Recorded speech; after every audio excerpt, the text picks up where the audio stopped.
as a wild bird sing. You can hear hunger crying out, a sonic echo that leaves no room for doubt. All the shots bring it back to what it's not.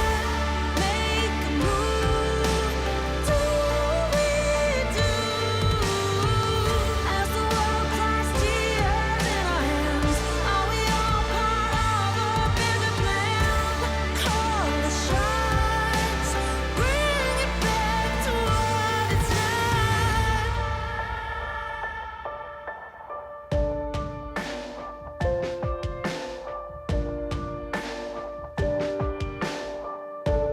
Deepest oceans, they can't portray enough empty spaces, time to rust and dust.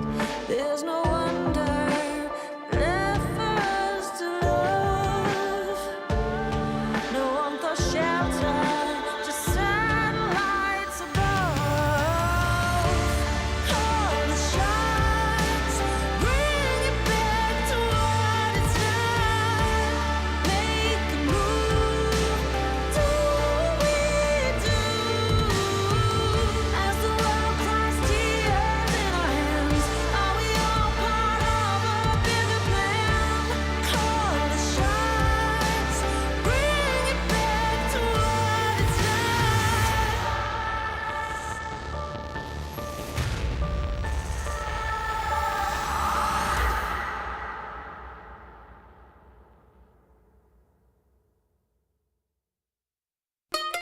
People up the back now. Everybody's looking at you. People up the front now. Everybody's looking at you.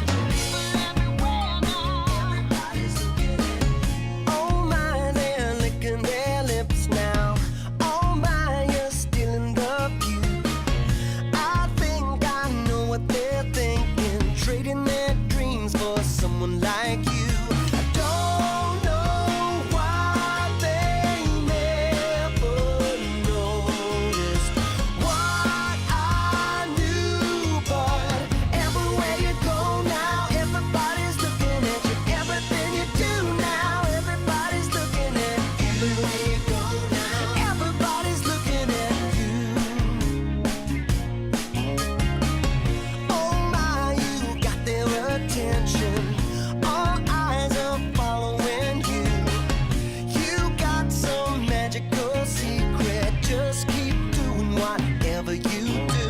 I don't know why they never noticed what I knew, but everywhere you go now, everybody's looking at you. Everything you do now, everybody's looking at you. Everywhere you go now, everybody's looking at you.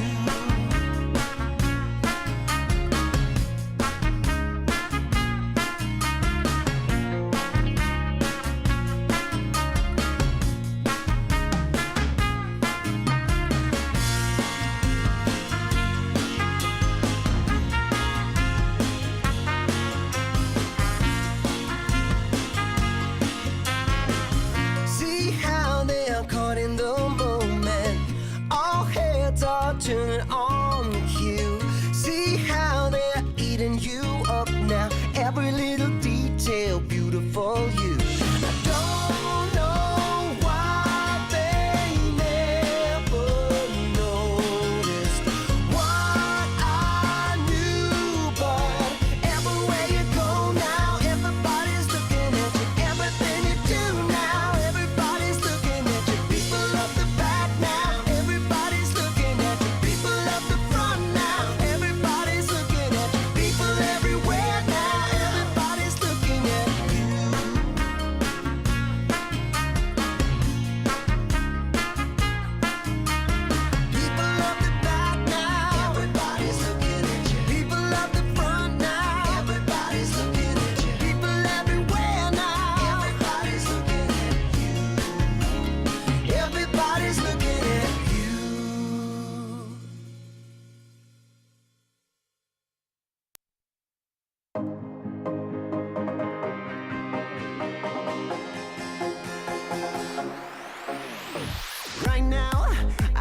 this beat in my head right now.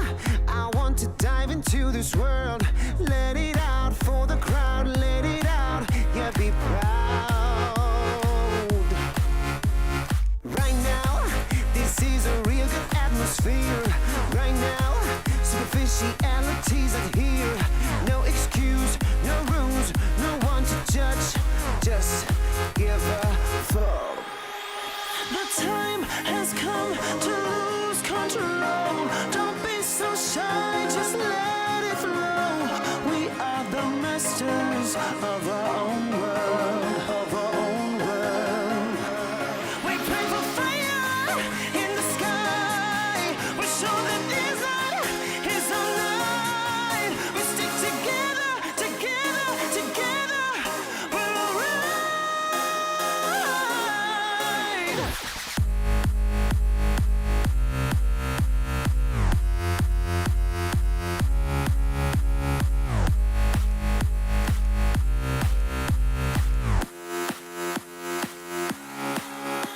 The time has come to lose control. Don't be so shy, just let it flow. We are the masters of our own world, of our own world. Will they drink really expensive champagne on their private jet plane?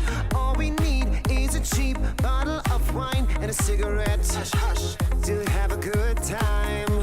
A freedom, a big time, and no restriction. There's no other place to die than here with us tonight. The time has come to lose control. Don't be so shy, just let it flow. We are the masters of our own world.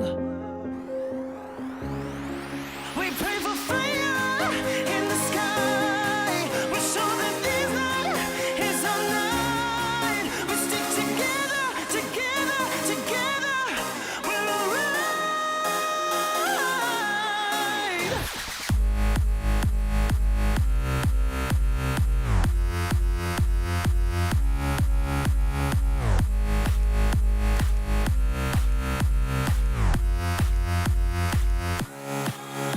The time has come to lose control.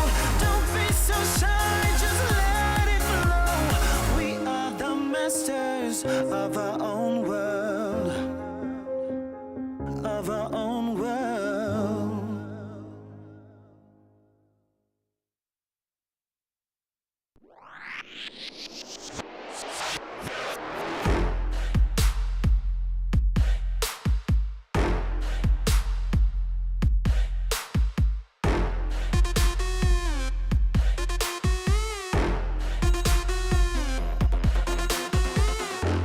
赤信号だとしてももう止まらない理解不能のスピード100倍速い地獄なんて哀れよねねえ聞いてよな負けの準備でもしておきな Come drive me get you down 悩んでもやめないわ No more 苦い思い消えてよこの街に呼ばれる際にレクチャー全力で追い越してよさ Driving モード始めよう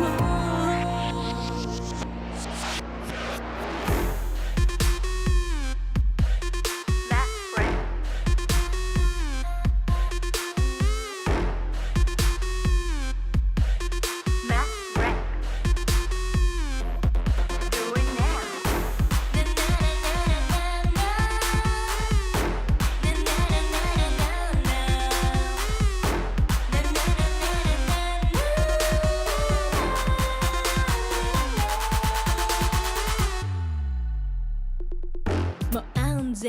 近道なんてのの完全にアウトだからあんたの後悔楽しみだわそげた気づいてよマジでベイビー一番でノックアウトするわ You better be listening 地をこうなんて哀れよねねえ聞いてよな負けの準備でもしておきな Come try me yet when you were down 悩んでもやめないわ No more 苦い思い消えてよこの街に呼ばれる生命フェクチャー全力で追い越してよさ Dreaming の始めよう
Country song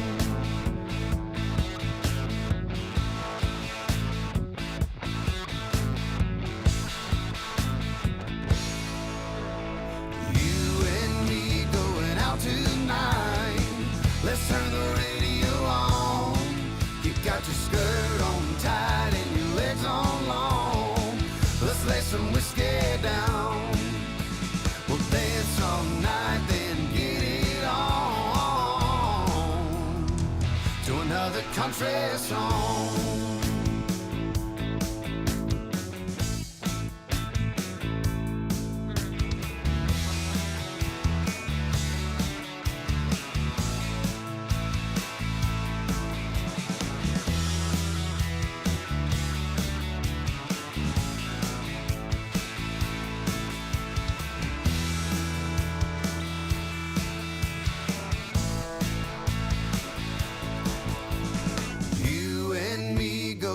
Tonight, let's turn the radio on. You got your skirt on tight and your legs on long. Let's lay some whiskey down.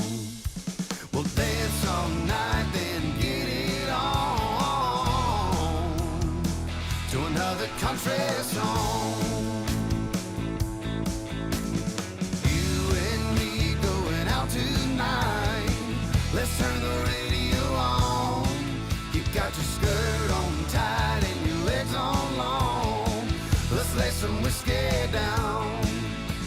We'll dance all night, then get it on to another country song.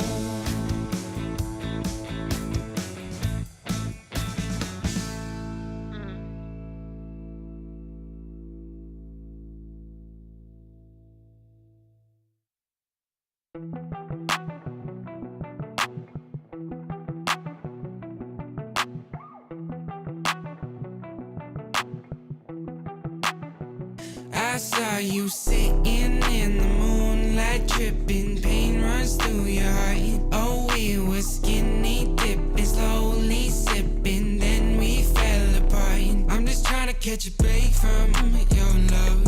Oh, hey, 'cause I need to find a new life, no love. Oh, I can't lie, I've been thinking about us, but you, yeah. Tell me everything's gonna be alright. Tell me that you're never gonna need spotlight. Just say how you feeling, I don't wanna waste time. I saw you sitting in the moonlight, tripping, pain runs through your heart. Oh, we were skinny dipping, slowly sipping, then we fell apart. I'm just trying to catch a break from your love. Oh, hey, 'cause I need to find a new life, no love. Oh, I can't lie, I've been thinking about us, but you know better than anybody around me. Yeah, you know. I think we both need a break from this thing called love. All love ain't the thing to question, it's all love. I got plenty problems and no shoulder. Last night on the tour, ain't no tour, I saw you sitting in the moonlight, tripping, pain runs through your heart. Oh, we were skinny dipping, slowly sipping, then we fell apart. I'm just trying to catch a break from your love. Oh, hey, 'cause I need to find a new life, no love. Oh, I can't lie, I've been thinking about us. Putting out the fires, my head calls me a liar. Sick of breathing in your smoke. Leave a little longer, embrace a little harder. Yeah, every time we're not wrong, it's like we're walking on water. Oh, too good to last long. Putting out the fires and looking for a miracle. It's like we're walking on water.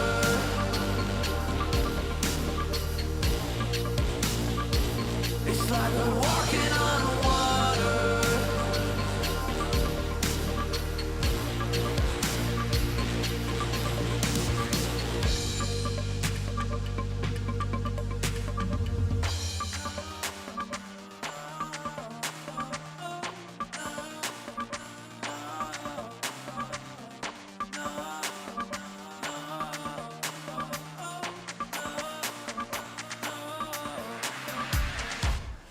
walking on water.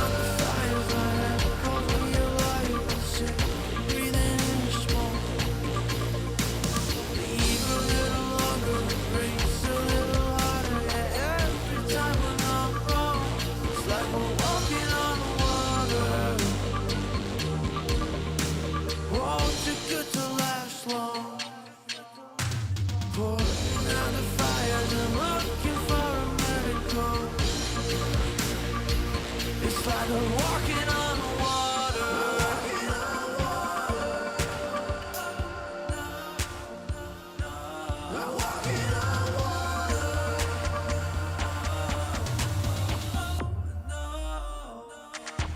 We're walking on water. Fires are head, calls me a liar. Sick, breathing in your smoke. Leave a little longer, embrace a little harder. Yeah, every time we're not wrong, it's like we're walking on water. Oh, too good to last long. Putting out the fires and looking for a miracle. It's like we're walking on water.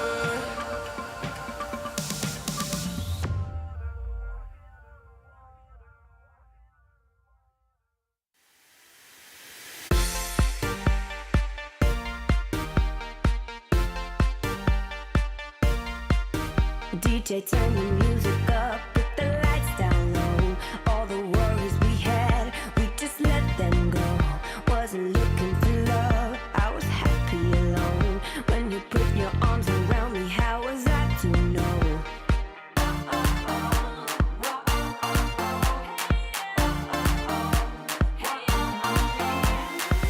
I never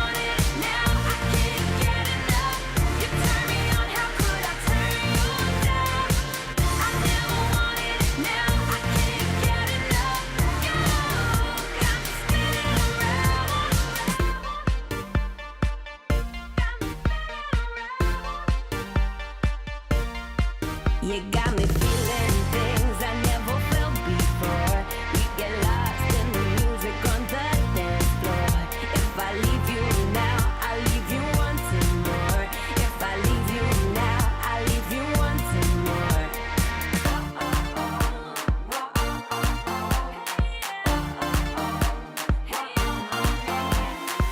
I never wanted it, now I can't get enough.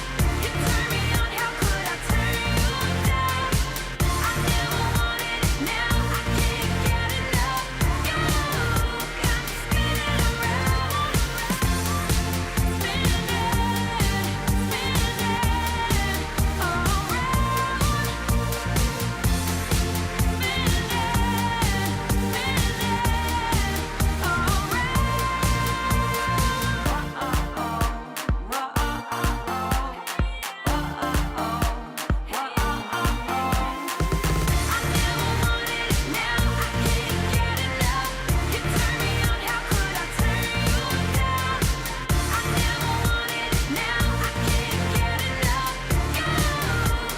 spinning,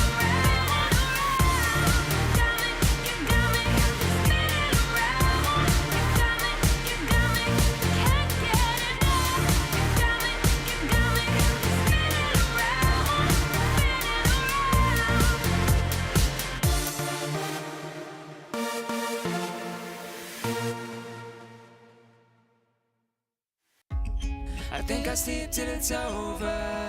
I think I'll sleep till it's over. I think I'll sleep till it's over. Broken letters, woven pain, breathing every now and then. Getting hurt but never learn. I'm falling short of hope again. I need a shock to bring me round, to pull my head from underground. I'm calling out but there's no sound. How many times can we make up? How many years will this take up? And never is as long as forever. When it's love but it's over. I've woken up in the headlights, taken from the clouds in mid-flight. Never is as long as forever. I think I'll sleep till it's over. I think I'll sleep till it's over. I think I'll sleep till it's over. I think I'll sleep till it's over. Stone days never end. Words I knew you couldn't say. We pretend we're on this. Make believe that it's okay. I need a shock to bring me round, to pull my head from underground. I'm calling out but there's no sound. How many times can we make up? How many years will this take up? And never is as long as forever.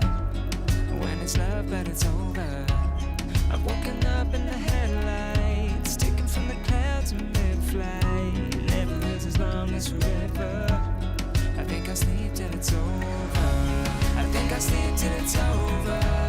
I think I'll sleep till it's over. I think I'll sleep till it's over. I think I'll sleep till it's over. I think I'll sleep till it's over. I think I'll sleep till it's over.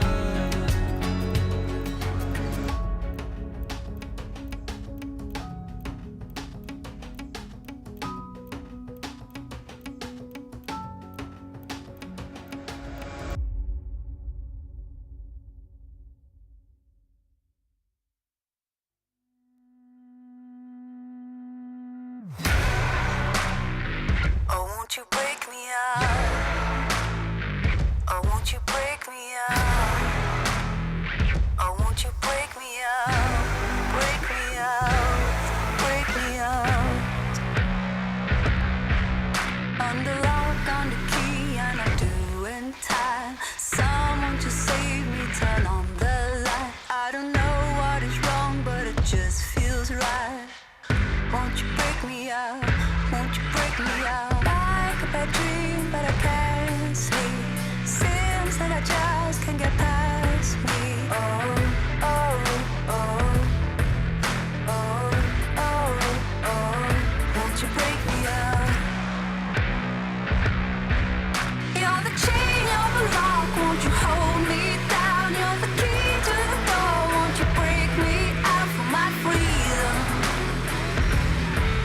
my freedom.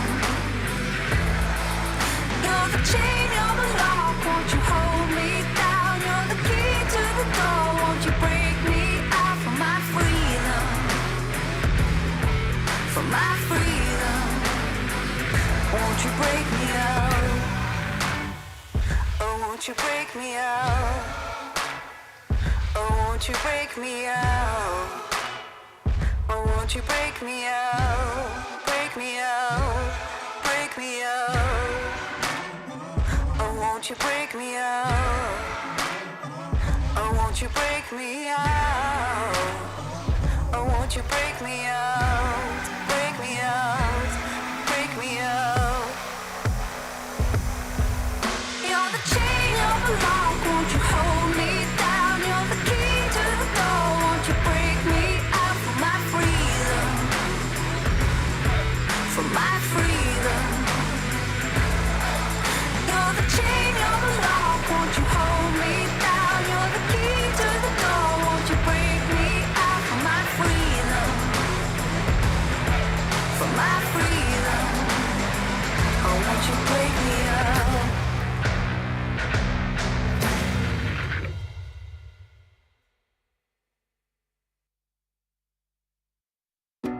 Wanna wake up in my bedroom with you right next to me, holding my hand. Something I could get used to, 'cause you're by my side.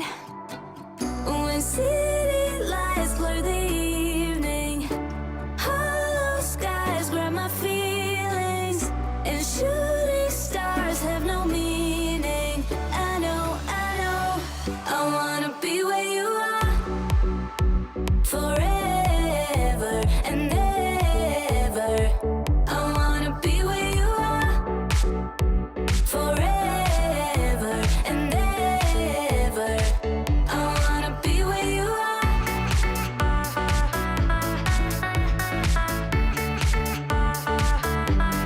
Be where you are.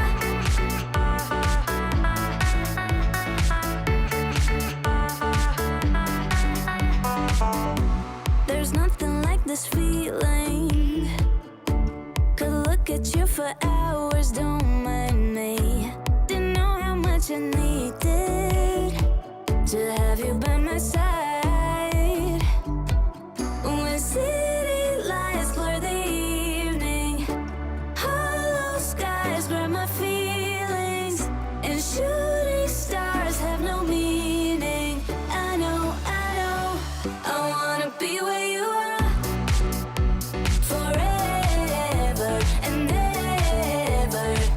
I wanna be where you are forever and ever. I wanna be where you are.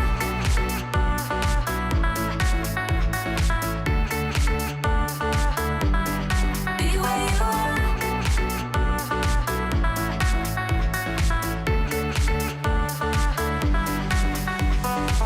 When city lights blur the evening, hollow skies grab my feelings, and shooting stars have no meaning. I know, I wanna be where you are forever and ever.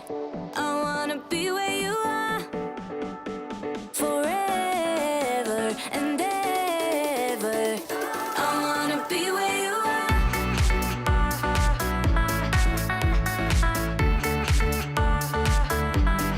Be where you are.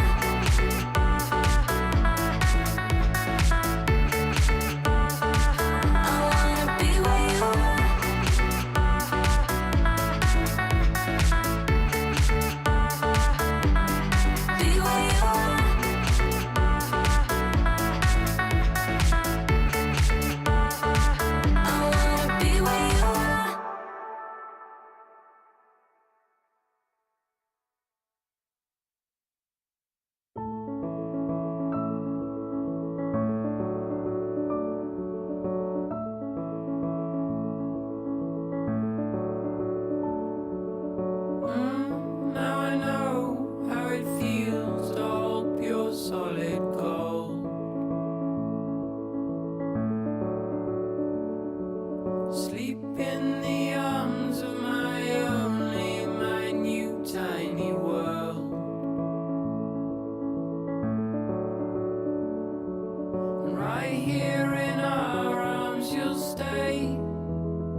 outside your door.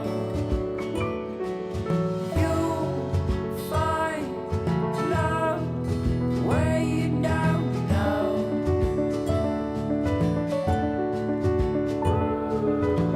You know that if you ever tried your last, call out on me if the old wind broke your mind. Set out to sea if you've fallen down. You know that I'm here, so you come on home to me.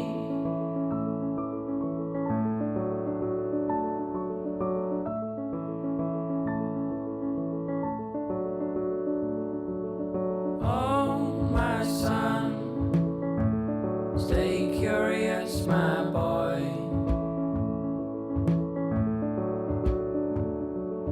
Always ask where this road goes. Oh, my son, stay curious, my boy.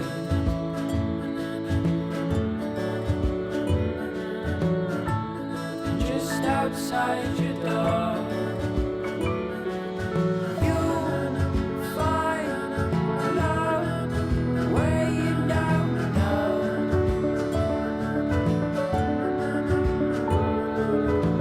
You know that if you ever tried your last, call out on me if the old wind broke your mind. Set out to sea if you've fallen down. You know that I'm here, so you come on home to me. The day you pick up all your bags, lay down your toys.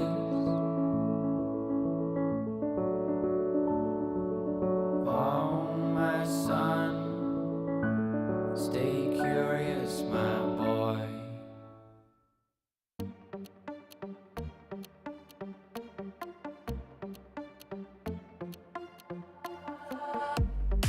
身も蓋もないわねマジでメール既読無視でもてめトラブルならすぐ相談してよだなんて細い指先が僕を指す Please come this way ピンヒールで突き刺す血の味が欲しいまで純粋だと思ったバカね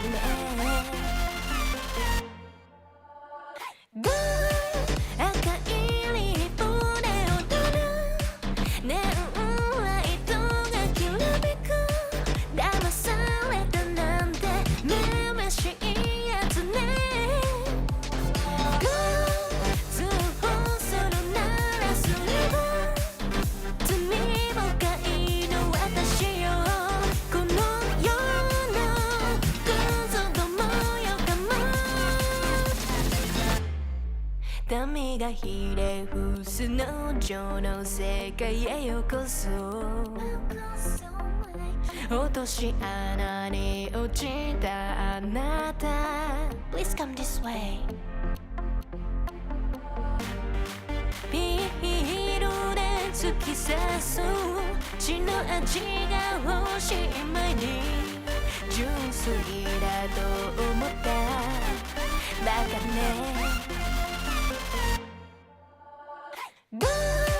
赤いリップで踊るネオンライトがきらめく騙されたなんてめめしいやつね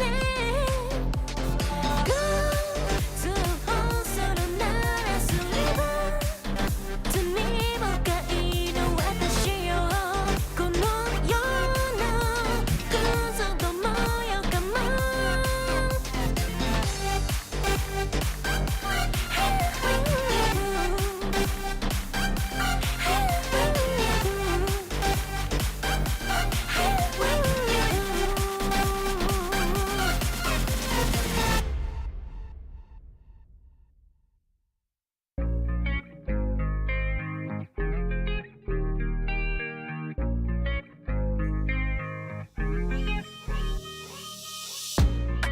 Stop playing with my heart right now.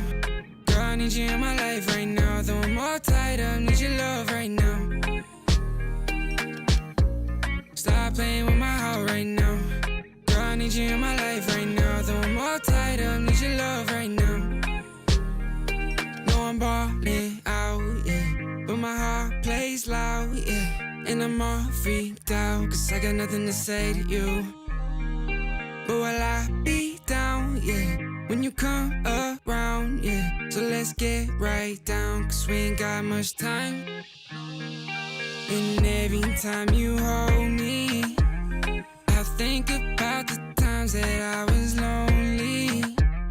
Keep reminiscing about how you the only one that makes me wanna look into your eyes and say, stop playing with my heart right now. Girl, I need you in my life right now. Though I'm all tied up, need your love right now. Stop playing with my heart right now. Girl, I need you in my life right now. Though I'm all tied up, need your love right now. Yeah, we could take time to work things out, oh, yeah. But I want you in my life so we could have each other, yeah. I know it seems hard to shine, but you're a million stars at all the same time, yeah. And you know I really mean it. And every time you hold me, I think about the times that I was lonely. Keep reminiscing about how you the only one that makes me wanna look into your eyes and say, stop playing with my heart right now. Girl, I need you in my life right now. Though I'm all tied up, need your love right now. Stop playing with my heart right now. Girl, I need you in my life right now. Though I'm all tied up, need your love right now.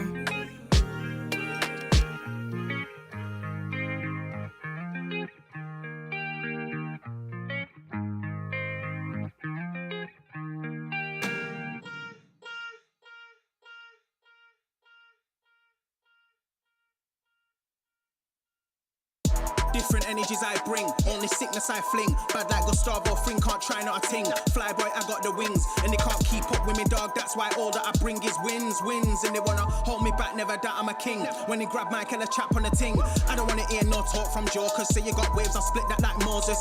The way that I catch it is flawless, it's awkward, cause they can't do it when they talk up. I don't wanna hear that ever. Stay on the ground like Cellar, they know man shell off. Feel man trying to get ahead of me. They should've known they ain't really got the energy. I got the energy.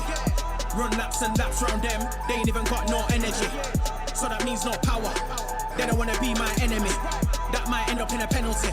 I got a different energy, no matter what I encounter. No, I got the energy. Run laps and laps round them, they ain't even got no energy. So that means no power, they don't wanna be my enemy. That might end up in a penalty. I got a different energy, no matter what I encounter. No, I got the energies.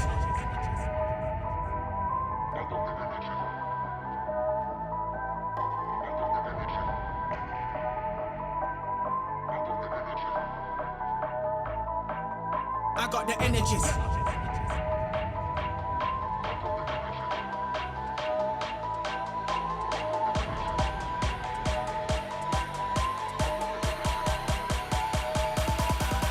I got the energy.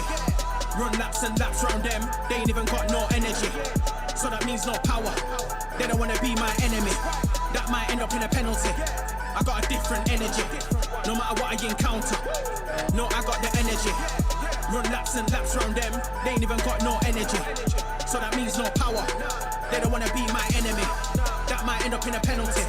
I got a different energy, no matter what I encounter. No, I got the energy. They ain't even got no energy. They don't wanna be my enemy. I got a different energy. I got a different energy.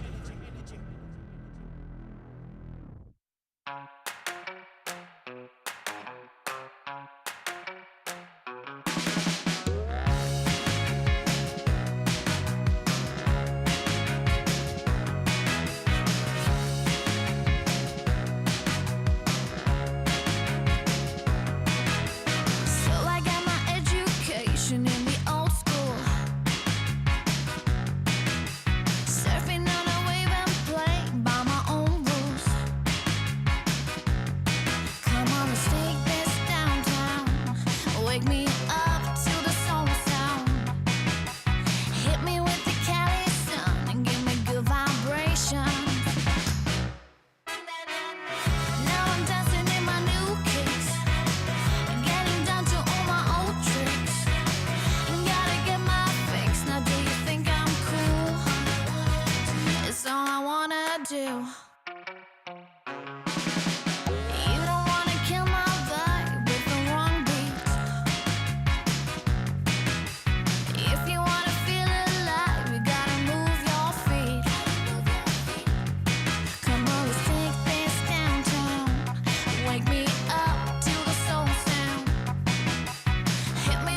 Wake me up to the soul sound.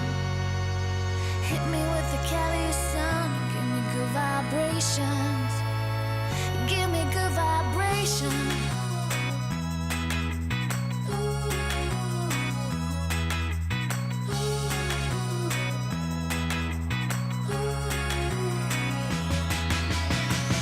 Now I'm dancing in my new kicks, getting down to all my old tricks. Gotta get my fix. Now do you think I'm cool? It's all I wanna do.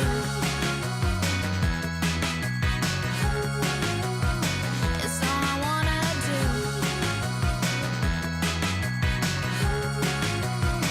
It's all I wanna do.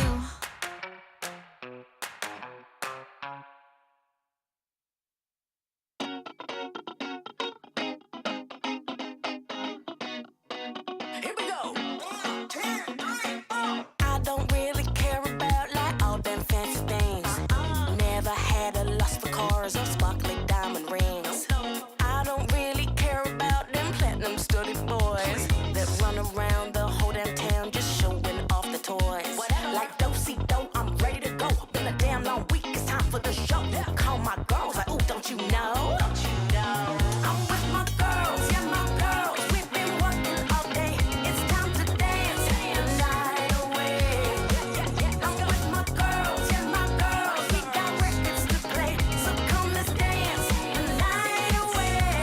Come on, like do-si-do, we ready to go. Sneaker fresh for the halftime show. That's right, girls, we dropping it low. Like do-si-do, we ready to go. Sneaker fresh for the halftime show. That's right, girls, we dropping it low. Here we go. I don't really care about the fortune or the fame.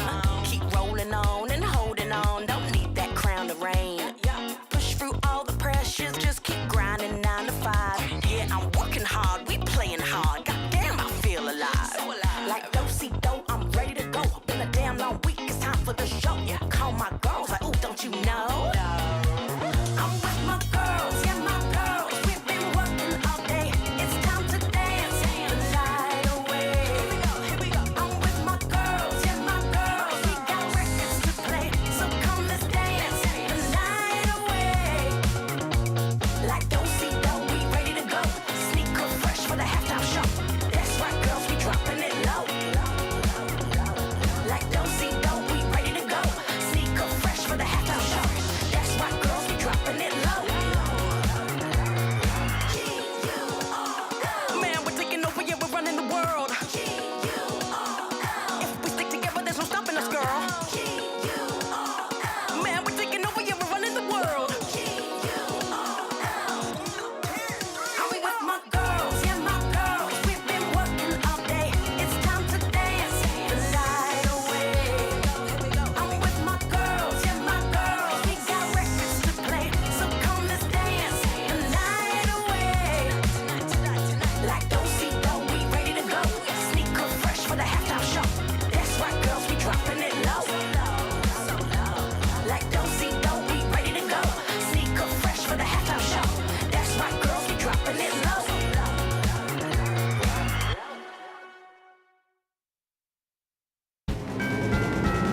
Excuse me, please, but I'm standing left or right when you're trapped in the middle.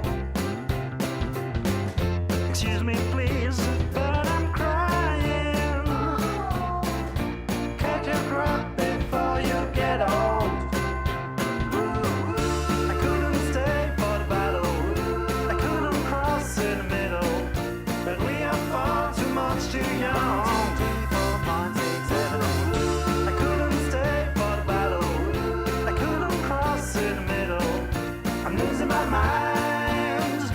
I'm losing my mind.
changed so fast. Looking straight ahead, I don't think of the past. You've changed everything. It's like bright lights and a starry sky. We're gonna feel that way most every night. Sunlight on a summer day. We're gonna laugh and dance all the rain away. Sing a new melody. It's full of love. It's beautiful and free. 'Cause you belong, you belong, you belong to me. Birds fly, fill the trees like it's always spring. White clouds high above, I know just what I mean. Your smile, this love are an endless road. And I'll walk, I'll run, anywhere it goes. You've changed everything. It's like bright lights and a starry sky. We're gonna feel that way most every night. Sunlight on a summer day. We're gonna laugh and dance all the rain away. Sing a new melody. It's full of love. It's beautiful and free. 'Cause you belong, you belong, you belong to me.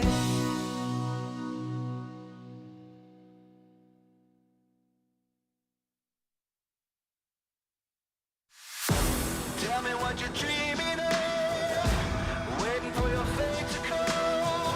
There goes another day of sacrifice. Are you never gonna try to fail? Never gonna stop to give in? Never gonna try to reach up for the stars? You gotta fight with all of your life. For the doubt train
gonna stop to fail, and don't you ever stop to give in.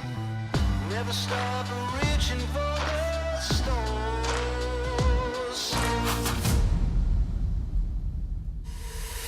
So what you waiting on? Get up, take back control. Ain't no point in wasting all the rest of your life. So what you hoping for? That the luck comes to your door. Ain't no point in wasting away the rest of your time. Oh, no, no, no.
Welcome, one and all, to the LPL Spring Playoffs. I am just Oisin. I am joined by the jubilant Jordan Lyric Corby, and we're going to be bringing yourselves a beautiful, beautiful first round, second game in our playoffs as we have starting off the gauntlet. Jordan, we're finally into the gauntlet, but it feels like we have so many more games before we even know who the hell we're going to be sending to MSI. I mean, yeah, you were saying that to me before broadcast started of like, other regions already getting MSI figured out. We are still a long way away. Banger matchups, great series yesterday. I'm back in my home. I have cute stuffed animals. I got you, Sheen. We got everything today. You know, cute stuffed animals, I could be described like that as well. You got to see how it all goes. It's all good vibes coming into today. But before we get into today, we, of course, got to look at what happened yesterday because a little bit of a surprise, We got to look at the bracket because RNG kind of took after a bit of a disastrous game one, pretty comfortable 3-1, honestly, after that. Yeah, TT believers were in shambles. And by TT believers, I mean me. I was a TT believer. You and the rest of the broadcast. Myself, yeah. Kitty, and Mizelle were the only ones who knew RNG were going to take it. Yeah, but RNG came out strong after that game one, despite some hiccups, I think, especially in the mid lane. I mean, Galen being still strong, way able to deliver, and now setting themselves up for a match against BLG tomorrow, actually. Yeah. It blows my mind that, LPL playoffs is every day, so you got to get used to it.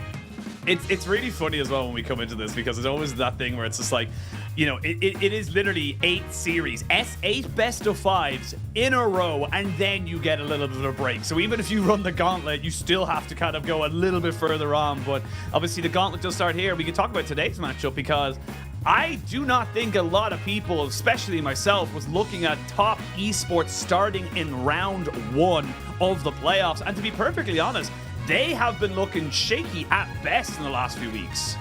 Yeah, they went on a 5-series lose streak before finally picking up a series win to round out the split against FPX. But you hit on it. Expectations coming in, I mean, they were one of the lineups looked at to be competing for the trophy, right? I mean, people like JDG, I think were definitely most people's like number 1, just the name value of roster. But TES were in both finals last year. Both times they went to game 5. They only made one real roster change, which was bringing in Rookie, which even for the biggest Knight supporters, I feel like people would say is a side grade, again, at worst. And then I guess Xingtian is coming in as a starter over Wayward this year. Won't be the starter today, but still was on the roster last year. So I think it has been a bit weird to see TS struggle so heavily when their roster was definitely set up for success coming in. Yeah, absolutely. And I think they, we kind of talked about it a little bit during the regular split, but for top esports, anything but an international appearance here at MSI is a bit of a failure for this roster when you look at the names. On the other side of this matchup, though, you look at Team WE, they fought tooth and nail, and they earned their spot right up until the end. They won 4 of their last 5 series just to make it into the playoffs, and thoroughly deserved, if you ask me. 100%. And they were one of the lineups that came in that I don't think people were like necessarily down on and thought they'd have a split like, I believe it was spring of last year where they ended up not winning. Oh, actually, it was summer. Not winning a series. They went 0-16. Like, they brought in Hope. They have Iwandi, even Shanks that rock in the mid lane. I think a lot of people looked at this as a bit of a middle-of-the-pack roster, but the fact that they weren't sitting in the top 10 for most of the split, but able to bring it out in the end, I think is very telling for WE and for an organization that couldn't make playoffs in either split of 2022. I think even getting to this first step is a pretty solid small win for W. Absolutely. Like, you think of WE as well, like you talked about 2022, they didn't make it to any of the playoffs, but in 2021, they went on that massive gauntlet run in summer. They almost made it to the World Championships and unfortunately just fell at the last few hurdles. So it definitely feels like a team that has had pretty high highs and pretty unfortunate low lows of the last few years, and historically as well, one of the LPL's oldest and most historic organizations that's kind of been around for such a long time, and kind of seeing an interesting kind of setup here of like, top esports, a newer-ish organization when you kind of think of the grand scheme of the LPL, and they've just been at the top for the last like 3-4 years. It's just been about top esports and JDG as well. Yeah, it's kind of, I like how I have to say like new-ish, because it's kind of crazy now that even the orgs that were coming in like 2016, 17, 18, which might not feel all that recent for us who've been following League esports since the beginning. It's still like, No, that's even still pretty old now, especially the LPL with orgs like Ultra Prime and Anyone's Legend. But WE, it's been since 2017 since they've been able to make it to internationals. Like you said, it's been TES, one of the standard bearers for LPL in recent years. So WE, I think, are coming in, as underdogs. They are the 10th seed coming in against the 7th. But I think not an impossible task for them to take down TES today.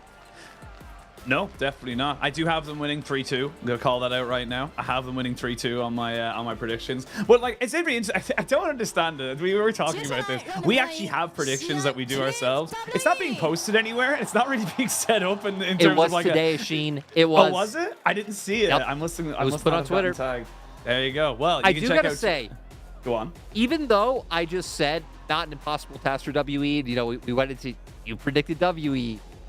TES have won the last 9 series these two teams have played against each other. The last 9, LPL, Demacia Cup, anytime they've met, it has been Top Esports. Yeah, I mean, we looked into the numbers. It's not been great. Out of the last 3 years, in any competition, be it LPL, Demacia Cup, playoff, whatever the hell it is, Nest, no matter what it was, WE have only taken a game in the last 3 years. A game.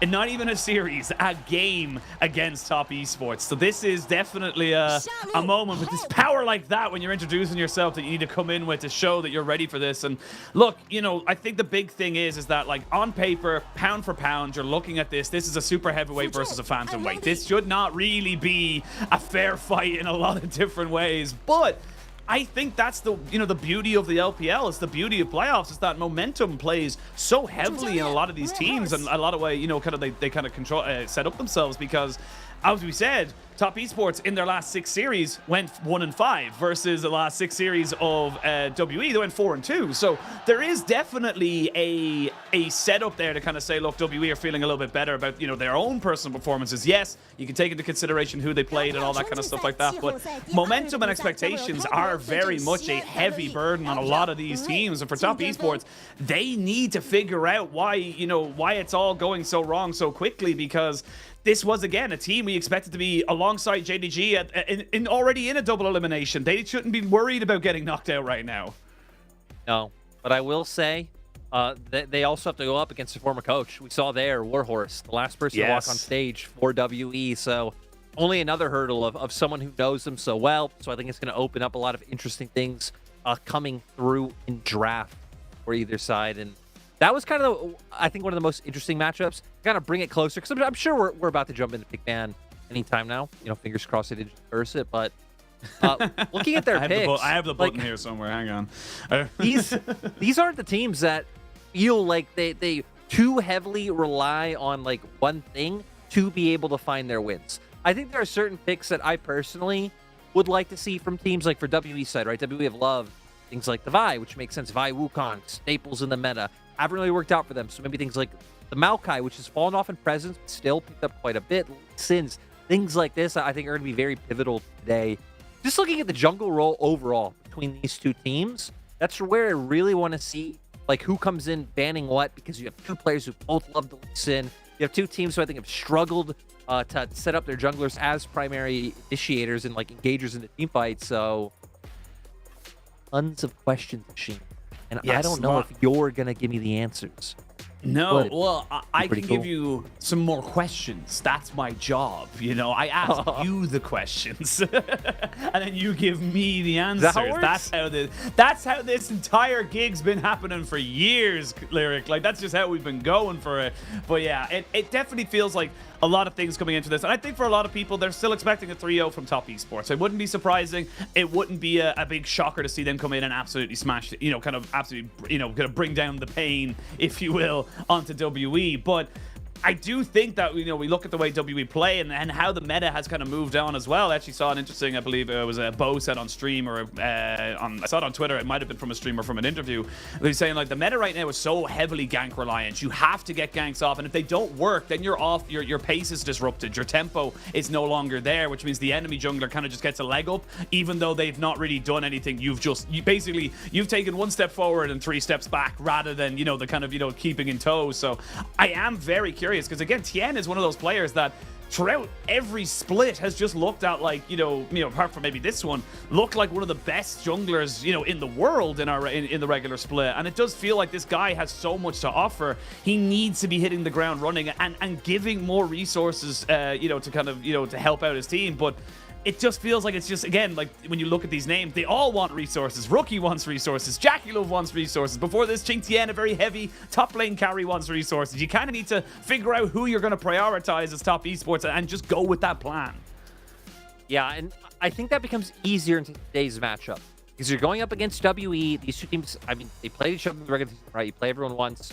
In game one, it was a little bit of a back and forth between WE and TES. WE brought out the support. It looked like they had like a really nice plan of trying to counteract how proactive and aggressive TS's lanes like to play, but ended up throwing. In game two, TES pivoted. They realized, hey, we're going up against BUB. BUB has a bit of a reputation for being caught out, dying quite a bit. He actually is the second highest isolated death, the second most solo killed player after the Shy, funnily enough. And yeah, in game two, TS just he's close to the Shy in some metric, man. That's all that matters. Top lane goat, and yeah, right alongside him. But we're gonna get straight into draft, and we're already seeing some things that I really like. The Jace takeaway from Rookie, we've seen it consistently banned out against TS in their last few series. I'm a bit surprised to see top esports fans. I thought maybe the Cassiopeia would come in a bit of a higher priority on their radar. Shanks has really loved to go back to that comfort pick that he was so known for even before his time in the LPL. But with Lee Sin banned by top, I think Vi priority rises quite a bit between these two teams, so I wouldn't be surprised to see TS snatch that one away. Yeah, and again, we're seeing as well like a development on 13.5, which is the patch we are currently playing on, is that Rakan has become a permaban. It really does feel like Rakan is just not too good of a support to be giving over to anyone right now. So you have to get rid of it, get it off the board. And right now, top esports, they're thinking about where they want to go for right now. I was actually thinking that Sejuani could be a go-to here because Yone is also something that we've been seeing kind of prioritized here by Rookie, something he's very comfortable on in the last few series. But they're going to go with the Vi, good solid engage coming out here, and the Wukong can kind of just feel like, the kind of the standard setup here for the side of WE, but we'll see what way they want to try and drag their draft now that they know there's just kind of a standard setup here coming in here for top esports. Yeah, you already hit on it. Something like the Wukong wouldn't surprise me too much. But honestly, I even hit on this. I think the Maokai, got some nerfs, fallen off priority a little bit, but these two teams have actually both liked to gravitate towards it. And Hung, despite how mechanically proficient he's been, I think he has looked really out of sorts when he's on a Wukong or on a Vi and being the first one to go in a fight. So I love that they locked this in. It kind of takes that pressure of having to coordinate being first. You can just throw out the ulti and provide more assistance for your team. Of course, also sets up for those 80 soul laners able to come through.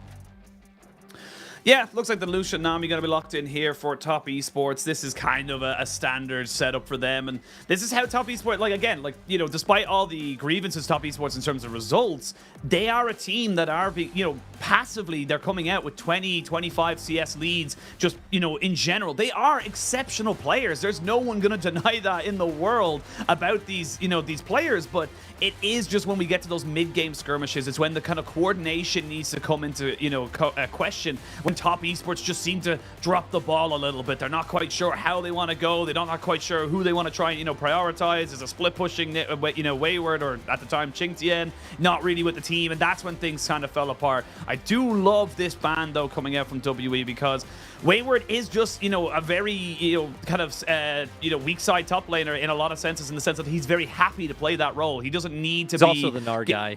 Yeah, he's also the Gnar guy, which just comes in with the engage. So I do love this ban coming out, and I do love the fact that WE are recognizing, look, we need to give BuBu something to do with that top side. Yeah, I think it's smart because now they've taken away, again, what I know Wayward for in terms of that Gnar pick. Kennen was taken out first rotation. And I think taking away these ranged top laners will make it so BuBu has a much easier time in that lane. I'm curious to see what he does end up going for. I don't know if maybe they'll want, try and get more pressure. BuBu's, been someone who really loved to go towards the Renekton, so that wouldn't surprise me all too much. Or if they just want to put him on more of a stock and standard tank role, things like Sante and the Scion, both still on the board, but WE definitely going to need somewhere to generate pressure from. That was incredible. Oh, that was an incredible sketch. Oh, I thought you meant the bands weren't going. Yeah, No. The bands are fine. I understand the bands. It was just an incredible sketch of hope, I believe, that the fan was holding up. That's what I was being more impressed with. But now we'll see what W want to do. And again, this is W kind of saying this. We alluded to it a little bit, obviously before we came into pick and ban. But this is the Shanks show. This is a team that was so heavily reliant on Shanks having good games, good agency, and good ways of setting up his team and letting him have that final pick so he's on something comfortable. With the amount of engage you already have, I really liked already what Team W are kind of setting themselves up for. And I believe TES are going to lock this in. LeBlanc was the other pick I was really interested in coming into today's series because we've seen it consistently banned against TES. But WE are a team who in solo queue, I've been seeing Shanks has been like happy to, get some games on Vex, get some games on Lissandra, and try and be ready for this champion to come on through. So now to see where top esports want to go with their top lane matchup. They're already set up to want to go for a bit of a pick composition or play more towards sides. So I think a lot of the traditional top lane options aren't there, and it's going to end up with Wayward being the one to bring out the Olaf. We've seen this from TES already this split, but it was Qingtian being the one to pilot this champion earlier on. Now WE, where they can go with that mid lane pick. We talked about it. Vex being there as a counter pick. Sandra, something that's open as well. This would be, I think, a bit fun. Again, getting Shanks on his go-to pick. Doesn't seem like we're going to end up there, at least yet.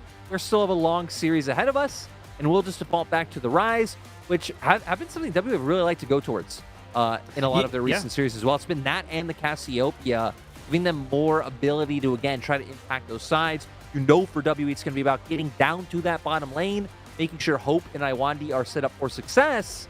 And when you look at their composition, right, the late game is definitely there on the side of WE.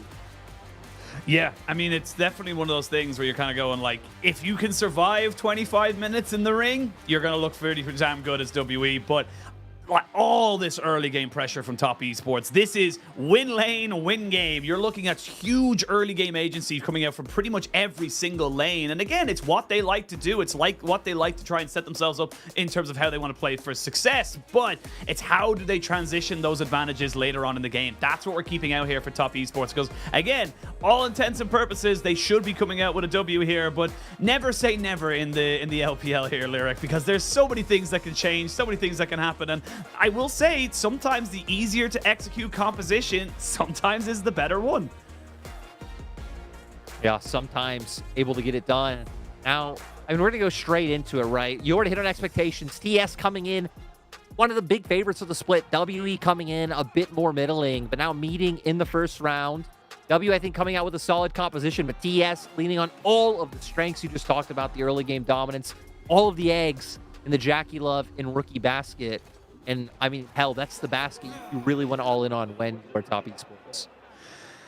We'll see if they can bounce back. Top esports on a bit of a slump. Can they bring themselves to a comfortable win today? They're only in game one. It's a hell of a series to go on, but they have got some work to do. And WE coming in as heavy underdogs. We all love an underdog story as we jump in to Summoner's Rift. Jayo's Roar. We'll wait to see where everyone kind of goes. And look, obviously, we've hit on expectations. We know where they're all coming in from like that. But just kind of looking at this from a composition kind of point of view, it is really much a thing of like, if top esports fall behind, the alarm bells are singing in my head right there, because there's a lot that can go wrong if WE are able to kind of get this Aphelios, get this Rise up onto 1-2 items.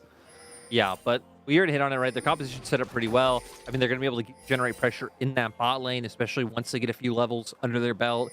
Jackie Love really can just utilize the buff coming out from Mark, but... Oh, Iwandi lands the hook. They're going to force the cleanse out of Jackie Love. Not using his flash just yet, but already a summoner gained here in the bot lane for WE. Good start by them, right? Knowing Jackie Love and Mark are going to want to be playing aggressively, like we were just hitting on. So chucking them out a bit early. Sure, you have Mark on the Nami, so heals are going to be able to start coming through relatively soon. But looking for those small all-in windows. Oh, they're not flash, stopping. Flash. There's the hook. They're going to try and make it work. The heal comes out. Jackie Love has nowhere to go. And the bot lane is already in WE's favor. Where's my alarm bell? I need a We're not even 3 minutes in the game, and WE already coming off to a great start. Hope and Iwandi are the lane they always love to play around and able to find their own leads in the 2v2. Again, good read. I believe expecting Top Esports to go towards this bot lane. They love playing Lucianami even in recent weeks. And we're going to see here, again, they came out with a good trade earlier on, getting Jackie Love's cleanse. So Iwandi waiting in that brush. Flash into the auto coming out with the passive, so he drew down, straight you, and then they're easily able to run him down. Flash now burnt as well. So there's only going to be more opportunities for W to punish that lane. Hope still has both of his summoners up. Like, you can start getting Hung involved. It really feels like that's just going to be a point of pressure that W are going to continue to just press down on.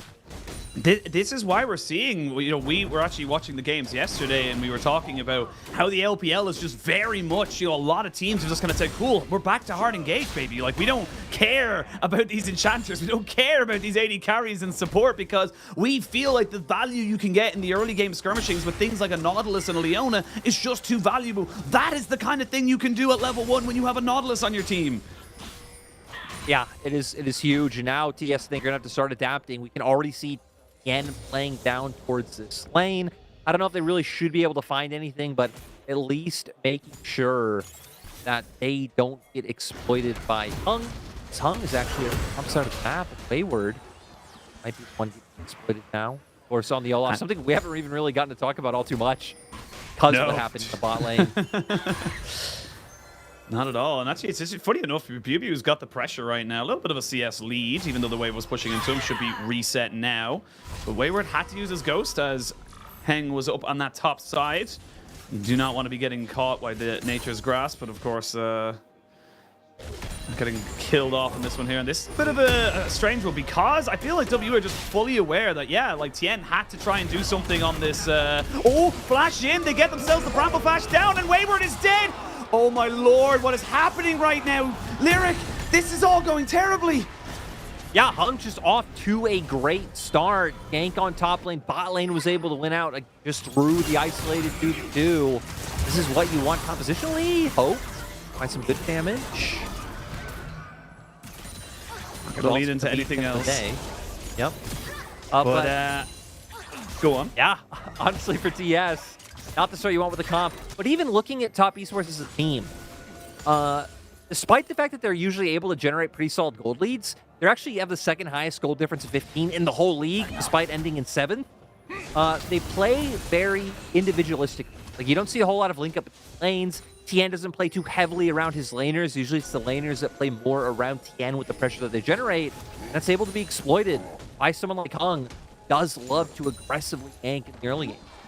Oh, Shanks gets hit by the Q here. They're going to be able to put down a fair bit of CC on top of the jungler of Top Esports and kind of back themselves away. But now you know where the jungler is. You can go for this 2v2 on bot side. They've got the Gravitum to lock up Jackie Love. They've got the heal to come out. One more auto! And Hope picks up another one. The Aqua Prison is not going to do anything to turn that one back. And it's 3-0 to WE. They are smashing Top Esports in this early game. Hope and Iwandi are coming out so strong, able to exploit the advantages they created earlier on. Jackie Love still didn't have flash, able to get the cleanse once again. Hope utilizing the summoners that he was able to hold on to. And now we're seeing huge CS lead. Hope's having a bounty on himself straight into Moon Quiver Pickaxe coming out. I mean, great start. And again, this is just from information. Cool. Tien showed mid. We know we can go for this, and it's just a really good setup.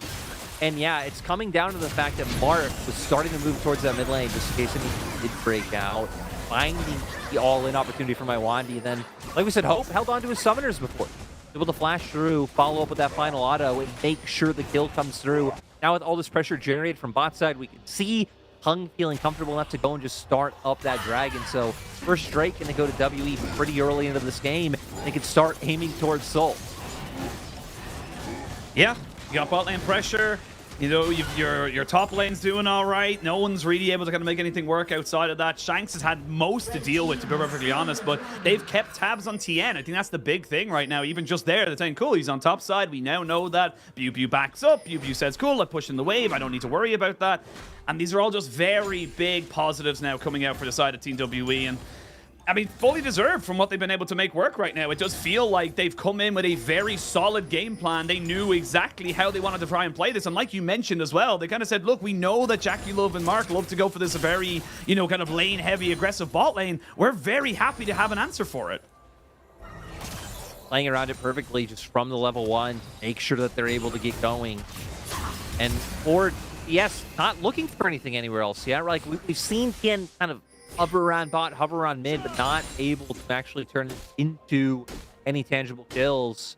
And I'm actually pretty interested, thinking about top lane, even though we're going to see TN walk bot, about what direction Wayward's going to go with this build, because I believe we had Jack Show from Qingtian both times he played it, but sitting on the Hearthbound Axe, maybe signaling he's going to go towards something like Stridebreaker instead. Have more opportunity to run down squishy backline of W. Well, my Wandy throws out a hook. Never really in a million years should you be catching out a LeBlanc there. And with Rift Herald spawned, Tien went bot side to look for something with that cease and desist, and it's just not really going to equal anything. And with the first rotation here for WE, they'll give up a couple of plates. They know what they're doing right there, but they're gaining the Rift Herald here, so it's all about how you use this. That's the big thing. You're trading for, you know, pressure and power later compared to pressure and power now for top esports. Yeah, TES, I think good call by them to not even opt in, thinking about trying to contest that objective. Just keep your bot lane down there. But for WE, I like that they're going for this, because Cassante going to feel a lot more comfortable sitting under that bot lane turret than an Olaf will. Going to be fine. He's going to become a tank later on, but this Olaf, again, it needed some agency. And right now, WE going for the punish. Here we go. They're going to try and dive in onto the Olaf. It does pop his ultimate. Gets hit by the Moonlight Vigil. Iwandi almost goes down, and ooh, nearly taking out Wayward. Bubu having his own little bit of a swap over to that feed, but looks like it's not going to equal to anything. Bubu definitely coming out the better of that trade, and you have the Rift Herald, so on WE, this is honestly just perfect. You haven't lost anything, you didn't lose, you know, a trade of kills, and you're going to be able to drop down this Rift Herald, get more money and more gold into Hope. They're getting exactly what they want here, and it's what we were just sitting on, right? Cassante going to feel better about sitting down there in that situation. You're going to feel fine if you get zoned off turret and have to give over some CS. You're still going to be able to do your job later on. So the Olaf going to be a bit more annoying for him to have to deal with that situation.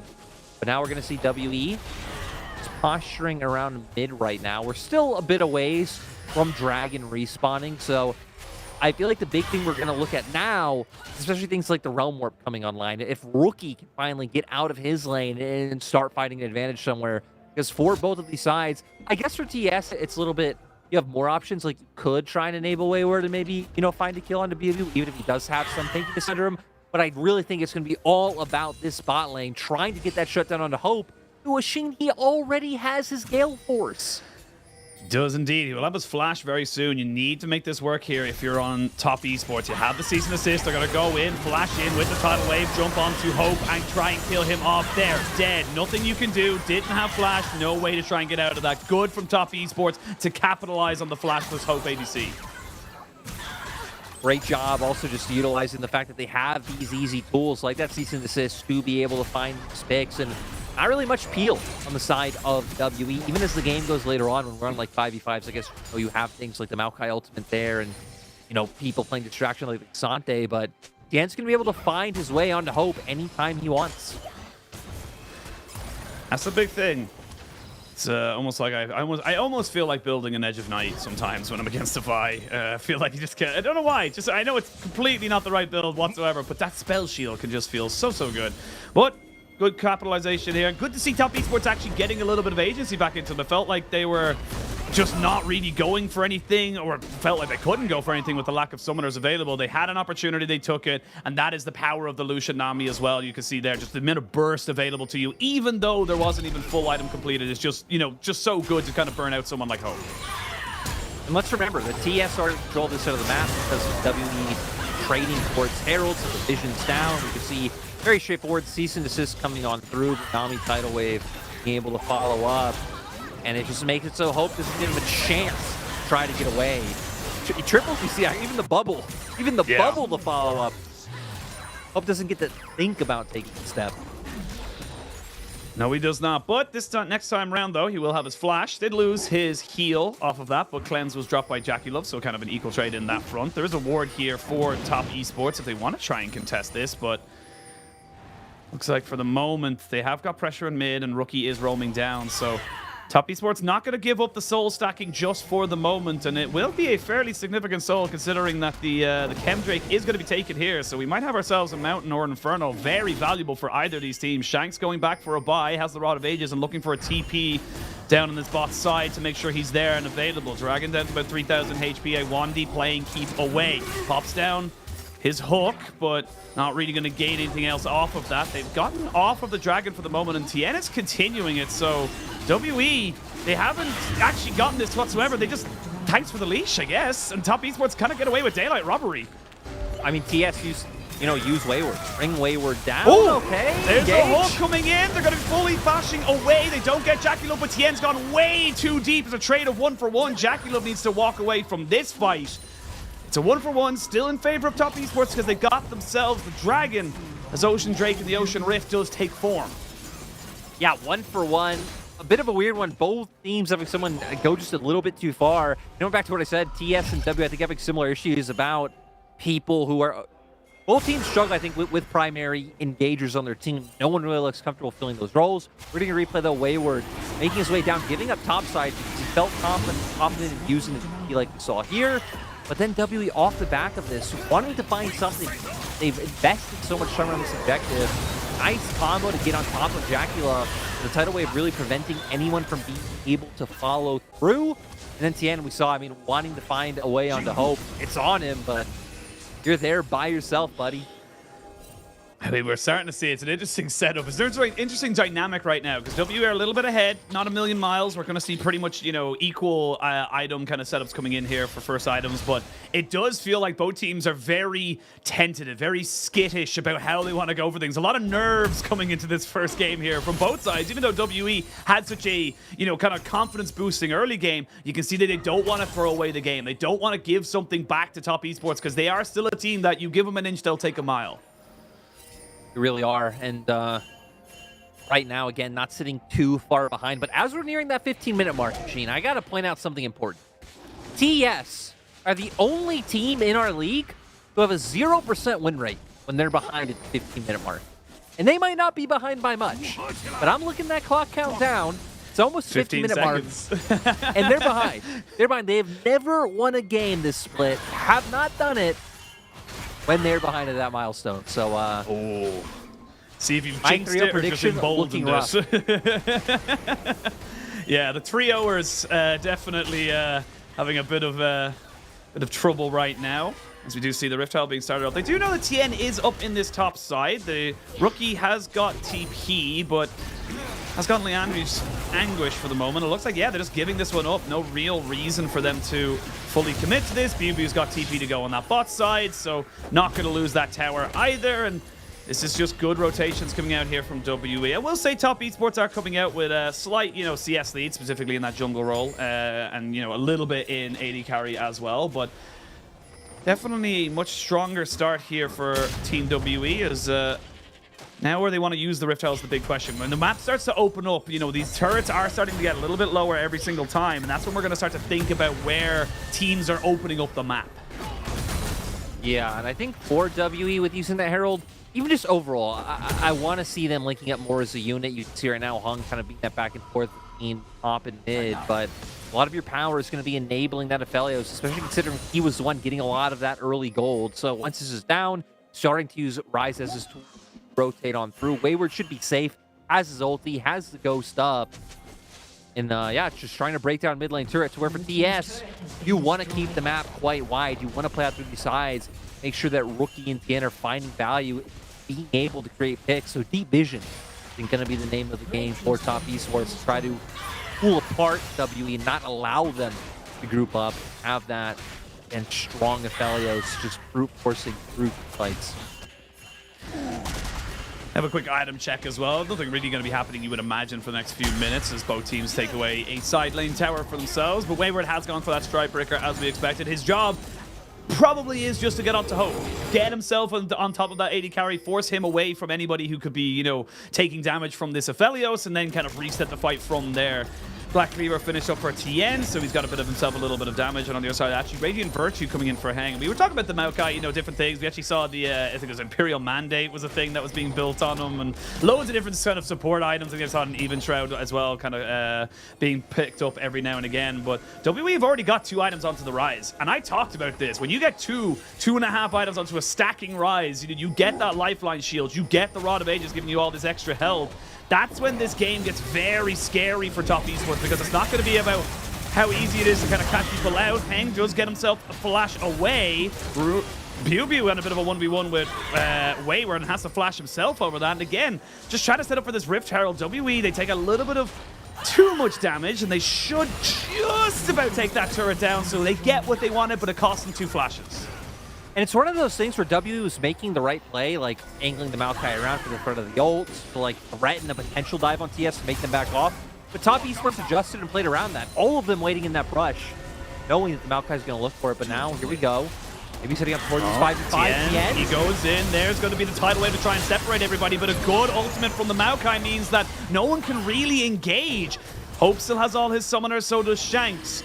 He lost the cleanse off Jackie Love and the flash off TN as he had to try and back himself away. This is 3rd Dragon. It wouldn't be soul point for either team, but it would put a marker of how you want to play this game. Shanks trying to look for a flank off to the side, but now he's been caught out. He forced a flash away, and he's been jumped on. The lifeline won't do you any good here, but the Realm Warp is just a little bit too late. Jackie Love finds an opportunity and pounces immediately. Now Wayward looking to try and see if he can put in some damage and looks to try and make this one work for him. But he does know that he's only got a couple more seconds there in that Ragnarok and does not want to go any further. So still behind, but a dragon over the top esports, and the momentum's starting to shift a little. Even small wins like that is what you will absolutely take. You know, you're pointing out the item differentials. Rookie, can get a bit of damage done, but like things like Shanks getting towards that second item, these are big milestones for WE, and the fact that they're not able to capitalize is huge. We're going to see here, I feel like a lot of problems for WE happened in the previous exchange where so many ults were blown. We're just, again, kind of going forward. I don't feel like you needed to invest so much. And then Shanks angling off to the side to try to threaten, you know, plays coming in from 2 different areas. You just set up top esports to be able to find exactly what they wanted. I love that Wayward was just kind of saying, look, I know I can move forward. I know I can just be a nuisance here. So he's very comfortable just kind of running at everybody until his Ragnarok was obviously nearly off cooldown. So good moves here from top esports. And so you get themselves the 2nd dragon of the game and equal up a little bit more of that kill score. And again, more and more pressure coming out. And this is where again, the kind of veterancy and the clutch factor that we love to talk about for players kind of comes in. Because for Team WE, you're looking at this team, there's not a lot of clutch factor there. Sure, Shanks has got it. Hope has shown once or twice, but it's those split-second decisions there, which we saw from Jackie Love and Rookie, as they both said, yes, we can kill this Rise. There's no question about it. Commit flashes, commit everything. We know we can get them. It's one of those things when looking at both of these teams coming in, is that both of them, after the early game, have a lot of struggles. Like, both of these teams thrive in that first, you know, 10 to 15 minutes. But one thing about TS, like you're saying with the experience, is they know how to adjust based on like what they're seeing in terms of comps or like what the steps are. Like with the Maokai being caught out around Raptor Brush, WE without that same level of experience, I feel like don't even have that. So we're gonna see if they get to a point where again they can just kind of outstats TS on the other side. But we're gonna have to see them utilizing their ults a lot more liberally than in the last fight. Or at least follow up more, because you have so much CC, so much lockdown. All 5 of your champions have CC. Last time, all of it being used right away. And then you get into these extended stare-offs. And that's where a champion like LeBlanc, I think, works really well. Distorting in and out, just kind of chunking you down and forcing you into positions you don't want to be. So definitely need more decisiveness from WE than what we saw, you know, around that dragon. Yeah, a little bit more, as you say, kind of... a little bit more clear cut in terms of how they want to go for it. Because like we said, you know, we talked about it in draft. They have the tools. They have the quote-unquote easier to execute composition. They've got ways of locking down individuals and multiple members at the same time. So we'll see what they want to try and go for here. Shanks, honestly, is as safe as a house up in this top side. So you can see his health bar being absolutely enormous. We'll be rocketing towards level 15 very, very shortly as he looks to try and get his Rod of Ages stacked up. It's only got one more minute or so, less than that now, before it kind of goes into it. But it's been a bit of, as you say, an unfortunate mid game for Team WE, but they've been granted kind of the reprieve of the early game they gave themselves. They said, look, yes, we are kind of behind a little bit in terms of things we're looking at mid game exclusively, but there's a little cheeky one there, Wayward, gonna steal, but.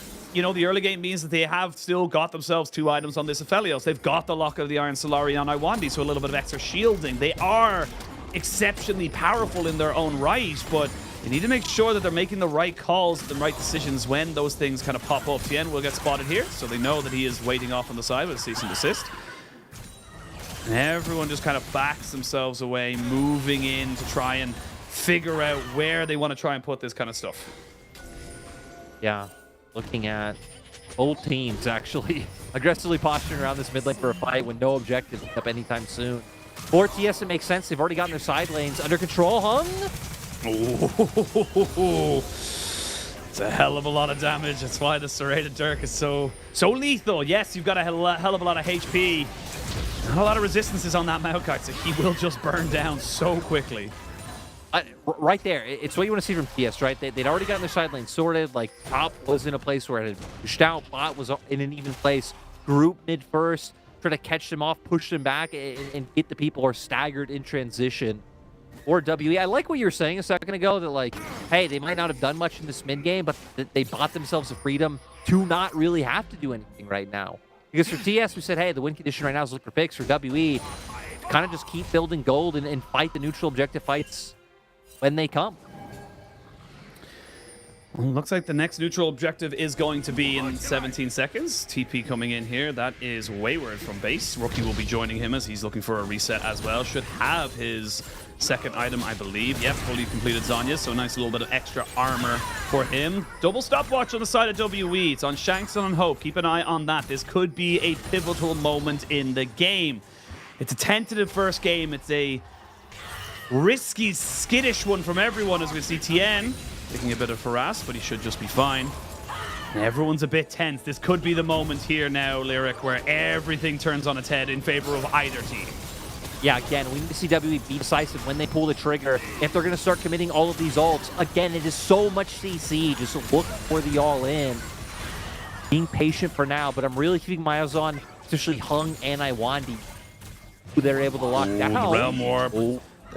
They're putting themselves in a good position, but Top Esports are wise to their tricks. This Baron is getting taken very quickly, but Top Esports know that something's up. They know they haven't got a lot of time, so they put out the tidal wave. They jump in with Tien, but Tien has gone in too far, and he will die. Now there's no jungler. This isn't a 50-50. It's a straight-up guarantee. The Cleanse the Flash has to be used. That's some insane damage from the overload of Shanks, which means there's nothing Top Esports can do. WE, we asked them to be decisive, and that's exactly what they were.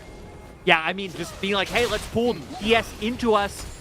The Maokai getting so much value, no one really able to follow up. Like, who else from the side of TS is going to jump in? Just be Wayward who could run forward, and they're going to capitalize so beautifully with that Baron. And hell, they're even going to be able to turn and get this second Drake for themselves. Big moment there, and all it was just WE saying, look, we know you're going for this dragon, so we have total control around this Baron pit. They're even going to be able to TP topside with Shanks, so they're going to cover all lanes, and they didn't even lose the stopwatches. They lost nothing. No, just great split decision-making coming out for them when this was what they needed to do. We're going to see here utilizing the Realm Warp to go towards that Baron. Sure, TS know exactly what's going on, but again, how as TS do you really run straight into WE's comp? Nautilus throwing out his ulti. Maokai going to be able to throw out all the roofs, some other people down. You can see right there. Wayward, the only other member who could potentially follow up with the Vi, not even around to do so. You're not buying space for your carries. It makes it very easy to just blow up Tien. The rest have to get the hell out of Dodge. Well, speaking of getting out of Dodge, Rookie is caught up a little bit here, but it's a 4v2, and you are both tanky solo laners, but you're not that tanky. You're going to have to try your very best to get out of this one, but you're not going to get anywhere close double kill for Top Esports. Jackie Love 5 and 2. He has all of the kills right now. Wayward is on the mid lane. This is Hope by himself. And yeah, Hope, I think he realized very quickly, wait a minute, I have no kiting available to me. So he backs himself away. But good capitalization from Top Esports saying, look, if we just overload a side lane, there's nothing they can do.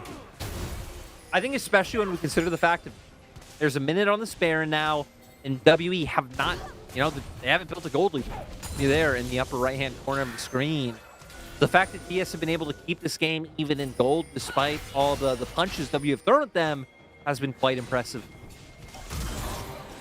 Well, TP going to be put in here. That's going to be Rookie joining everybody, but they've kind of jumped in here. Stopwatch does get used there by the Maokai as the Zhonya's was used by Rookie. They're trying to jump in, but look at Hope shredding through these health bars. He's got red and white. You know what it means. And all of a sudden, anything Jackie Love can do, he can do better. You got a double, I got a triple.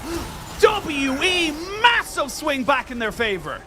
Beautiful from Hope. Earlier we were saying the Shank show, but Hope the one to step up in this game one and show why he's an LPL champion. And now the rest of WE, they're just barreling through the base.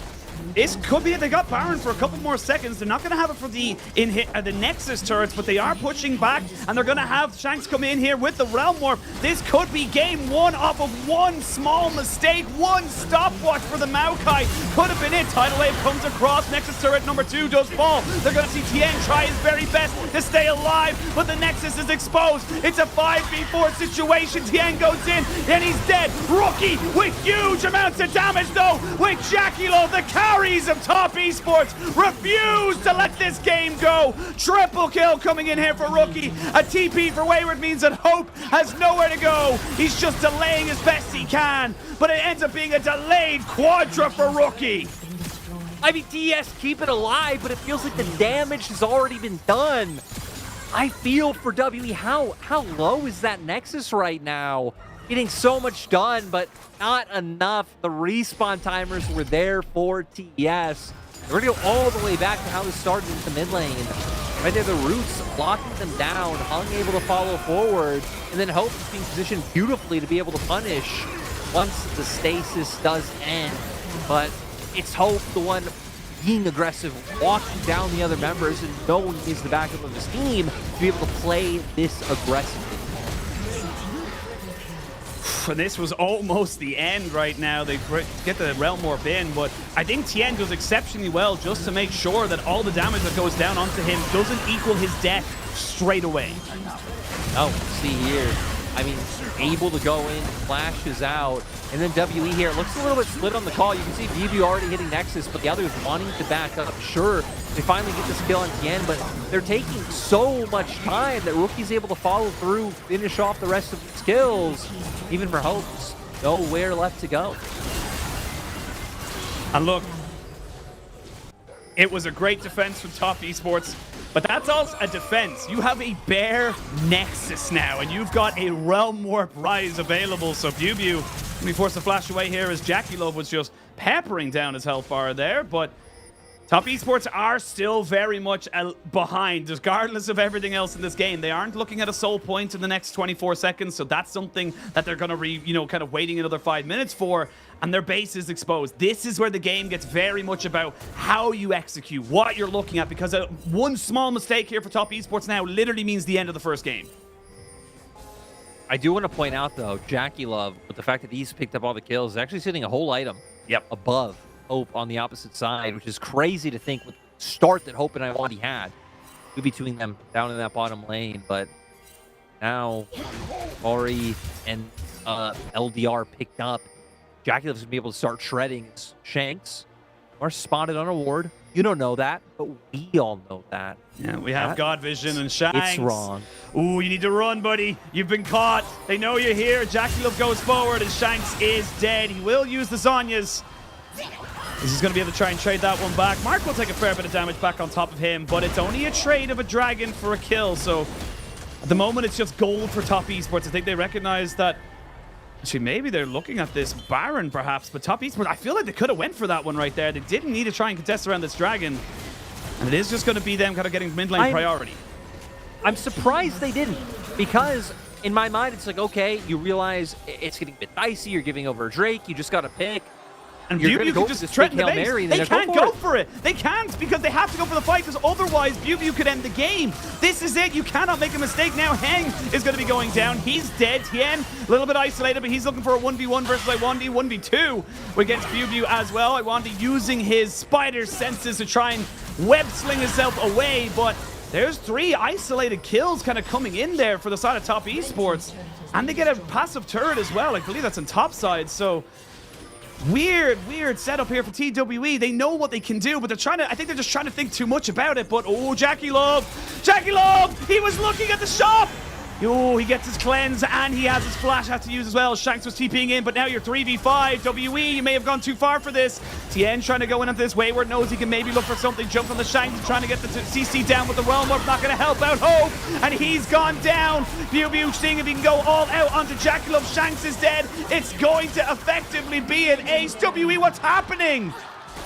It's one of those things where WE are trying too much to create opportunities that they don't even need.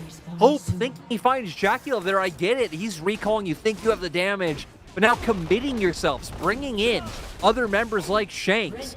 When you have 2 people who are dead, the rest of Top Esports still in the area, and now for TES trying to turn it into a Baron. You do have the Maokai here. Rookie is off to the side, but you got to give this one up. You just got to keep giving over staggered deaths. It's going to keep resetting your tempo, and now they might still lose the Maokai, to be perfectly honest, because Wayward's coming in. His own redemption comes out to heal him out back up. And that is Baron 2 Top Esports. They are now 5,000 gold ahead, nearly 6,000 gold ahead. As we look at the replay here, and again, like you said, it's just you think you have the damage, and you think you've got him out, but a cleanse and a flash, he's on a Lucian. You're never going to catch him. It's like, again, I see what they're thinking of, like, hey, this kill's here, we think we can get this pick, and then, like, their big damage dealer would be down, and we'll still have ours, even if we are at a numbers disadvantage. But still, it's a play you didn't really need to make and put yourself in this position. Iwandi! Yeah, he's dead. He knows he's dead. And this is... Oh, Lord. It was all going so well for WE. They were keeping it so well together. We had so much praise for them, but that one decision to try and end the game seems to have just shattered them. They're just all over the place, losing summoners, off-tempo, picks being coming in left and right in Top Esports. Again, give them an inch, they'll take a mile. And TS with these items, you know, now online, I mean, hell, Rookie's even close to his Void Staff. Again, Wayward went the more, like, damage-oriented Olaf build rather than what Chinktin was going with the Jack Show. So, if Hope, Shanks, if anyone oversteps just once, there is so much burst on the side of TS, which is why they're able to threaten this inhibitor so effectively. You're going to be able to get it and just end up backing out, but gold lead out of nowhere. This will, if TS can close out this game, like I said, it'll be the first game of the year where they were technically behind in gold at 15 minutes and end up with a win. Observer, I really don't think that was important. What's important now? I was going to say, I was like, okay, he's missing his smaller buddy. What's that got to do with anything? But sure, look, sometimes you need to find the beauty in the nuance, you know. But and look, the thing is that despite this gold lead, despite everything coming out, because we are getting into 35 minutes into the game, it's super late game. This gold lead isn't going to be as significant as it would have been, you know, say 10 minutes ago. So you have fantastic ways to come in this. You're on 3 items as Bubu. You have got the GA now for Hope. So these are things you can build up and do well for yourself. You just need to calm down, breathe, WE. Make sure that you're coming out of this with just a clear head, because right now it's just, it looks like solo queue. The problem is now Jackie Love is full build. GA being picked up for him too. And even looking at things like summoners, I believe Jackie Love's flash comes up like right before Dragon will spawn. Hope still won't have his available. It'll be very easy for TS to find those picks, but it's like Top Esports looking for picks elsewhere. Yeah, no Shanks is around. Oh dear, Shanks, they're looking for you. They know you're here. They know you're around. They're gonna try and use the Rift Walk, or excuse me, not the Rift Walk, the Realm Warp. And they will get him out. 1 and 5 on Shanks. Has not been having an exceptional game and really needs that Zhonya soon. You can see just how easy it is to burn him down despite all the stacking he has. And I wonder. But let's remember, WE have built around him. he is like the franchise player that they've decided to keep and go with throughout all these splits. Shanks. And he's caught again. He's caught, but is he? Because Tien now has to go gold, and the tidal wave will come around as they're trying to save their jungler. You can see Wayward now going a little bit too far forward. Does use the CC he has available to him to slow everybody down, and now you've lost your Maokai. But have you gone a little bit too far forward? You can see Rookie trying to put Poke in, but red and white means that Hope is a very, very dangerous man.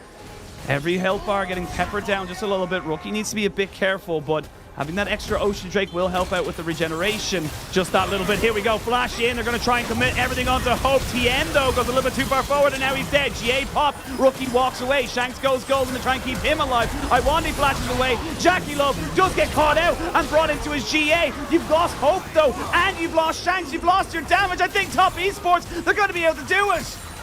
Yeah, Top Esports, they have 4 members alive. They can start pushing with this minion wave to end.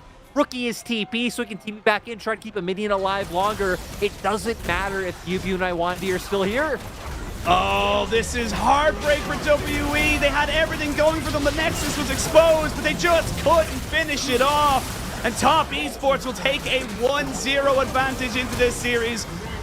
And my God, it feels so much more than that. That comeback was huge from them. It reminds me so much of like their meeting in the regular season where I talked about it. WB, they found an early lead. They had a great start. I believe it was even the same that level 1, they had shenanigans in the bot lane. Were able to start building advantages through there, but their mid game just isn't able to hold up. Even against a team like TES, who we said also have a bit of a shaky mid game themselves, but they have players who've seen a lot, been through a lot of circumstances. Like they know, they have ideas of like what plays to be able to look for to get back in. And let's be real, WE also did kind of just throw that game like straight one by up. one, Yeah. so many different times of like going for these decisions, which you like maybe see their thought process on, but it's like, ah, it's just such a big risk, such a big gamble. And even the payoffs in those circumstances, like again, the one like Hope with Jackie Love or the over push in topside jungle. It's like, there aren't even real neutral objectives up that you're going to be able to convert these kills into. Yeah. So, yeah, it just we see the inexperience of like some members of WE showing, and also just honestly overheating, wanting to get more, thinking you can, and throwing it all away. I mean, look, it was as much a Top Esports victory as it was a WE throw. I think we can all definitely say that. And look, Yeah. that we talked about it just before coming into this. Momentum is everything to a lot of these teams. And I think that if WE were able to come out with the win there, a comfortable win, because right when the Nexus was exposed, it was all WE. A couple of small mistakes, sure. A couple of moments of brilliance from Top Esports, absolutely. But overall, from that moment, right when the Nexus was exposed at 29 minutes or whatever, it was all WE. And now you're gonna start questioning things. Now you're gonna start, looking to try and even, sometimes teams get a little bit more desperate. I really, really hope that WE do not let this affect them as much, because, like I said, like you can see it there, they kept in tow. They let themselves have this.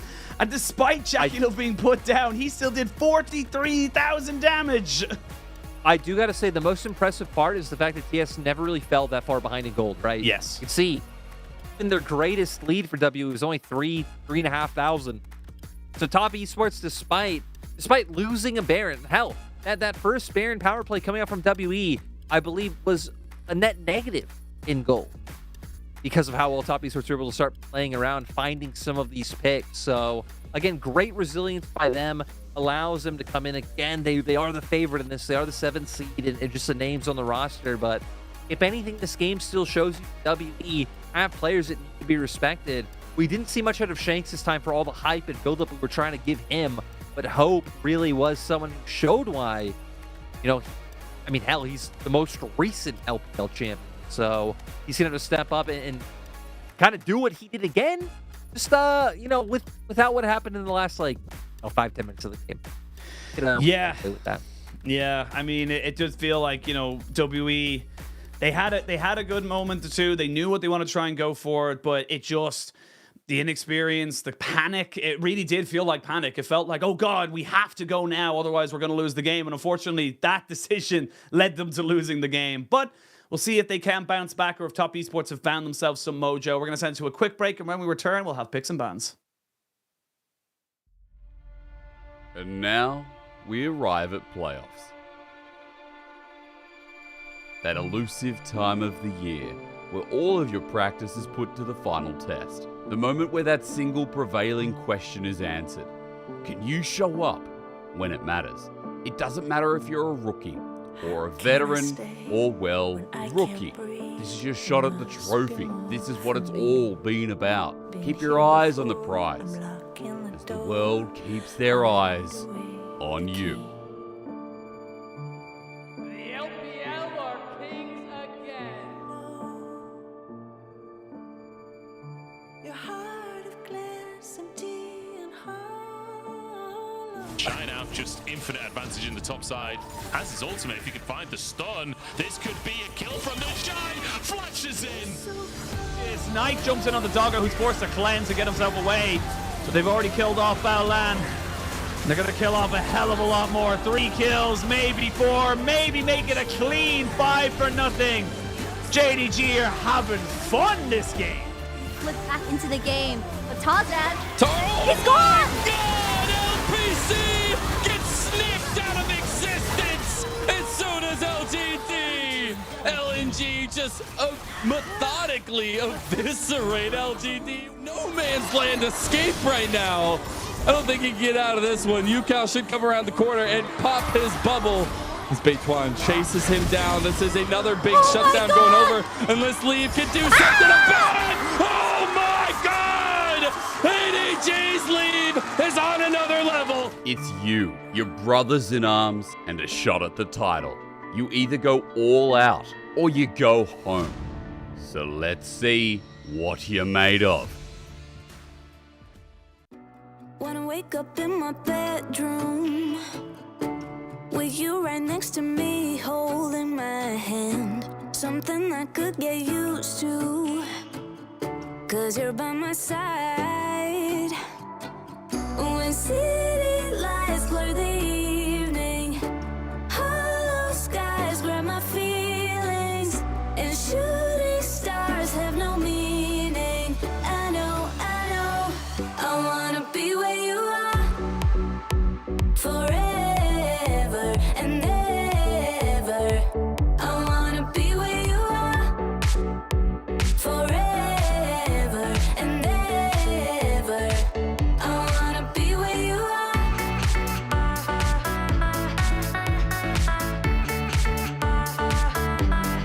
Be where you are.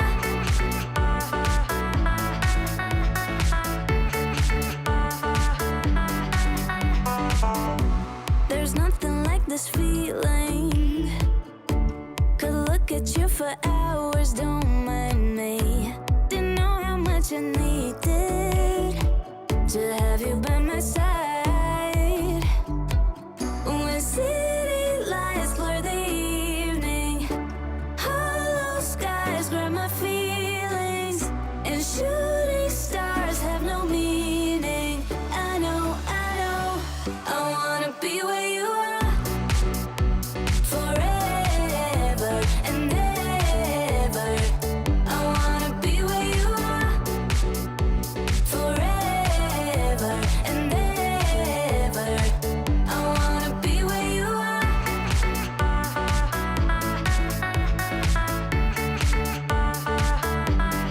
Be where you are.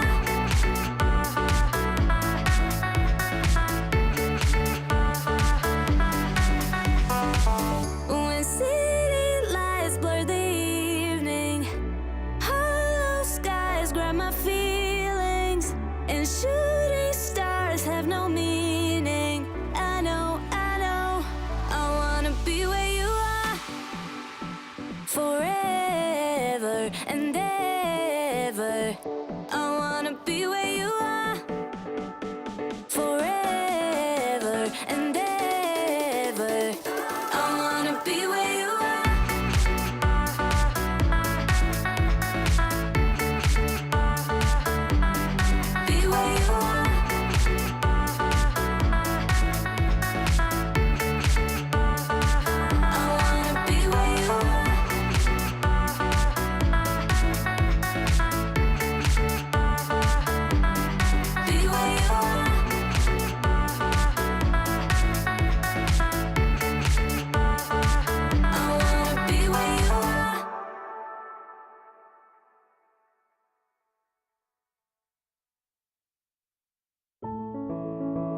outside your door.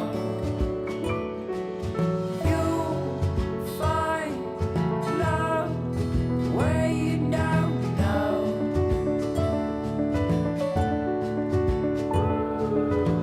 You know that if you ever tried your last, call out on me if the old wind broke your mind.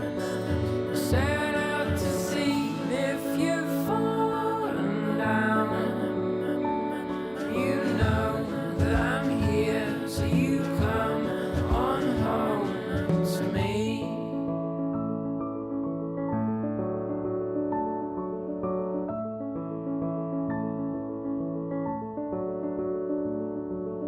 Oh, my son, stay curious, my boy.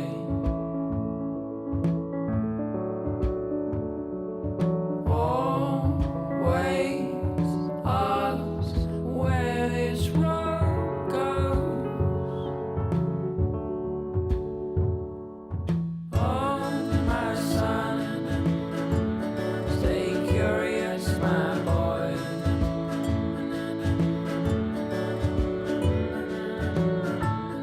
Just outside your door.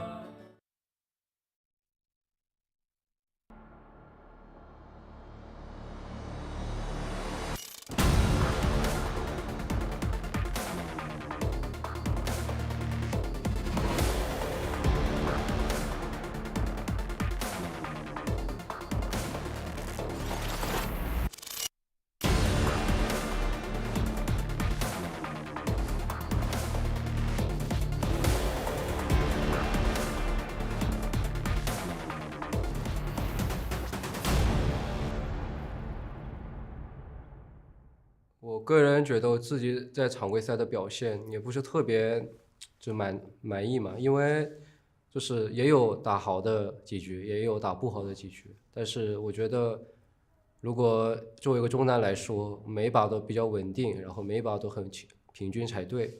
然后我必须要就是保持好自己的状态，然后保持好跟打野跟辅助的配合。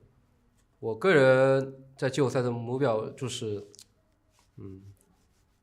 就是到决赛，然后拿冠军，然后希望我们每个队员就是信任互相，然后相信队友，然后自己就有机会。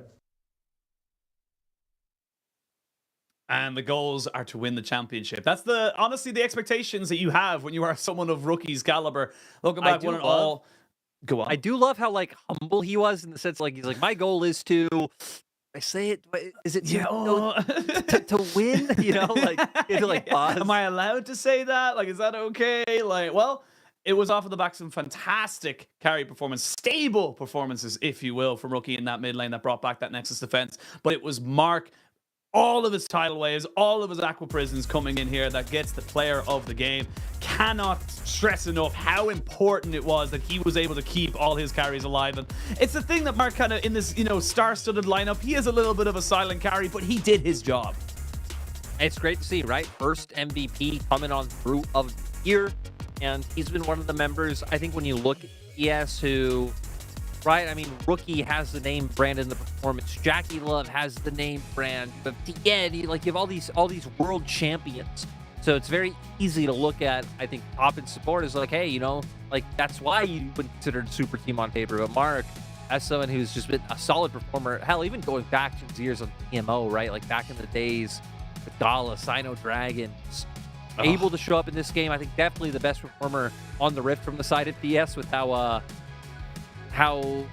wonky it was, right? Again, if you missed that game, if you're just coming in now, this game was a WE throw. We're just gonna keep it a $150. We're gonna be honest. Like WE should have won this game, but yes, we're able to hold on thanks to Mark, thanks to Jackie Love being able to get all of these kills. And so despite getting 2v2 killed early, despite losing lane, being up in items above hope, like a lot of things going right for TS to be able to pull through. But yeah, beautiful Aqua Prison. Yeah, 4-man Aqua Prison to set that whole setup up, and really deserved from Top Esports. And I think that, it deserved from Mark on Top Esports, to say, because like I said, it did feel like everything just went wrong. And after that Nexus defense, it was just Top Esports seeing, oh, there's an inch, here's a mile, there's an inch, here's a mile, because WE just threw themselves into situations they just didn't need to do. They had the priority, they had the pressure, and no, look, you know, even the going for the base at that point, I don't even think that's the throw, to be perfectly honest. Yeah, it gives a load of gold over, but the gold was still pretty even at that point. It wasn't that big of a deal. You had pressure around the map. All you had to do was just kind of wait out, you know, go for some side lane standing turrets and whatnot, but it just didn't go that way. They kept getting picked off. They were never really a 5-man unit for the next, you know, 7-8 minutes, to be perfectly honest, because someone was already getting caught out. Someone was always dying, and they were losing summoners all the time as well. They were never coming in with a full, you know, a full palette, if you will. They were always missing something, and that really did hurt WE. And even mentally, I mean, we were just talking in the break a little bit like this, like, you know, despite how close that first game was, this could be a very swift 3-0 now, because like WE need to bounce back. Yeah. Again, last 9 series these two teams have played against each other, TS have won. TS 2-0'd them in the regular season. So far, very much on track to be in a similar fashion where WE had a lead. So WE gonna have to show up. Last year, they weren't really relevant at all, not able to make it to playoffs in either split. Now, getting back, first time since 2021, where they almost made that miracle run, making it all the way to top 3 in playoffs, but sadly not winning out in the regional qualifier to go to Worlds, where TS said recently it has been, I wouldn't say like a dynasty, like they haven't been winning every title, but, you know, they've been making deep runs in playoffs. 2022, both finals, and now their first playoffs without Knight, their first playoffs without who was top esports franchise player. I feel like TS also have a lot to prove to show that, you know, hey, Jackie Love and Tien, these players might have still been there, but you got to prove that this wasn't just the Knight show, and he wasn't the one making it so they were having all of those deep runs.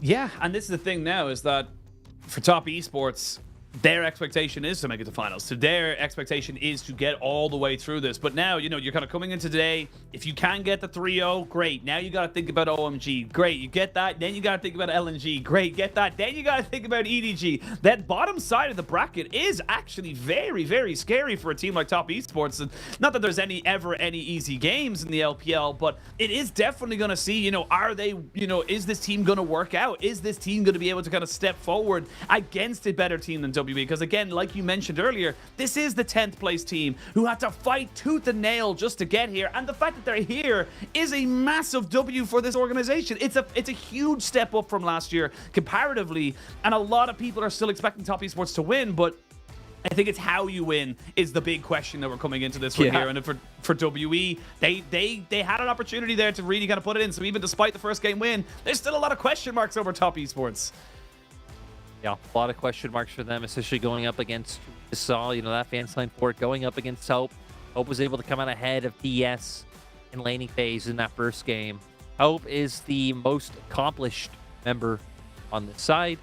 So going into game 2, we know we're going to be sticking on same sides. Draft-wise, so told you, we'll see if anything changes by the time we get in the game, but I'm curious to see if WE end up changing any of their bans. Things like this Vibe priority coming through. It was Hung's go-to champion in the regular split. Yes, stole it away, and I wouldn't be surprised if they just keep going for that same plan. But Sheen, actually, if I was a WE fan, I'd be happy that they stole away that Vibe, because again, even Hung hasn't. The Maokai's where he's been finding the wins. Where he's been finding the wins of Sheen. Yeah, I mean, it's just such a hard, after that first game, it's so hard to know where this is going to go, because it can all collapse for WE. They can bounce back. Again, they had a solid early game that allowed them to have a little bit of a, you know, a lull in that mid state, but we need to know what way they're going to go for this. Do they go completely, you know, balls to the wall, let's go crazy on this next draft, let's look like sort of Nautilus Draven or something like that in that bot lane and try and just out damage them? Because again, they know they can get the early kills. Or do they try and keep it the same comp? You know, look, it wasn't anything to do with the compositions, it was an execution that failed us, and do we try and go for it again? There's too many questions to come out. The only answer I do have for our lovely audience is that Top Esports are back on the blue side, so it is going to be potentially the exact same bans coming out from them. The Rakan kind of high priority, and looking to see if they can get Tien back on this vibe. Yeah. Again, that's what I said. I speculate TS to want to do. OG. Or, oh, true. Munch is probably watching out there. tear rolling down his left cheek. He's casting on the Chinese side, I believe, or on the analyst desk. I believe I saw that somewhere. So yeah, they have him and they have Top Esports, an old Top Esports support. I can't remember his name from a while ago. But yeah, I would assume they probably have Cat on the broadcast for their side. Yes. But you know, again, so said what we think might happen coming into this second game. Rakan, there he once again off the table by TES. TES keeping their band stock and standard. It's actually WE changing it up. And by changing it up, I'll say kind of changing it up. Because game one, they banned Jinx second. Now they're banning Tom. TES have only picked those two champions in tandem. So to me, it's kind of still signaling as a soft ban just towards that bot lane all around. Now here's the real big pivot. Taking away the LeBlanc. It's a champion that I feel like is just really solid. Line pick it in almost any situation right now and links up with the meta junglers quite well. Yeah. For TS, you expect them not to stray away from the buy. It's about where WE will want to go because I don't think their draft was a massive problem, right? We saw it was able to find themselves a lead in game one, so I wonder if they just go back to the exact same picks. Elios Maokai. Yeah, I mean, it could work out. I think Hope did exceptionally well on the Fellows. We saw him there just before we went into picks and bans. You know, he's kind of resetting himself, keeping his zen going. And honestly, it does feel like that. You need to keep the strong mental. This is the kind of the why best of fives are so coveted, because it isn't just about a single game. It isn't just about how you're kind of setting yourself up in terms of that one performance. It's about continuing on and making sure you can get the best out of yourself in a longer series. Because don't forget, if you win this game, that means you just have a minimum 2 more to go. So you're just going to be elongating the series. But so far, so good in terms of the picks, because it's exactly what I said in terms of, you know, what we might see. They're just going back to exactly what they did last game. And they're saying, look, we know how to do this. And again, for Top Esports, they might be like, cool, we now know exactly how they might try and engage on us on that bot side. So we're not going to get that complacent. We're not going to allow them to have that moment. And despite it being the same matchups, we could have a completely different early game. I think especially the fact that we're going to have a different mid lane matchup no matter what is going to end up changing a lot. And I'm really curious to see where these mid laners end up, because one thing that's always on my mind when Rookie plays these days is things like the ASOL. And it seems like the kind of checklist for him has been, are Yone and LeBlanc banned? Yes, well, it is pickable.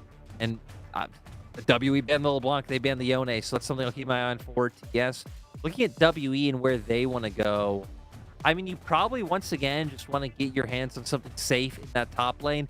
I honestly would not be surprised if it's, once again, just the same pick for WE. They just go back to the Cassante.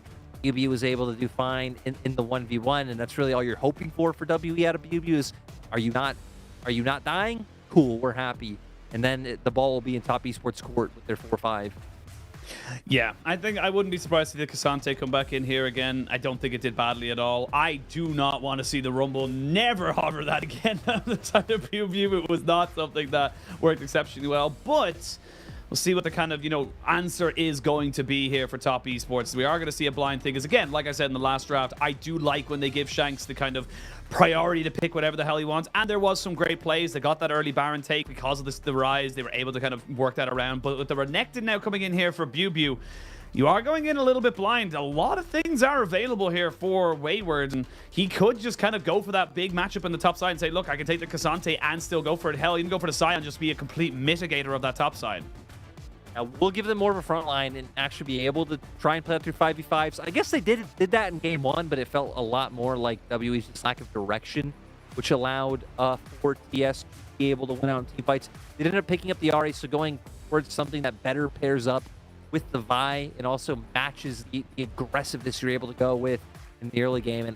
And he just covers such a long range with that engage. But Shank's going to go back to Cassiopeia, his pocket pick of choice. Again, he was known for it. Been back in the days in solo queue. I believe sitting at 4-2 in the split. And it's something that's been heavily banned against WE in a lot of their recent series. So Shanks didn't have a good performance in game one, is on a much more comfortable champion this time around. So if Hope's going to be firing the same way he did in game one, and now you have Shanks online, that could be a difference maker. Absolutely, and I think this is something that, if you're not quite sure, you know, of the history of it, like Cassiopeia is just an OG comfort pick for Shanks, and I will say it actually works out very well. The miasma is so powerful at limiting something like an Ari, because you are, yes, you have a lot of mobility on something like an Ari, but you are looking at, you know, kind of very key timings with those spirit rushes. Very much looking to try and make sure you can get the positioning right to land those charms, get the orbit deception off onto, you know, key carries and stuff like that, and kind of move and dance your way through fights. Cassiopeia fantastic at stopping that, even with just the W, of course, the ultimate as well, if you can kind of catch them out with that. So definitely something that Shanks can and will carry on if given the agency. But a lot of pick here for top esports. You're looking at, as you mentioned, a great mid-jungle combination between the Vi and, of course, the Ari. And in bot lane, again, just so much power for JackeyLove. He loves this combination because it enables him to do the damage when he needs it the most. Yeah, I mean, you need him to be able to step up in this one, be able to get that damage down. But heading onto the Rift, Jayo's gonna come through. Wayward fans out in troves. I don't actually know if that's I think I saw Ox in there. Somewhere in there. He's definitely there. He needs to rep his boy sometimes, you know?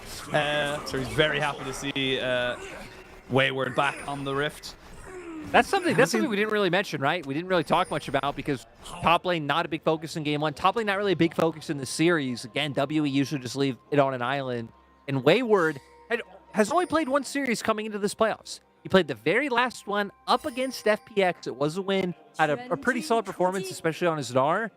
But not a whole lot of data in terms of like how Wayward's been performing, what his form actually is, and how top esports are going to integrate him into the back into the game, right? Because last year, of course, was the mainstay starting member. But going up against BUBU, this is kind of the first year. I think especially if one of these games Wayward can have a carry performance, BUBU second most solo kill player in the league, like it's what you'd want to see. I mean, I feel bad. I kind of feel like I'm doing BUBU dirty by bringing that stat up. It does feel it sometimes. We see a bit of a trade there, but I want to be very happy to trade his health bar for JackeyLove. I didn't make him get solo kill the sheet. I just want to point it out. No, you didn't. You didn't cause that. You didn't cause that. Although I will tell you, I did get a completely off tangent. I have. Do you want to know what the win rate for the Shy is when I cast him is? Someone did the calculations for me. What is it? The Shy, when I'm casting him, has a 22% win rate. Isn't that nuts? Like all time since that's always why, because I am not a Shy believer. I am very negative when it comes. There we go. Yeah. There we go. Any of you out there that are actually a fan of the Shy and what's from the blame, you blame and flame machines. We need to stop talking about him because BUBU. Well, we might see quite low. A bit of a trade back here. BUBU finally hitting level 2, but yeah, I mean, look, I'm not saying we can go back in terms of this game, in terms of top lane. Since Wayward's come back into the roster, top esports haven't lost a game. I know he's only played 3, 1 in this series and then 2 before this, but he has not lost a game. So we might see them, you know, kind of book some trends. But Heng looking to maybe make something work here. Does he flash? That's the question. Oh, he does. And now they're looking for it. They're looking to see if they can catch out this level 2 bot lane. They want to try and fully go in. There's the flash in. JackeyLove has to cleanse away. The hook doesn't land. Now JackeyLove seeing if he can maybe move away from this one here, but he gets him brought forward. There's the heal coming out. JackeyLove hasn't gone down just yet. And now you can see TN has covered this. It's a 3v3. It's all gone wrong. And now WE have to pay the consequences for their actions. You thought you could bully us again, but you shall not be able to do it. 1 kill going over to TN, but it's first blood and it's all the momentum in the world. Tragedy for the side of WE. They thought they had it. The cleverness is worth the flash, but TN counter ganking in the end. They're going to pick up a kill. He's going to get bot side scuttle, and huge momentum swing going in favor of top esports this time around. Game 1, they weren't able to find that, but this time it's gorgeous. It is, and now Rookie gonna force a cleanse out of Shanks as here comes TN, a flash as well. This is all the complete opposite of the early game we saw in game number 1. Let's have a look at the replay here, because again, they try so hard. They want to make this one work. But yeah, flash missing this hook is huge. And honestly, just not even being able to follow up with the damage, because look, they get the initial CC down, he's there, hook doesn't connect, which is really the difference maker. Hope being able to get more autos down, and then here, the Q misses, so that would have been more damage than the auto coming afterwards, but it just sets up for TN, who was already passing down to that bot side, to be able to find this counter gank, get on top of Iwandi and then ultimately bring down Hung, make it so that they get that first blood. Oh, wait. Shanks died. Rookie? Yeah, Rookie has a kill. Huh. Yeah, Shanks died in mid lane, and unfortunate there. Did have to use both flashes. We'll probably get a replay of that very, very soon. It happened in the picture-in-picture, but yeah, this is top esports. This is the kind of aggression and just straight up, you know, advantages they can build for themselves. Hope is dead. There's nothing he can do. One Acro Prison later, and he's gone. This could be over in 20 minutes. This is how good top esports can be when they get these kind of leads. It comes down to the fact that their laners just love to play aggressively. We said it. Usually it's not all about linking up like we're going to see here in the mid lane where TN is doing a good job of linking up with Rookie. It's in their flash to follow through. They get that first one. Hung not able to return. But again, even though TS's laners are aggressive, usually I don't think anything comes of this Sheen. I don't think so, because guess what? Shanks doesn't have summoners, so he can't flash in, he can't put down the miasma, and he cannot follow up. This is already desperation stations coming out from WE, the team, you know, kind of to keep them going. And that's the big thing, actually. I only just noticed that there. Shanks doesn't have a TP. Shanks can't, you know, follow around the map with his solo laners. He needs to be in the right place at the right time when it happens, and that's just going to open up the map for more plays here for top esports. And all that's been happening, it's been a wet noodle fight, you know, just handbags up in the top side here as both these top laners are just having a 1v1. It literally has been the meme that it is just an island, and oh no. That is a level 6 rookie. And that is a level 4 Hope. A Spirit Rush online. Oh no. Oh no. He's walking straight into them. Oh, it's a horror movie. He's right there. No, Hope! He didn't know. Oh Lord. Hope Not is able. quickly dying. Yeah, not able to get anywhere out of that one. And now, Dragon Control, Wayward? Wayward looking for the 1v1. Flashes in to get the all-out. Dominant spin. Pop Pew Pew getting taken so low. Ooh, Wayward wanted it. He knew he wanted it, but Pew Pew keeps himself alive. The wave's actually the terrible spot, though, for the WE top laner. Frustration on Wayward's face after that one. So close to being able to get it. Still, though, coming out ahead. We see Dragon being picked up by TFs here on the bot side. So turning that pick in mid lane. Iwandi now going to get chunked quite low. So top esports spot lane going to keep up pressure in this 2v2, and this is where they thrive. Enabling TN now to play as aggressively as he wants. I don't know if we'll see too much right now. He has all of his topside camps up, but looks like might want to make a pit stop towards mid first. Oh, he's spotted on a ward, so Shanks shouldn't be going down to this. There's a cleanse available for Shanks as well, but they're moving overhang. Maybe they want to try and bait this one in themselves. Maybe they're thinking we could go for something, and that's exactly what they're looking at. They're not quite able to get the bait in. Oh, they're not quite able to get close enough. This is just starting to become painful now for WE. I like the idea. I really do think they could have gone for it, but they just didn't know. They didn't get the full commitment for top esports. Therefore, they didn't have anything to kind of turn back onto. No, not able to get that counter punch when top esports don't throw the initial punch. Counter punch can't exist without, you know, seeing just how it works. But you know, it's dumb logic, but it makes sense. Well, speaking of making sense, a dive bot lane makes a hell of a lot of sense. You do not have flash on Hope just yet. TN to see if they can get onto Jackie Love. They're going to jump in on top of him. Hope has already died, and Hope is quickly dying in this series right now for WE in this game. They're 3,000 gold down, and it's 8 minutes into the game. This is the top esports. Once they get going, it's like a freight train. There's no stopping it. As long as they can get through their first few minutes, Iwandi, he's going down. Is Jackie Love? Yeah, ends up getting taken down by turret. Yeah, so not the end of the world by any means. You got the wave in already. Even just going for the initial dive, so you're making it so Hope's losing out on gold and experience, and Jackie Love's only getting further ahead. But in my mind, that's the key to success for TS. In their first like 5 minutes, be unbothered.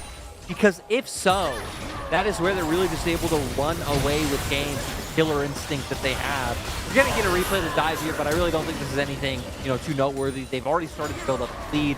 Again, stayed on the spot side after the Maokai flash, and W weren't able to convert that into an actual engage. And another beautiful Aqua Prison from Mart to be able to get this kill online for Jackie Love. The man has been on point this series, and I think that's something that we really do need to kind of give massive credence to, because when you're on a roster like this and you end up in 7th place, not exactly ideal. You're 9 and 7 for the split, not exactly the position you thought you would be in. Mark has come forward. Mark has kind of, you know, been consistent, in my opinion, a lot of times. We look at the replay here, as I didn't even notice it when we were in that first replay. Bubu died as he got 2v1 in that top side. No flash available for him. And it's 7-0. It's 9.5 minutes, and it's just chaos. Asheen, it is literally just like their last series. Like, Yeah. game 1 again, throw from WE. Game 2, huge shot from Here we go. Mark. The hook does land, but Mark got himself behind the tower. He dodges everything. They're trying to put in the damage. They do eventually kill him off. They took absolutely everything in their arsenal Good just top to of get Shane. Mark down. Yeah, now wanting to find Bubu. No Doesn't have dominance. flash up. Cease and desist online. Yeah, I think he's dead. I don't think there's much else to really kind of say about this other than Bubu is going to be going down. They're even holding the CC. Oh my god, Tien! I thought he couldn't miss it, but he did. Doesn't matter in the end of it. They're still going to permit. Rookie was in the wings just in case. Tien having a little bit of a moment there. 3-0 and 3 though. 8 and 1 on the scoreboard. 4,000 gold lead. A Dragon, Rift Herald, everything for, you know, the only reason it's not a perfect game is because WE decided to overload that bot side. That's the only reason. And looking at it, right? Sure, as the game goes on, WE will have great damage. If anything, even better damage than last game in my mind, with Cassiopeia really just being a significant DPS threat. Not to say Rise isn't, but Cassiopeia able to do so much. But the point is, I don't even know how they'll be able to fight for any semblance of map control. Trying to get vision, all of these things is going to be such a tall task for WE. Have a hope in this game. It's looking like we're going to a game 3 where, you know, Sheen, we don't have any data to pull off from the regular season. No. Because the regular season matchup didn't go to a game 3. So, hey, that could be where the story shifts. That could be where the reverse sweep comes online Hey, man, and WE become the heroes. I'm the just world saying, wants. I called a 3-2. I called a 3-2. And how you get to a 3-2 doesn't matter. It's a 3-2 to WE either It actually way. does matter. I disagree it matters because I think a reverse sweep is the most baller way.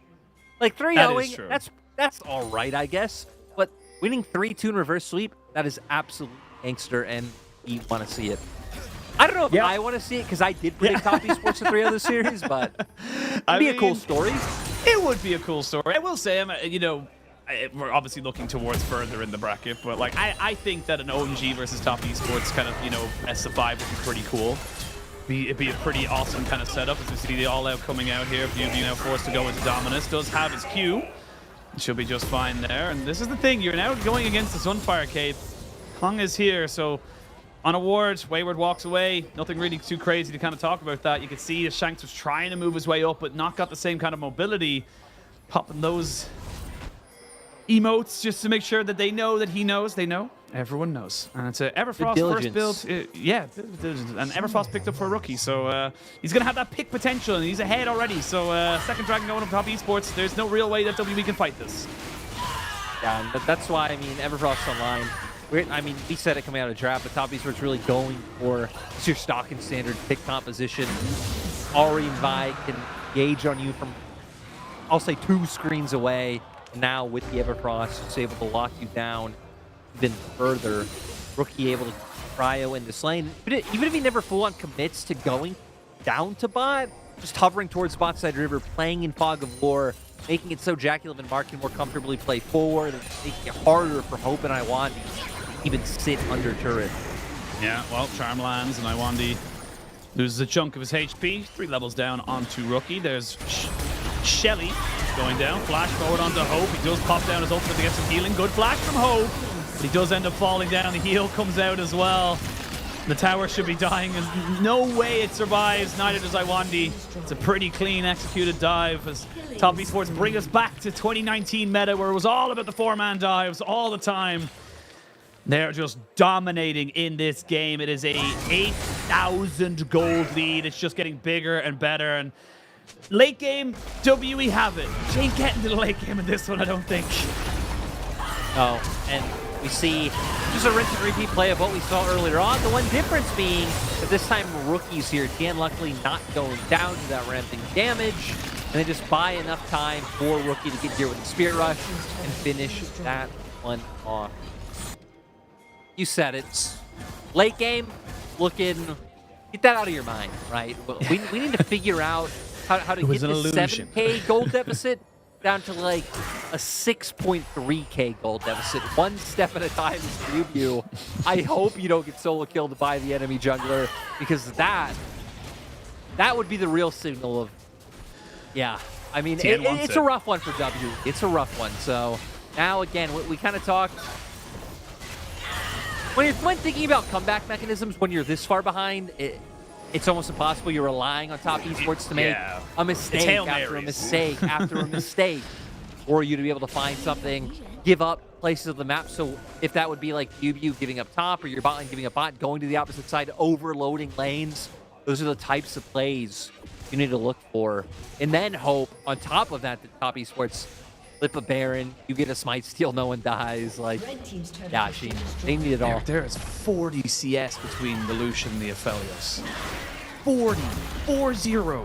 That is absurd right now. Like, it's just so much. That's not even including the kills. Like, that's just not even including anything like that. So it's just such a mess for WE, and I feel for them. I really do, because this is a team that, again, not coming in as the favorites, very much the heavy underdogs, if not straight up, kind of being, just written off by a lot of different people. And they could have had game one.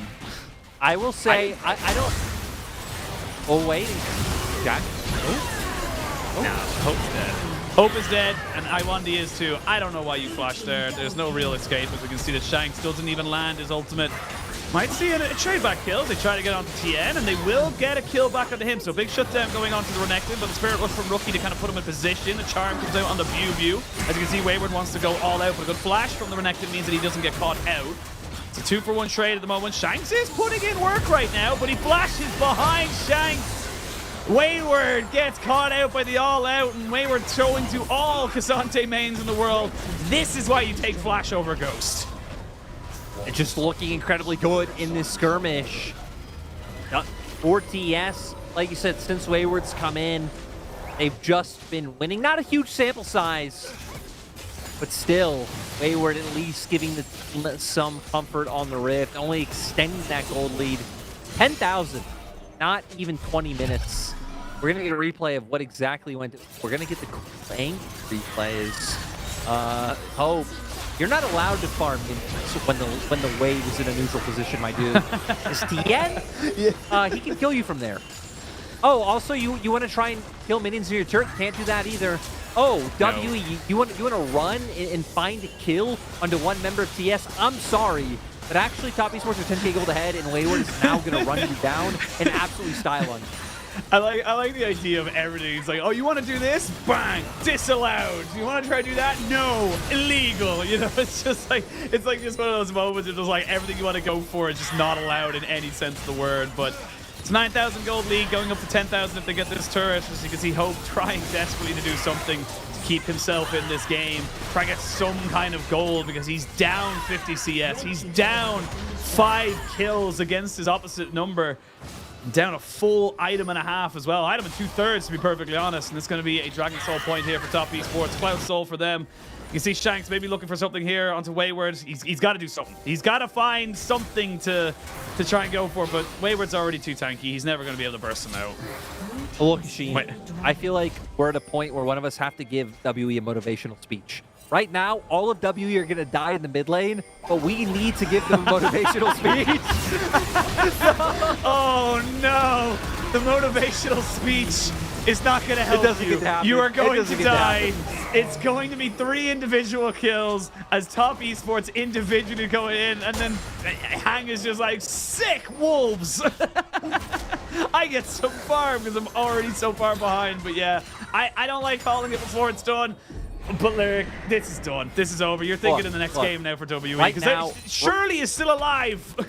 Right now, WE might be thinking like, my God, TS feel like the Power Rangers. What do we do? They're all getting into their mechs, coming together. They're so strong. Go Power Rangers. They just need to become an even more powerful team or more powerful entity. I think they need to become like the cast of the regular show. You know, Shanks is skipped, buff and jacked up. We could say we could say Iwandi would be Bustle Man. Bubu would be Benson. Bubu has Benson energy. Yeah, Bubu's got Benson energy for sure, but Hope is looking a bit like Rigby right now, taking all those L's, and it definitely feeling like he's just not having a fun time. Look at the replay here, because they just surround them on all sides. They literally go like, you know, come out with your hands up, you're surrounded, and then just completely decimate them. There's nowhere to go, there's nowhere to hide. I mean, we were kind of joking about it earlier, but like within the realms of this game, WE, like their crime at this point is just existing. Like, you know, going into these replays, looking at what could be done. I mean, honestly, I feel like if TS even grouped up as 5 and were like, hey, we're gonna 5v5 dive an inhibitor to kill you guys, if they did it right, they could probably pull it off. Now we're just waiting to see when do they want to try and start at Baron to pull them out of their base. Now, I'm not saying to flip it, but try to put some pressure on the map, pull them out, you know, get deep vision, see if you can like force them into coming into their jungle and finding a pick. You got to try something. Yeah, like, and you're at a point now where you just got to go for something. That is 10,000 gold. That is a 4,000 gold lead for Jackie Love alone, regardless of anybody else. And here it is. So they're going to start off the plan, have a few members on, keep other members in the jungle to pick people off. Oh my God! That damage was insane! 3-man tidal wave forces out the mobility, but Mark does go down straight away. So you've lost one and gained one for yourself. You're going to gain another, you would imagine. As Wayward jumps onto this backside, Hope has nowhere to go, and before the petrifying gaze can do absolutely anything. Top Esports say, you gonna kill our MVP from game number 1? Nah, bro, we're gonna completely ace you. 21 minutes. The top lane's being pushed in. Wayward wants to crack open the base. They want to get on with this. They want to start thinking about game number 3 right now. Baron being picked up, getting wave into top side, so at least gonna get more chip damage onto that turret. Shouldn't be able to get it because death timers are so low. We're going to see the replay. Wanting to pull them out of their base. Start up Baron with Rookie and Mark waiting in the wings. Huge charm into the tidal wave. Great offensive by Mark.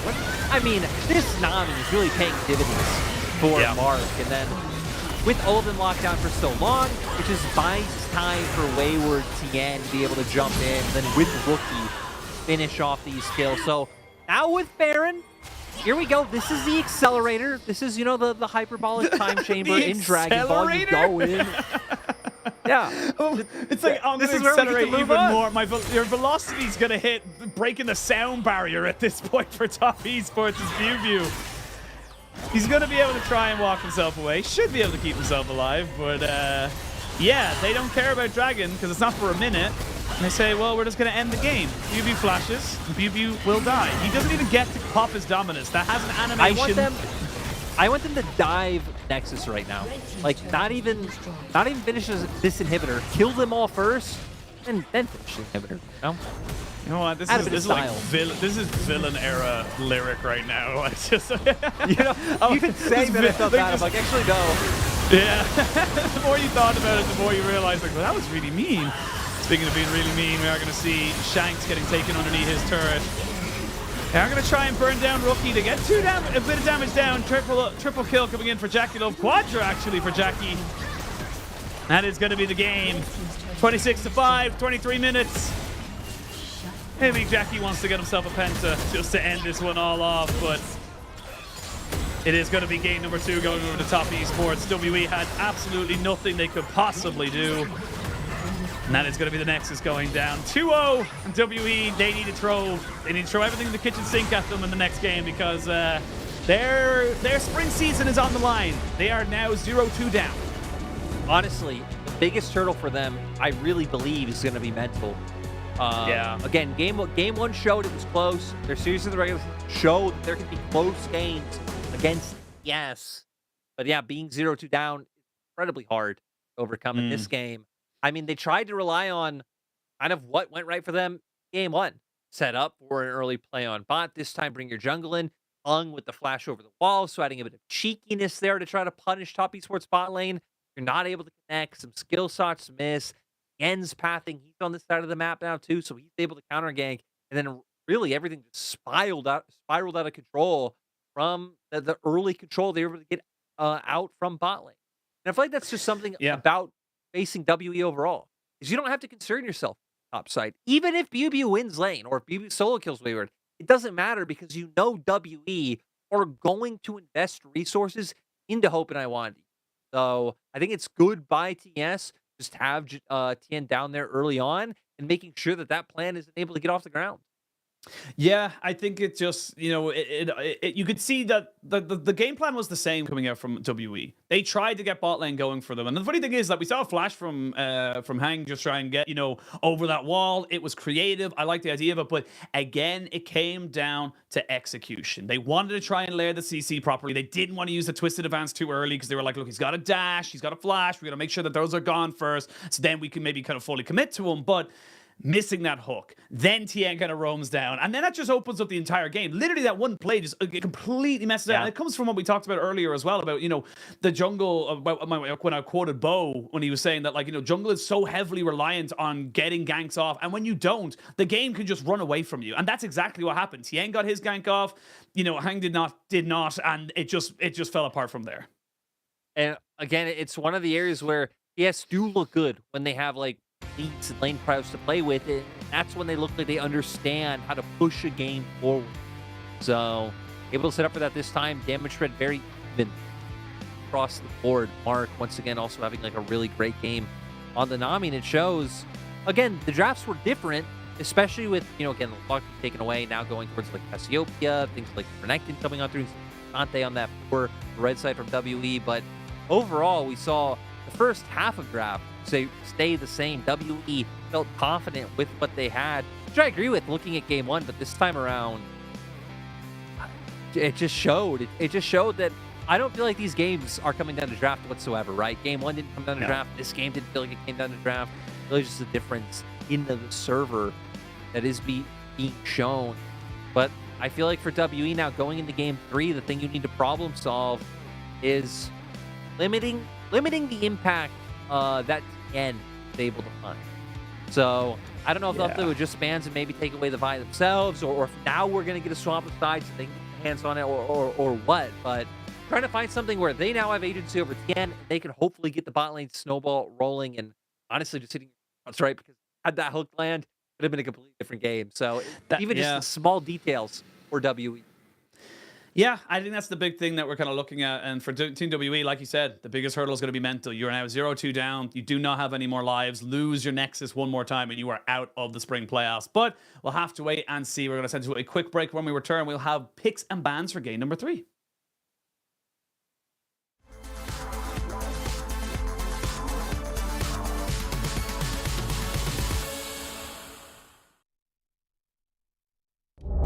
It does not matter whether you clone or not. Tien looking for an all-in onto Cream at the top side. Spirit Rush is available. Can't push the ulti though, and he just autos him down. Okay, both coming in. ETPs from both solo laners as they know they need to be here. Wayward's mega up. Oh! The play. Rookie's on the back line. Hang down what? Instant triple for Rookie. The man of the century in this fight. To go huge, still surviving, has a shield over the wall looking for Jackal. He gets one for himself. Wayward chasing down the Cassidin. They've done enough to get themselves the Drake. And that's a lot of magic pen as well as you look at his angle. Level 18, they're hitting the Baron, but they're turning to fight the all-ins there. A good all-in stun, but now IG have to be wary of Yagao. They haven't killed anyone yet. IG, as you said, Lyric, got to be scared of the damage as Arn jumps forward, but he's chasing. The Event Horizon saves his life as on to Shun. Hang on, a Belios moment. No way, it's happening again. On, run for your life. Yagao there as well as Elk is the only hope of taking him down. Gravitum is there with Calibrum too, but Arn's going to heal us back up with the BT. On needs a beautiful hick onto Arn through the gap close. Hook. Event Horizon saves his day. Elk's going to be rooted up. There's a double with Renan. Arn's still alive as Bluebuff is saving his life. Arn's gonna die onto Elf. The range is there. They kill each other. That's my LPL. He is having a hell of a game for himself, and now Death Count in pocket. They've maybe found a big Shallow who pulls wayward back. The bubble lands though. The Shallow who's gone too deep. LWX forced to flash out of the play. Dracula retreated as well. Here goes Rookie onto the back line, into the Shroud. He's 1 HP, but he's looking for LWX before he goes down. The Shuriken, no! Cut down, gunned down! In midair, Care knocked up, and Wayward slows him. Care down! Dracula onto LWX, but this is Zeri in the late game. He's turning it around. LWX hammered into the floor by Wayward, who turns out to be the hero in the end. So crucial. Azaki, the target, knocked up, taken down. No smites when you've got no jungler. As Rookie. Oh, Jackie's dead. Shanji turns it around. Abel still alive as Rookie finishes him off, flashing forwards to make the hero play. Dodges the knockup, uses his clone, somehow dashes back out of the play, blocking, and Mark saves his mid laner. Absolute heroics from Rookie.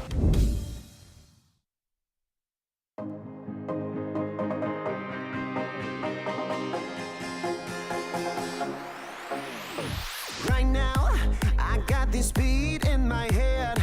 Right now, I want to dive into this world. Let it out for the crowd, let it out, yeah, be proud. Right now, this is a real good atmosphere. Right now, superficialities are here. No excuse, no rules, no one to judge. Just give a fuck. The time has come to lose control. Don't be so shy, just let it flow. We are the masters of our own world, of our own world. We pray for fire in the sky. We show that this night is our night. We stick together, together, together. We're alright.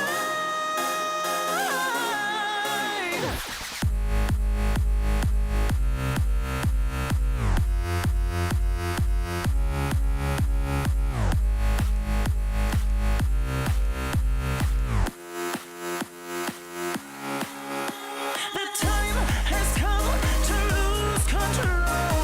Don't be so shy, just let it flow. We are the masters of our own world, of our own world. Well, they drink really expensive champagne on their private jet plane. All we need is a cheap bottle of wine and a cigarette to have a good time. A freedom, a victim, and no restriction. There's no other place to die than here with us tonight.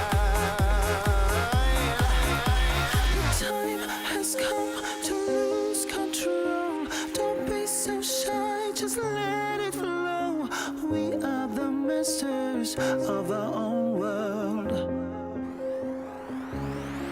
We pray for fire in the sky. We show that this night is our night. We stick together, together, together.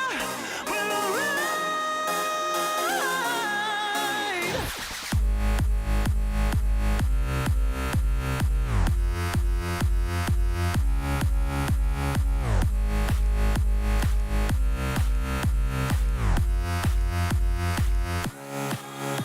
The time has come to lose control. Don't be so shy, just let it flow.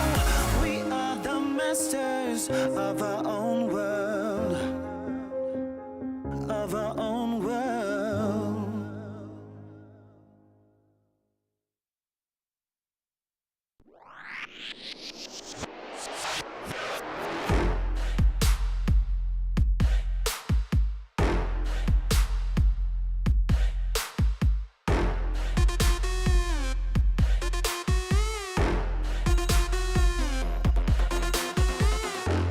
赤信号だとしてももう止まらない理解不能のスピード100倍速い地獄なんて哀れよねねえ聞いてよね負けの準備でもしておきな Come try me get you down 悩んでもやめないわ No more 苦い思い消えてよこの街に呼ばれる再入レクチャー全力で追い越してよさ Driving mode 始めよ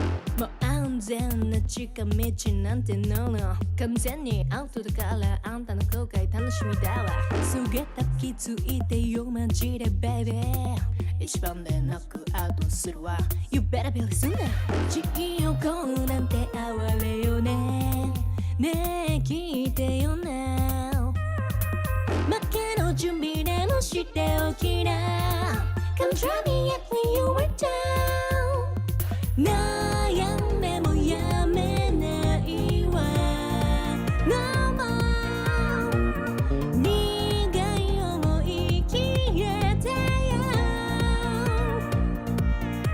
この街に呼ばれる生命フェクチャー全力で追い越してよさ Dreaming on 始めよ总体来说的话，常规赛还是没有打到很好吧，前面算是比较顺利，但是之后也经历了非常多的连败，然后对我们影响算比较大吧。然后最后一场赢下来也算是有调整的空间。W 打野恒，我觉得他是一个比较擅长就是开团，然后前中期帮队友扩大优势的这种选手，然后对上他的话就需要注意一下前中期的节奏。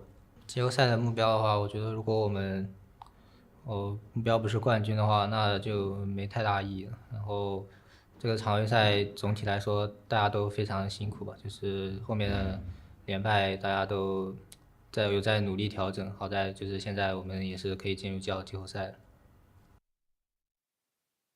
Again, great interview. I love how humble it is. Like, you know, talking about the struggles, about how they were coming into this one and saying, look, we were lucky to get into playoffs. We need to get better. We need to build back that momentum. But they are doing just that. Game one, very close. They brought it back from the depth of literally getting themselves the first game loss. And the game two was just all them all the time. Yeah, it really was. I mean, just from early game, right? The counter gank and bot. After that, WE didn't really seem like they knew what to do. We saw Tien then gank up towards the top side. He was able to find kills there and really just taking over everywhere on the map.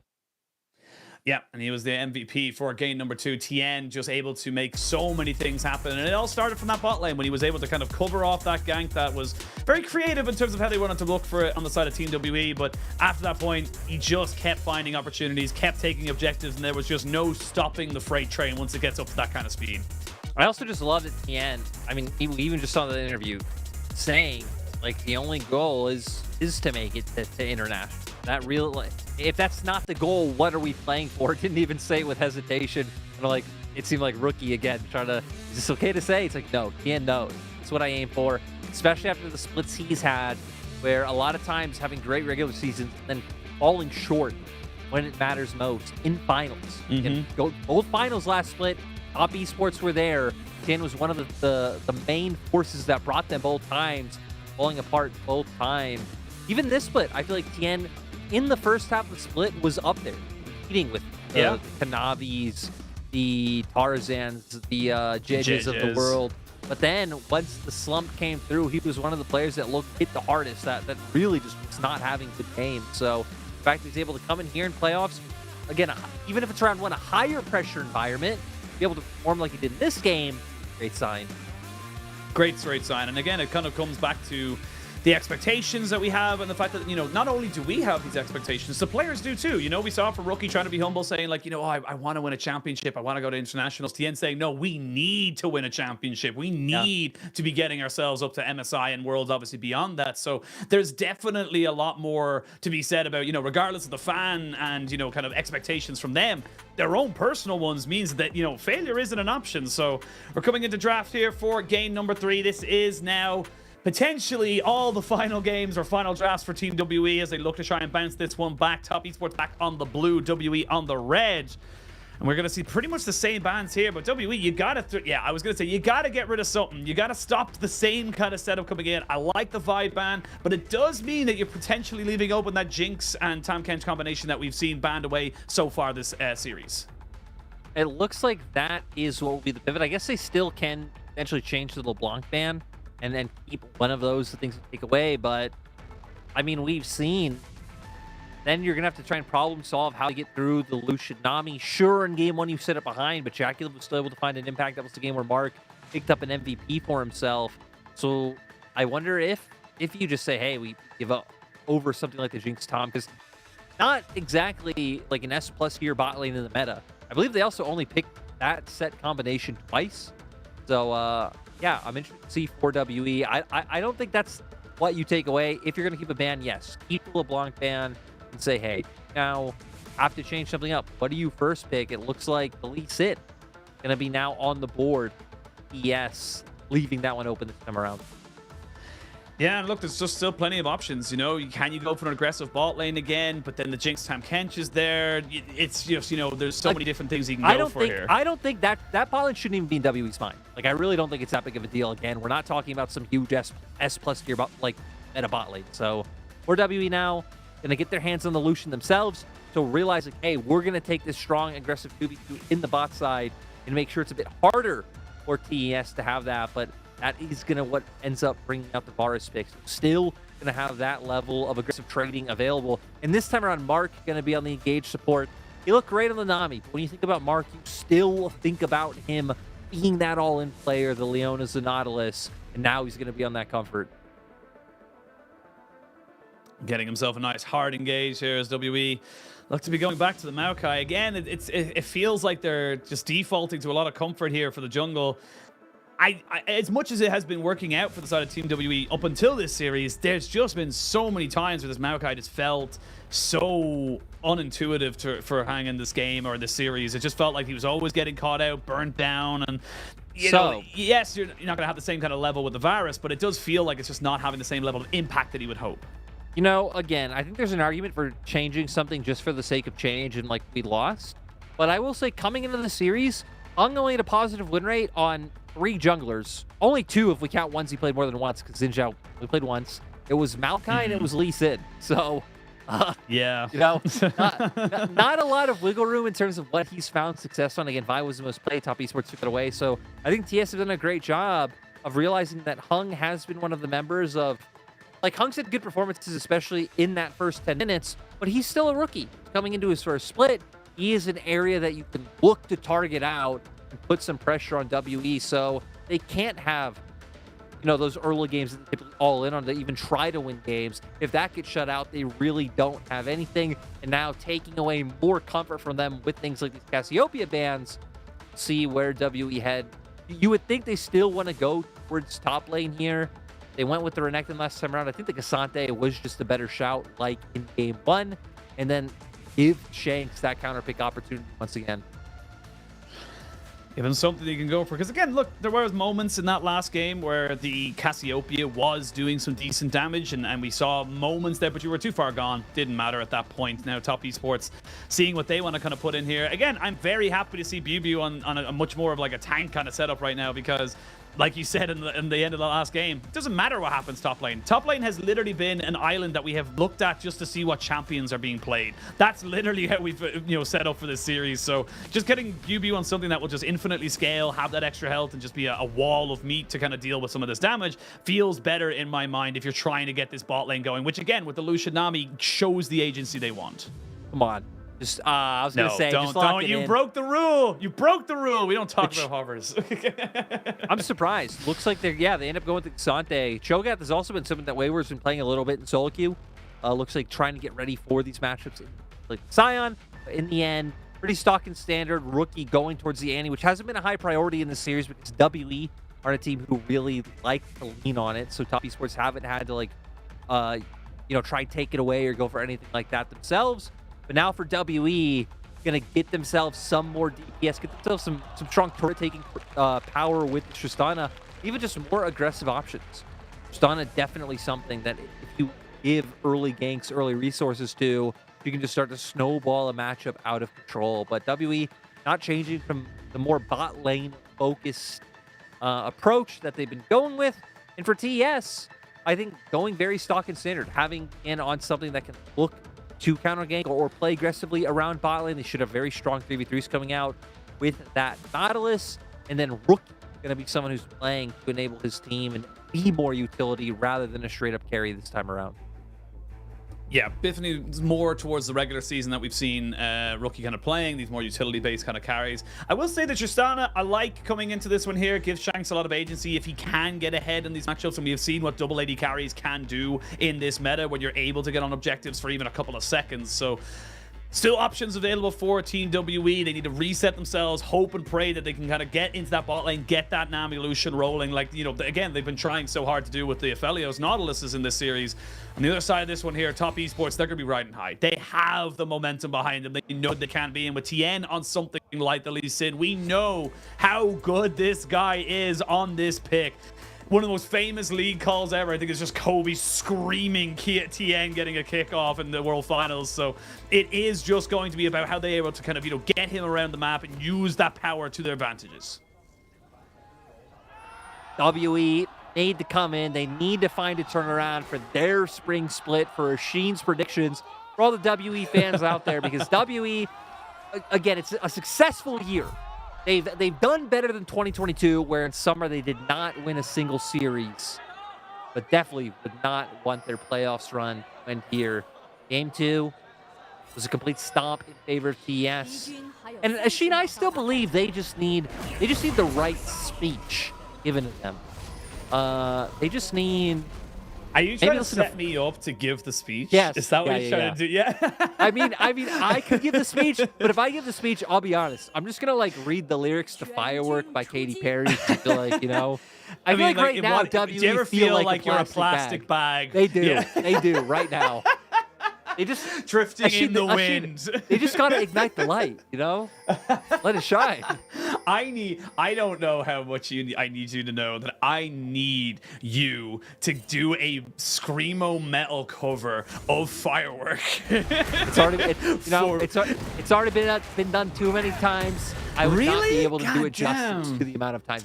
We'll find a song. We can find a song. We'll make it work for us to kind of get you the screamo part in it. We need to get more music, man. I swear to God, LEC owns the market right now in terms of the parodies or the OG songs. They're great songs, but we have some incredible talents of our own. Hysterics plays an awful lot of instruments in general. As we see a bot lane engage coming in here, Mark gonna get his ignite down, so Hope pops off his cleanse. This is kind of the way the Lucian Nami works. You're not really champions until level 2, level 3, but you gotta be very careful here. Same game As another plan. hook comes out, same game plan. Here comes a heal. Mark may have gone a little bit too far forward. They're going to use the heal of their own. Hang with Lube up, looking for the level 2. He jumps in. That's a nice bramble smash onto Jackie Love. One more auto, but he doesn't go down. No! Flash is good, but hooked back in under the tower means it's traded back. Not the worst of trades here for WE, but they do lose their AD carry. Level 2 gank coming out from the Maokai to try to get W in a better position this time around. At the very least, Hope is the one who picks up the kill on their side, to where Mark, of course, getting the return. They're going to feel slightly better about it for WE. Would have liked, though, off of those kills, right, had they been able to get that wave pushed in, deny some CS out from Maris, but not going to be able to. So we're going to see here. Hook comes out, but hung with the level 2 gank on the Maokai. Jackie Love and Mark weren't ready for it. Twisted advance into the Bramble Smash. They do need to commit the flash here to get one, but it also just sets up for Mark to easily find the return. Oh, Wayward might go down here. He will. So there's a trade of 1-for-1 on that top side. Not a bad trade here for Bew as Tien was getting a little bit of vertical jungling going as he stole away the red buff. Some red buff online itself. But still, it's all about the bot lane here. Yeah, Rookie's here. Rookie's got flash and Rookie's got stun. Oh, hook goes wide, and that is a godsend for the WE bot lane. It is, and now Shanks is going to be able to try to get something out of it in mid. Rookie does have TP, so he'll manage to get there quickly. Looks like Tien's catching the wave, so it actually won't amount into anything.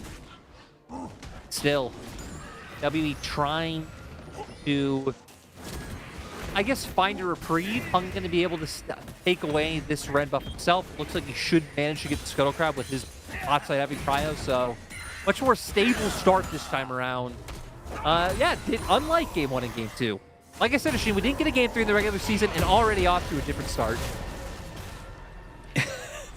See how different it is. And yeah, I mean, this is the game plan. It has been the game plan for the longest of this entire series. Get this bot lane going. You can see exactly where to go. But this time around, Tien is in the area, and he is miles ahead in terms of camp farming because you're just putting in so many resources here. We're going to have a little bit of a move coming in. They haven't revealed the Maokai just yet. Tien has been spotted down, so they know that this isn't exactly a setup here. As Rookie going to take a hell of a lot of damage here from this explosive shot, and this is where Shank starts to ramp up. You can see him trying to make something work here in this mid lane, making sure that Rookie doesn't get those easy roams again. It's the right play, and for WE, I think that's what we keep doing. Invest vision around mid lane. We can already see some nice wards down towards the bot side of the lane that actually just timed out. Allow Shanks to push up, play aggressively, not have to worry about the ganks coming through. It prevents Rookie from moving. You're going to be able to get those turret plates down with those explosive charges, and even potentially open up opportunities for Shanks to move, like he's doing right now. You typically don't really see it on Tristana, but hell, if him, Hung, and Yubu made some kind of play up towards the top side or into the enemy jungle, and work out.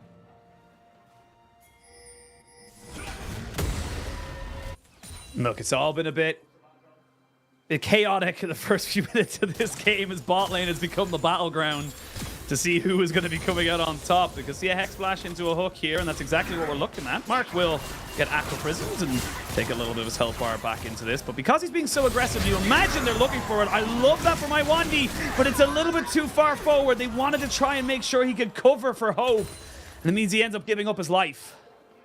Another kill going over to TS. Down towards that bot lane. At least Hope doesn't end up losing out on any minions, so you know, not the end of the world, but still more gold going into TS's pocket. You don't want to see it.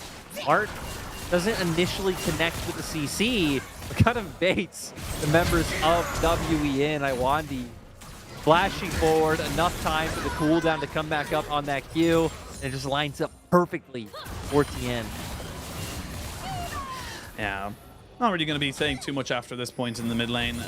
The Tibbers ult is generally just a way to harass someone down, to maybe set yourself up. It's on such a low cooldown, and gives you an extra little bodyguard as well, little minion in that mid lane, so we do tend to see it a lot more often than not. And we can see that bot lane in a bit of a bad position right now for W. He's going to be pushing into Jackie Love. As you can see, he's just happy to let this one kind of soak up all these minions as long as he's, you know, not losing any himself. So little moments like that will hurt the WE bot lane as it's about 1,000 gold lead now. Top lane, Pew just going to use his ultimate just to get himself there. The express train to the top lane. Clear out this wave as well. 7 minutes, 16 seconds on the clock, so we need to start thinking about Herald, how teams are going to approach that. I mean, for WE, with the fact that you picked Lucianami, in theory, you would have loved to just be able to play on that prio, dodging out on the hooks, using the fact you have the range advantage, rotate them up first. Kind of like they did, what was it, in Game 1, to be able to take that one. But with TES actually being able to contend in that 2v2, I think it might make it much harder for WE to just outright look for that plan themselves. Yeah, we're seeing the early game plan from WE kind of being mitigated, honestly answered completely here by Top Esports. Bubu doesn't have ult, remember, so an all-out may be coming in here in the top side, but Wayward doesn't quite have flash just yet, and Bubu knows it because his flash is on the exact same cooldown. Rookie, without Tibbers and without a stun, Might be in a bit of trouble here if he doesn't use his flash straight away. There's the buster shot in just to kind of keep the harass down. And this is what the Tristana does best. He just keeps the lane push, constantly putting down pressure on it. But a little bit of CC is added into that. Rookie is a dead man. Still not even going to manage to get a summoner from him. So ultimately, Top Esports feeling fine about it. And now WE, had they gotten that, that could have been the thing that opened up the Herald play that we were talking about. Yeah. Without it, you can see Hope had already went back down to bot lane, and even Iwandi following suit right now is going to do a nice job dodging out on those chains of corruption. And hell, I think now we're starting to look at TES. Rookie is TP. Maybe come back to lane. You have prio topside, and you be the team to look at it. But neither of these teams seem enthralled at all at the thought of a neutral objective. A dragon. No. A Rift Herald. Maybe an enemy jungle camp. I don't know. You know, splurge a little bit. Live a little, you know? Get a vibe. Go for something. As we see, maybe a little bit of a work here as Wayward does get the all-out up onto the top side. BB going to flash there back we go. on the lane. There we go. Yeah. Thank you, Wayward. Thank you. Unfortunately, thank you, Wayward, but it means that he's not really going to see much else happen on this top side until his all-out comes back. So not really going to have anything else there. But you have gotten your wish, shall we say, for Top Esports. They are going to look towards gaining this dragon. It will be a late enough soul in the grand scheme of things. So I think WE are happy to keep scaling, keep getting the stacks of the coal onto Shanks, and just wait for an opportunity to arise, shall we say. I'm a simple person. I don't necessarily need, them doing good League of Legends, but let's do things that equate to us getting something. You want to make these plays in bot and mid? Okay, let's turn it into Vision, into a Dragon, into a Herald, into something. So now Dragon taken off the board. Herald is going to be that next point of focus. We've already forced Flash out from BuBu. So again, I think TS should be the team more comfortable looking for. You can see Mark making his way up now. So that should be the game plan. So for WE, it's going to be how do they react? Are they going to potentially look for a play down towards that bot side onto Jackula?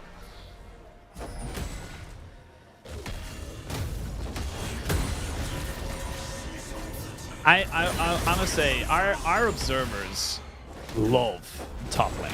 They do. Our observers in the LPL adore top lane. They adore watching wet noodle fights happen all the time. But with Tien very much kind of confirmed to be on that Rift Herald, we are going to see a 3-man kind of overhaul in the spot side. Mark just using his best to kind of prop himself up, make sure there's no one to be taking too much of an advantage in that mid lane. Tien is outside of the bush. Yeah, now he knows. I was like, he has been spotted. He was just kind of sitting there. So and look at the minimap. Hung has actually been waiting here for such a long time. It's been like a solid 30, 40 seconds of him expecting someone to start making their way down, cover, relieve some pressure, but no. And with that, I mean, TS got Dragon, they got Herald. WE didn't go for any type of real play down towards spot. Even if they had, Jackula actually was quite respectful. Went towards his turret, got, starting for that reset. So, yeah, not a lot of holes left open to be exploited by WE, but WE not even really opting into the potential of going for it.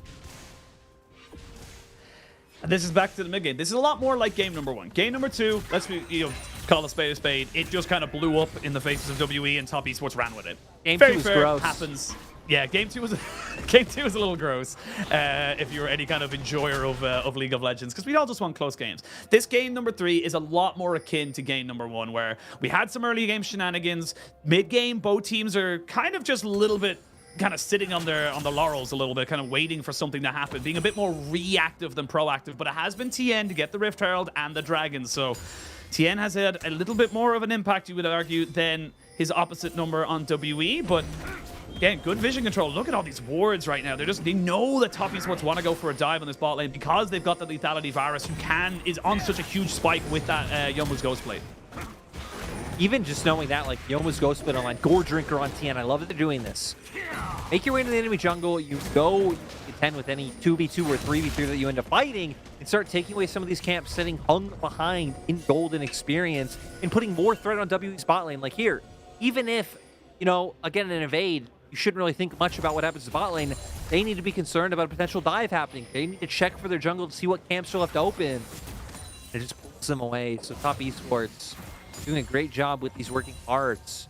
In fact, multiple points on the map, and we said it. If top lane is an island, I mean, Wayward's going to just have a field day up there in that 1v1. Huge CS lead, constantly keeping pressure. And sadly, we were saying we need to nullify TN's impact. They haven't done that. And if anything, it's been Hung who hasn't been able to find an impact on this game. Yeah, really agree. Good job, Minion, the sixth man of WE, keeping hope alive. Did have the dash, so I don't know if he would have been caught out or not, but just over a minute till the dragon spawns, and Scuttle might be the call to arms right now. There's going to be the ultimate there. It's not going to get a hell of a lot done, as Tien was covering on this bot side, so Mark soaks that one up, knowing he has plenty of shields there with the safeguard and his own W as well. And everyone just kind of backs themselves away. Wow, not quite sure how that one missed at all, but there's a tidal wave coming in. Jackie Love has to heal. They are going to get the kick in eventually, but Mark taking a lot of damage, and Mark's dead. They've got the chain of corruption, and Tien's isolated. This was just a strange kind of nonchalantness from top esports' bot lane, and they just got caught. I don't really know what they were expecting there. Even going against a team that has full vision control over that bot side river, so they know Shanks is in the mid lane, showed in bot. Like you said, resting on their laurels there, allowing for the punish. Sure, Rift Herald to come through. Looks like it should get the charge, but at the end of the day, we're still at the same point of the game. So WE keeping their hopes alive, still potentially managing us to at least bring us to Game 4. You would love that. I personally would love that. As the only member of the Teacher casting Ma? team who completed, Would love that. Teacher Ma. Yeah, that's true. The OG. Oregon. He must be so mad that like Aurelion Sol got a complete rework and he's already retired as a pro. He's just like, oh, this could have been it. This could have been my moment. You know. You could I know be he's not Oregon. meta, but It could be the opposite as well. He might see the rework and be like, what the hell is this, and hates it. that's true. I remember a lot of people hated the Aurelia rework. Like Aurelia one tricks were like, this sucks. This doesn't keep her essence. And Kraken gets confirmed. We might see a fight happen afterwards, as we can see the stun does come out at the end. There is Nature's Grass to come out. They're going to jump onto Mark a little bit. Shanks looks for a little bit of a reset. It's a bit of a split fight. He doesn't have the mana right now. Tien goes in with that Gore Drinker, and there's going to be the ultimate used by Bubu, who TP on the side of this one here. Jackie Love has nowhere to go. You get the dragon, but you lose 2 kills, and you gain nothing out of it. WE coming to life in this mid-game a little bit. That Scion absolutely came out of nowhere. When I saw Bubu flash the wall, I'm like, what is this? Gets in, they managed to get 2 kills. And it will be something. So they will have to start to worry about, you know, the stacking of the dragons actually coming online. This next one will be soul point for TES, but especially if they can break down this bot lane turret, which it looks like they should with Jackie Love only just respawning. Hopefully they can start to try and build a bit of a gold lead. Gonna see here of Wayward chasing BB down to start with, but it looks like just accepting he's gonna be able to back off, coming in on the flank. And then, I mean, TS actually wanting to continue to go forward and find the kills, not having the damage there to take down the Maokai. And then, yeah, being surprised, being like, what? Scion's here? And 1K gold lead, finally, favor of WE. Was that before or after 15 minutes? I think it was just after. I think Top Esports were ahead just before it. So stats already been ruined. Yeah, TES have officially won 1 game when they were in a deficit of 15. I feel like WE should. I feel like I need to give it to them regardless. You know what I mean? It's like I feel like they should have won that game. Obviously, that's not how the League of Legends work. But now, like, this changes the dynamic of how this game is going to work, because you come back into live, Hope's 2 items. Hope is huge right now. 2-1 and 2 on this Lucian. They will lose this tower down the bot side as Wayward kind of pushes that one in. But Rift Herald being taken, top lane now being pressured as well. You've got plenty of options here as WE as they look to try and catch out Rookie, who doesn't have flash. They're not going to commit the ultimate just yet. There it is. They're going to slow him down just a little bit. Rookie does just kind of have Mark keeping him off to the side, but Shanks has already eaten up all of that damage. Not quite sure how he took that damage. I think he might have gone into turret range a little bit, but hot lane turret will be taken. Hope might be in a little bit of trouble, but the Q does not land on the TN, so he takes some pressure there. Whoa! Iwandi Not sure why that was going in, but they're going to commit anyway and look to try and take out JackeyLove, who's taking some fair damage here from the jungler and support. But now your jungler is isolated, nowhere to go, nowhere to be, and he will be falling down. Mark, we all saw that hook. You cannot hide from us, but the result is the same. WE kind of showing again that little bit of panic where they all of a sudden find themselves an opportunity and they just try and do too many things at the same time. Reverse of the last fight, though, where, I mean, last time around it was WE picking up kills but losing on the objective front. This time, Hung goes down, but at least able to take that top side turret. We'll see if Top Esports can get anything more here in the mid lane, but Hope should be fine, having summoners and still having that E up to be able to dash away. I'm just concerned now. Kind of looking at the game going forward, you have this poke Varus coming on through, up against things like a Scion, which is going to be incredibly tanky, but also a lot of things that are going to jump on you, the Lucian, the Tristana, the Maokai. It's going to be so hard for JackeyLove to stay safe. Not a whole lot of damage around it. Like, Rookie's going to be doing some, but you don't have any DPS. Their composition is pretty much purely built on burst, which means they're going to be heavily reliant on actually creating opportunities to get picks. Yeah, I think the big thing is, like you mentioned, is that it's all burst damage, but when you've got things like a Bloodthirster coming in here for Shanks, you've got the Maokai, the healing as well from Iwandi, this is going to be harder and harder the longer the game goes on for Top Esports to do what they want to do, which is burst somebody out. Rookie seeing if someone was maybe moving toward, preferably Hope, was moving towards that red buff, is sneaking himself off to the side. Has got a flash of the Tibbers available to himself, but knows that it's a very difficult thing to do when you have full summoners available to the WE bot lane. But happy to continue to move forward. It almost was popped there by JackeyLove. 36 seconds till the Dragon spawns. It's an Infernal Rift. Rookie is still off to the side. This is what you talked about just a few moments ago about how they want to go for this. And oh, that ward is so pivotal to stopping that engage. So you can see now Wayward going in on top of the jungler, trying to get himself a little bit of a 1v1. We will see the ultimates come out, but now we can see that the jungler is already dead. Wayward does take a lot of damage, but he doesn't go down. You've lost your jungle now as WE with 10 seconds till Dragon. You will be able to stall this out, I feel, because you have control. It's not exactly ideal situation for them. Rookie, here we go. It's Chung. Rookie almost gets chunked. They're going to see Tien isolated away as well. And you can see the damage these AD carries are putting in. This is the mid game that we talked. And these objectives will not last long. They get at the tower and they're giving time for Hung to come back. They are, but Wayward already going to make his way over. Looks like for TES, they might even just concede with the fact that look at Rookie moving up to top side and taking his Wolves. So we'll be the first Dragon of the game going over to WE. Top Esports hoping to make a gold trade, get this turret for Rookie. I also like that Tien's making his way into WE's red side jungle. When you know you're giving up the major objective, try to find some camps, but he's also going to end up finding a Maokai. It's a smite fight, and it's won by the Maokai. Yeah, you don't want to find Maokais in jungles. No. Not exactly a position you want to be in, especially when top lane and mid lane were being pushed out by the enemy team. But let's have a look at this, because Wayward just finds an opportunity to catch out this Maokai and goes straight in on him. This is one of the reasons why it's nice to see Wayward get his time back in, is willing to make plays like this and creating these opportunities. Goes in, brings him over the wall, and you have JackeyLove close enough to deal damage. Mark even contributing the ult, not letting him get away. And Tien being the ultimate homie, using that Dragon's Rage to get the kick away so Wayward doesn't end up going down. But Top Esports once again find themselves in the same position, the same problem solving of, well, what do we really do unless one member kind of slightly oversteps, or, you know, you find an opportunity like you did in that last fight of where you're able to separate someone with that Cassante ultimate. Because if not, they really can't just walk straight forward into W's composition. The play will probably be like Tien coming from lane and trying to link up with either Rookie in top or JackeyLove and Mark in mid, and just hoping the CC from one of them is enough. You can burst them out before any reinforcements show up. And this is the big thing, like, you know, despite them, as you say, like, you know, they got the win in that fight effectively. Oh, Hope. I'm going to stop myself for a second there as Wayward. With Flash, maybe looking for something, not going to gain anything out of it, but they got the pick, but they couldn't turn it into anything else. You know, it was like, oh, we did it. We killed off their jungler 10 seconds before Dragon. And then they had to kind of fizzle out because they realized that all of their, engage options were gone. They lost the Dragon's Rage, they lost the All-Out just to get that pick happen, so they couldn't actually move forward after the fact. So little things like that we're going to have to keep ourselves an eye on as 2 items are kind of coming across the board here. You got the Bloodthirster now for Shanks. You've got the Jack Show for Bew alongside that Sunfire Cape, so he's feeling pretty good.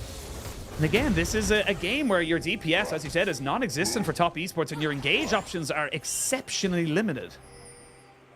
For TS, you're just so reliant on those things you use to engage. Like your ultis are so pivotal, and that's why, like, after the last pick, they didn't feel comfortable even trying to contest the Drake, even with numbers. So you really can't just use them all too lightly. You're gonna have to be decisive to commit to a pick anytime you use them. Is now, speaking of picks, Tien might be able to find Bew. Bew's just far too tanky at this point. Yeah, I was gonna say, I think Bew found him more so than anything else. But now you're on a bit of a flank. This is WE looking to try and keep themselves alive in this series. Remember, they're 2-0 down, and here's the tidal wave coming in. They're going to try and catch on the Wayward, but Rookie flashes in and immediately gets caught off now by Hope, who's trying to put down back onto the DPS. Rookie goes golden, but Bew's just keeping everyone away. There's no support here for the mid laner of top esports, and that could just be the Baron. It looks like it will be. WE making their way up there now. They already have vision control set up in the area. TES, you're going to want to try and contend. You're going to want to try and at least get Tien in here to go for a steal. They've backed off it immediately. Wayward's going to have to try and back himself away from this one here. Look at Bew. He's just keeping everyone busy. There's going to be a flash from Hope to make sure he doesn't get caught. But he gets caught anyway. Tien found him, and the all-out is good enough. Tien will get out with his life, and Wayward is shredding now on the backside. Wayward wants his spot on this team permanently, but Shank's doing all he can. A flash in from Mark, but he's taking too much damage. Eventually, he does go down. Bew is the last one standing as Heng just keeps himself alive. He's going to have to walk away from this one as Rookie has already kind of moved himself back in with a teleport. But it's all chaos in the mid lane. Tien with one of the sexiest plays of the year. I like just with how behind top esports have looked in terms of map control and not being able to contest WE in any area, from having to run away, and Tien gets in there and makes it happen. My God, what an absolute hero. The fight not really going to evolve past that. No objectives taken, but I cannot wait to get the replay because that looked like all hope was lost heading into that potential fight for TES. I mean, pure perfection there from Tien, but I will say, as much as it was awesome to see and really well done, let's have a look at the replay here. As they just fully collapse in there, and they think, again, like you said, it looks like WE have an option, but it's just Tien absolutely outplaying it. Yeah, goes in, follows through, flash into the ward jump, and then manages to get the kick into the rest of his team. Yeah, you get the kick and that's it. We can't go any further. We got ourselves a dragon fight in 16 seconds, or might be just about now. As everyone brings themselves back into this mid lane. Gaining control, trying to see if he can do something there. Wayward knows he has to be the front line here for his team, otherwise the rest of them just can't walk forward. No, a lot will be down to Wayward. Has the ulti available. Again, separating someone from his team, or maybe being a dive buddy alongside him. The problem is you have multiple damage threats on the side of WE that you need to worry about. Sure, maybe you can jump on Hope, but then you have to care about Shanks and vice versa. It's going to be incredibly hard to dive in and try to make a play like that. And then Jackie Love will be exposed. I mean, you don't have flashes anymore. Remember this. They caught out Wayward. They've also caught out Rookie as well. There's one kill. This is while Tien is soloing the dragon, but he's just not got the damage to do it quickly. You've lost two. Tien wasn't with his team, and now he has to be the hero who steals away this Baron. Tien already having one hero play in this game. Going to have an opportunity to look for another. I don't think he's gonna go for it. Will be up, but yeah, not even going to try and contend with the steal. You're giving so much agency over to the side of WE. I think it's just hoping, you know, live to fight another day, keep farming up waves, get some more damage under your belts. And honestly, probably thinking we'll just prey on WE if they make mistakes. WE have been very mistake-prone series, but I don't know if you can rely on that in this game where not only Baron, but the pushing power of double AD carry, the pushing power of a Tristana in the mid lane. That's a Tristana now that would have finished up Infinity Edge as well. Didn't actually get to notice it either, but Hope already on 3.5 items. And you're on Soul Point. It's Earth, Wind, and Fire here for top esports if they can remember how to get themselves up to Seoul, but 3,500 gold now for WE, and they've got themselves online. We are getting to the point now where they're going to have, you know, serious amounts of frontline, serious amounts of engage available to them, and it's just going to be hard. You need more hero plays. That's the problem. The TN play was amazing, but then it cost them everything. All the flashes, all the ultimates, and it just meant that you couldn't really go for a fight afterwards. But this is what you do. This is what you do when the game is dire. Cheeky brush play. A little bit of a cheeky brush play, but that's Bew. So I don't know how much damage you're going to really put down onto him. Eventually, he'll go down. Can you look for anything else afterwards? Wayward moving forward. There's going to be the ultimate used. 2 ultimates here from WE. There's a good Aqua Prison off as well. Bew still doing work. As you can see, TN look for something, but still no flash available to him means he cannot make the play. It's a pick-off. It's a side laner no longer available to the Baron buff, but that means you've left open mid and exposed it to a certain tower take. Or TS, though, right? They would have been in the same position had they not gone for this pick, and they probably still would have gone down. But now, gonna look for the flank. They're looking for a bit of a flank there. Hope is here. Is he going to get caught out? Yes, he is. They go all out, but he flashes, he cleanses, and Tivers cannot do the damage. That's all of your real engage no longer available. There is a flash kick available. Should Tien want it? And he does end up putting himself right on top of Shanks, but he can jump over the wall. Tien wanted the heroics, but the damage is no longer there. Pew TPing back in on top of this because they know they can look for the fight. They've no more engages. You're all on basically running away mode right now. Shanks going to TP in. They're trying to catch them out. WE want to put in the final blow right now, but Top Esports are just a little bit too far away. Not going to be able to go for it, but still having the Tristana here. Now, Hope trying to find Wayward. Oh, the slows and the ultimate, the culling. And that's Lucian, that's Hope picking up another kill. These staggered death timers, and WE, they find themselves in an incredibly similar position to game one. They just need to eke it out. They just need to make sure they bring it home. Wave in mid, waiting on a wave in top that should be here very shortly. So I think WE should be able to start just breaking down these structures. You don't have anyone who could safely really walk forward and soak any of the damage that WE have to offer with Wayward going down. So at the very least, it's going to be 1 inhibitor. Maybe 2. Maybe 2, maybe more. Maybe the game walks away. Yeah, I was going to say, but this time around, WE do not bite off more than they can chew. They've got 2 inhibitors, plenty of control around the map. They know that Soul is available for Top Esports at a minute 30. They want to reset. They want to use that gold they just got. Good on them. Get back, you know, hit even stronger power spikes. You're going to see here, WE. I mean, Hope got found, doing everything they could to get on top of him. Damage, sadly, just really isn't there for their side. Hope manages to escape, all the sums coming on through, and then Tien tries to do the same thing he did before, but Shanks has a stopwatch, has the ability to rocket jump over the wall, and sadly, just ends up giving his life for nothing and allowing for WE to push further. Just baiting your whole team into that engage, and then enough time for WE to respawn, get the TP in, and then to chase Top Esports down. If it worked once, why wouldn't it work again? I feel like we've seen this. No. It's 40 seconds, though. Now they know that everyone was probably in that bot lane as Rookie and Jackie Love kind of reveal themselves, and WE... 30 seconds. This is the thing, though. Top Esports have awarded themselves with those early dragons. They don't have to fight this if they don't want to.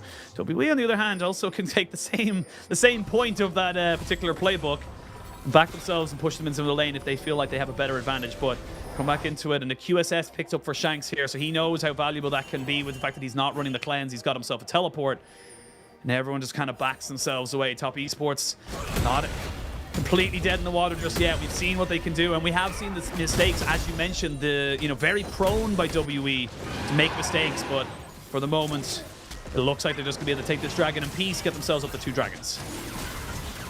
I also think, luckily for WE, in terms of how their comp plays out against Top Esports, it should be very hard for them to even give over any kills if mistakes come up, because you would pretty much need members to be isolated. If Bew is ever around, he is shown he's going to be able to soak up all of the damage that comes on through and buy enough space. You also even have things like the rapid fire cannon range. Tristana's range is insane with all her mobility to reset in fights. Rookie's not here. Top Esports don't have any options. I mean, you're going to lose 3 inhibitors now, and they're going to put the tidal wave down as well. It's going to land on the 3 members.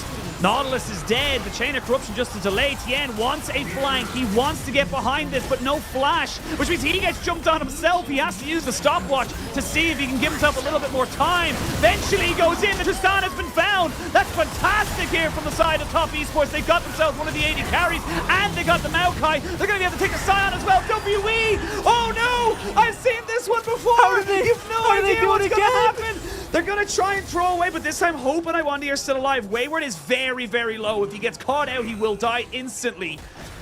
But everyone backs themselves away. There's double super minions and a hell of a lot of damage, so I don't think WE are going to lose this time around. Hope, though, taking a lot of damage. He gets the Sorrel to cross there. Jackie Love and Wayward have gone too far forward. Oh, the stopwatch is massive. Rookie can't get it up. Hope is everything. They've no CC to stop him. And the super minions are printing. Top Esports, go back your base. You need to stop these minions. They need to stop the game from being ended from all the work that WE had gotten done beforehand. And my God, those, like, PN's angle, that's like the only way that they can win fights. It is their only win condition in these setups, and the fact that he can find it again blows my mind. Baron, though, is back on the cards, and it looks like that's where WE are headed. I mean, they have to look at it. This was just minions. No one from WE touched those towers, and they're already basically dead, so Cullen comes out just to make this one a little bit faster, as WE know they've got themselves the pressure. They just need that killer blow. WE, I mean, like, they might be giving over picks. Like, these fights might be going a little bit sideways for them, but the fact that they're still getting objectives is making all the difference. We're going to see here, though, the engage comes out, but again, waiting in the wings.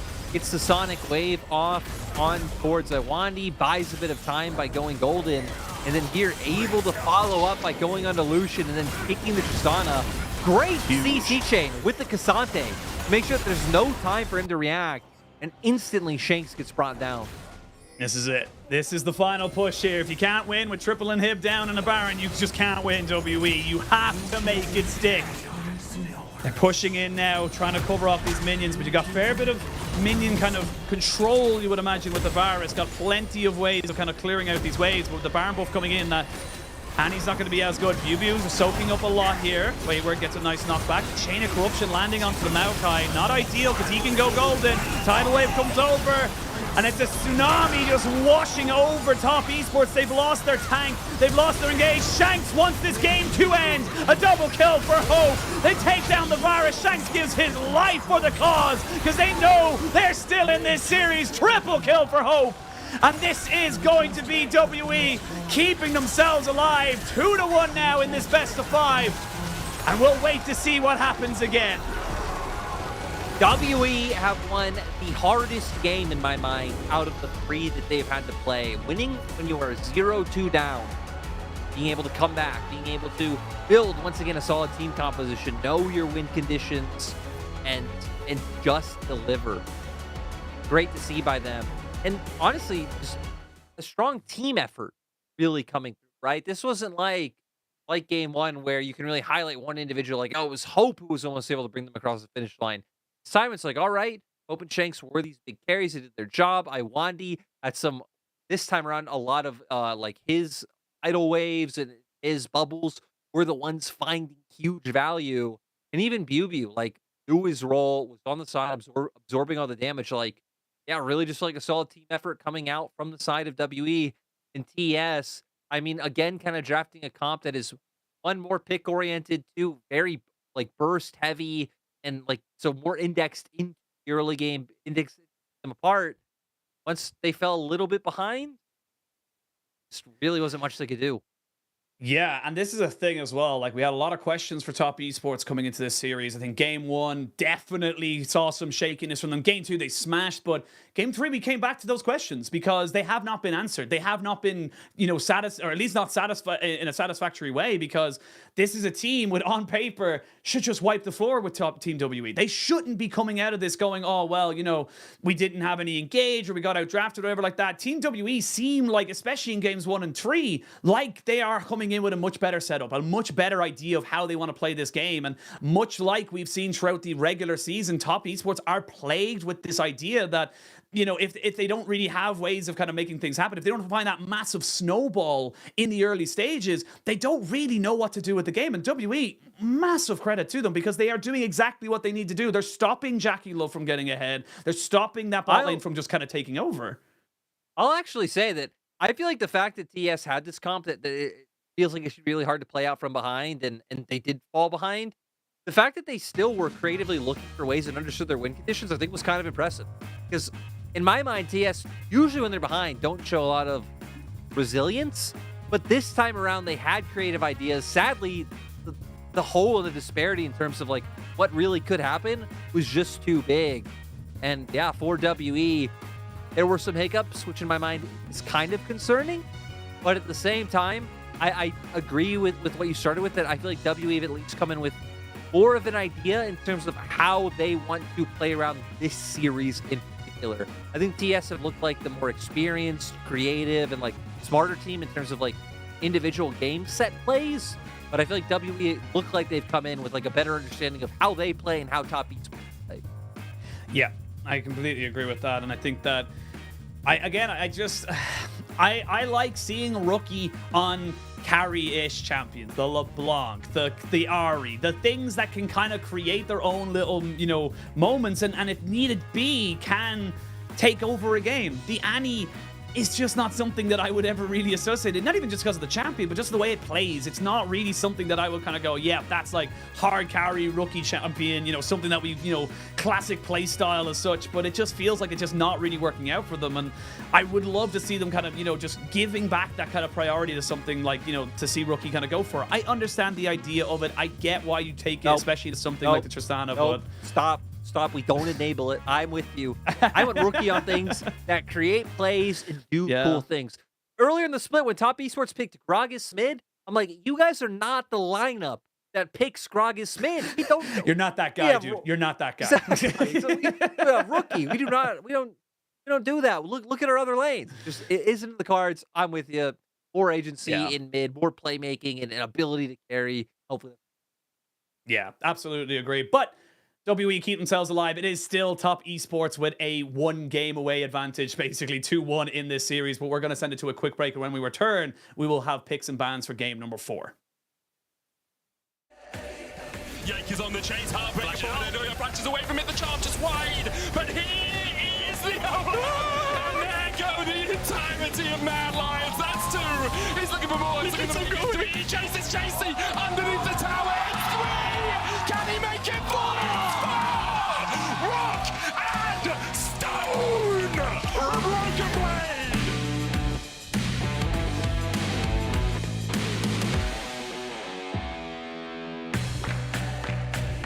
But who he gets caught out as 100 Thieves don't get a chance to defend the tower from falling, but they got 1 kill while Licorice is making work in the base. Yeah, he's already on the end here. Stixie! Oh my god! Stixie tries 1, he flashes back, he's still alive! Closer tries to look for the punish, but Closer's get taken out! Golden Guardian's now on the front, double lift is gone, Pearson is the only damage carry left alive! It's just an acid Busio, no way, Golden Guardians! Have they done it? Stixie has been taken out as well, but Licorice and Gory are still alive! This just might be it! Golden Guardians! They've done it!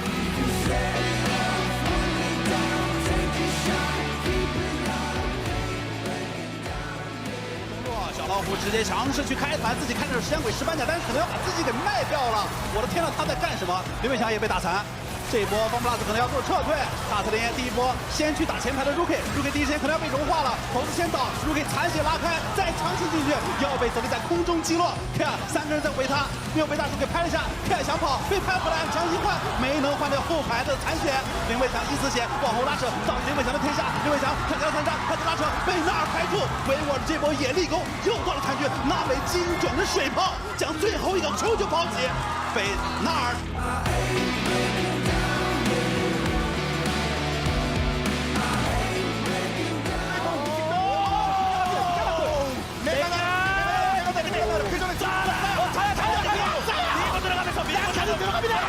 그리고 와 지금 자 자연이죠 자연이죠 들어가요 고 이건 갑니다 이러면 KT 비상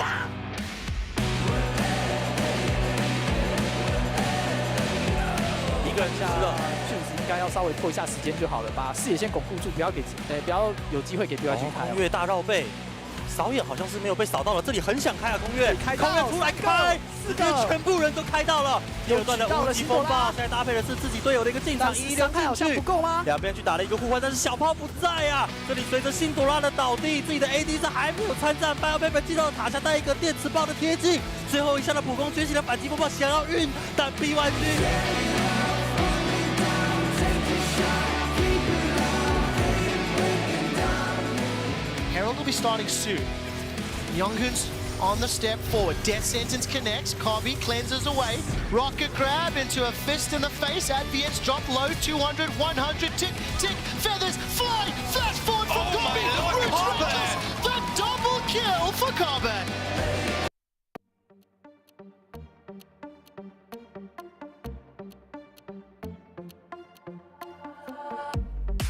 身も蓋もないわねマジで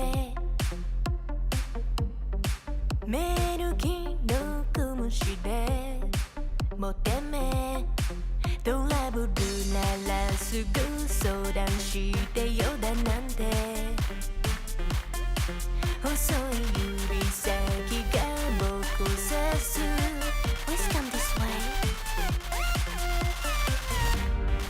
ピンヒールで突き刺す血の味が欲しいまで純粋だと思ったバカねゴー赤いリボンで踊るネオンライトがきらめく騙されたなんてめめしいやつね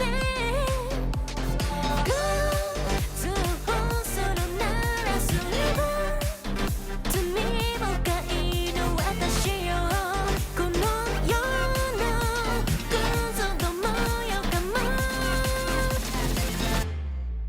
も民がひれ伏す農場の世界へようこそ落とし穴に落ちたあなた Please come this way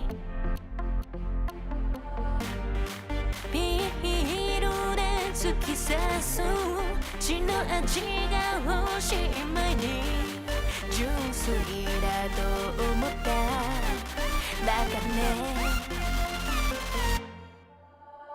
ゴー赤いリボンで踊るネオンライトがきらめく騙されたなんてめめしいやつねゴー通報するならすれば罪深いの私よこの世のクズどもよかも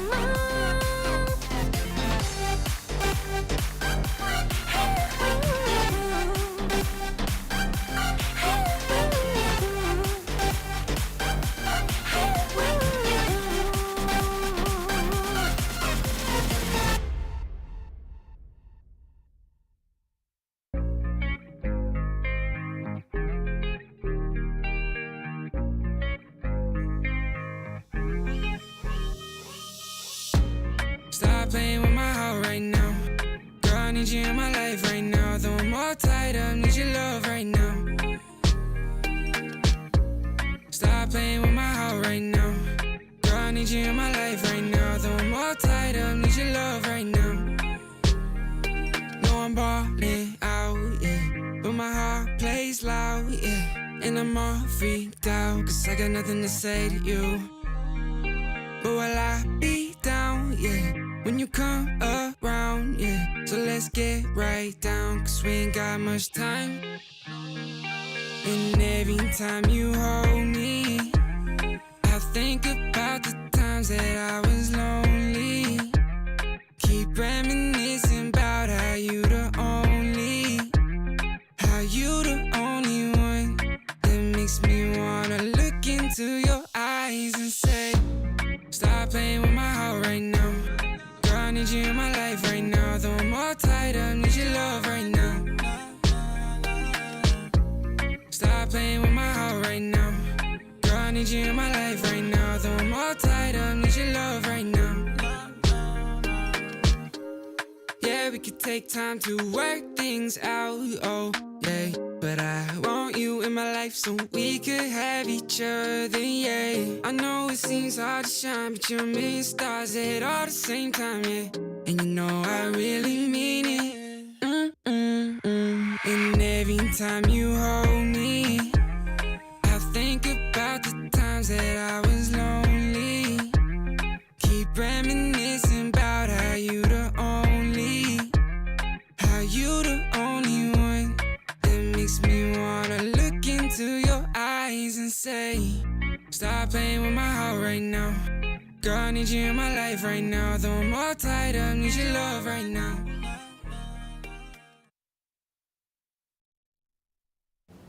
我觉得没有特别想交手的丢吧，就是希望我们 W 能打得好一点，然后尽力拿下比赛，走得更远吧。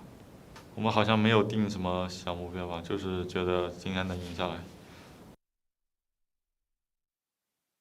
No clear goal, just win, and they did just that. Welcome back, one and all, to the LPL. We have got ourselves the fabled series, if you will, in a best of 5, as WE were able to get themselves bounced back and start their first step towards a reverse sweep. It all came from a little bit of hope, who gets our MVP in game number 3. Yeah, got their hands on the Lucian Nami this time around. They realized, hey, again, having that ability to be aggressive, have that strong one-item power spike was what they needed. And Hope really has been the guy stepping up in the series. Like, game 2 was rough. Yep. They, again, got counter-ganked, ended up losing out in that bot lane. But game 1 and now game 3, strong performance both time around. And this is the man who, we said WE rebuilt around Shanks, right? He was the one key piece that they kept. But Hope is the one who is the accomplished member on the squad. He is an LPL champion. Did have a top 3 to 4 finish at Worlds only last year. And it's great to see him stepping up to the plate and being the carry Team WE can rely on. Yeah, absolutely. And I think that, the fact that they put in so much resources into him in that bot side, obviously these are just the highlights of the kills he got, but it was, the Maokai just sitting there constantly. There was constant, roams put in, all the vision control behind him as well. This moment was honestly such a pop-off moment from there.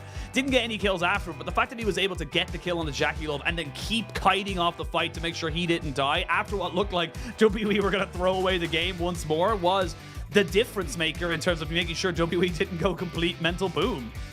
Yeah, and now WE, they get the reset they want. They're going to swap sides. And I saw people asking, and by people I mean Dom, and we're a man of the people, and again by people I mean Dom. So we're not a man of the people, we're a man of Dom. Dom is the OG, man. So because again, side selection in LPL playoffs is very weird. It's the same rules as last year, where it's like in round 1, the higher seed gets to pick whatever 3 games they want, which is always the first 3 games, because why wouldn't you pick the first 3 games? Then it's like for a while, I think it's like up until maybe the like winners and losers final, it is normal where it's like higher seed gets to pick the first one and then loser picks, every game after that. And then we randomly have coin flip. Again, it's like coin toss at, I think, winner once and we get into losers the double final. limb, it kind of just swaps itself up basically. But I mean, WE obviously kind of we actually talked about it a little bit ourselves, where we were kind of saying like, look, it's actually interesting that top esports are 2-1 ahead, because quite honestly, if we take the games as they should have been, they could well be 2-1 behind after picking the map 3 times. Like, they technically should have, in quotation marks, lost twice on that blue side. So it kind of brings into question, what the difference is now going to be with WE able to take that blue side away from them. They get first priority on the picks. They're the ones that maybe are able to leave over the Lee Sin. Maybe they can do a lot more with it, because TN was god tier on it, but he didn't have the resources around him to make those kicks or those plays really matter in the end. Yeah, I think that's going to be the biggest difference, or biggest thing to keep an eye out on. Again, it's jungle picks coming through, because TES have done a great job of being like, hey, we think you're really good at Sin, and I has been like the highest priority jungle in the past. So we're going to make sure that you never get one of these and that we always get our hands on one.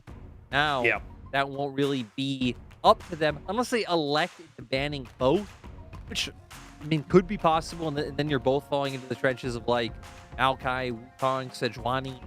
TN's most played split is that Sejuani pick, even though he hasn't brought it out yet in this series. So, yeah, some change up in the jungle in terms of either bans or if W now get their hands on a priority one is probably what I expect to see. Lucianami being the other one that I'm curious about is 100% win rate in this series. Doesn't really feel like that really means that much when game one went the way that it did.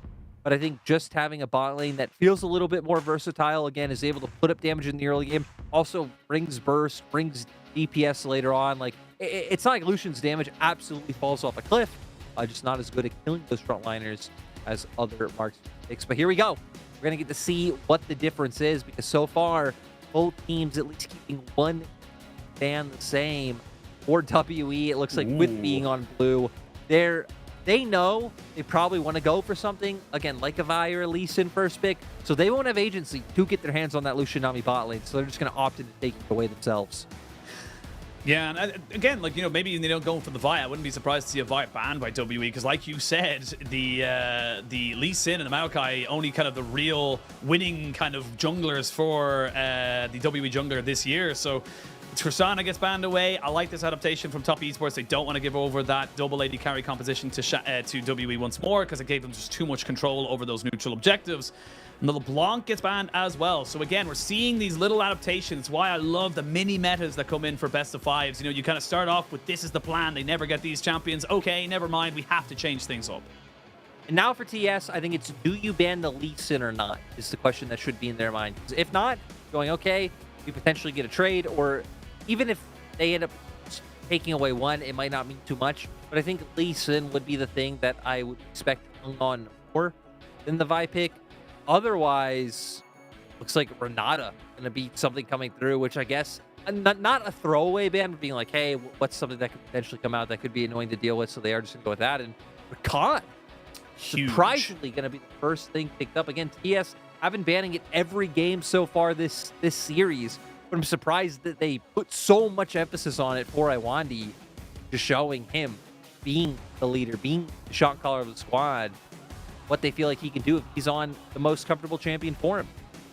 Absolutely. It was, as you said, banned the first 3 games, not banned this time around. And they say, cool, you can have the Vi. We're happy with the Maokai into that particular matchup. It does also kind of say to the Top Esports, you have to take the Xayah. It kind of forces them into a position where it's like, cool, you don't really get a choice now in terms of this. If you give over the Xayah Rakan, it just feels like such an incredibly oppressive lane.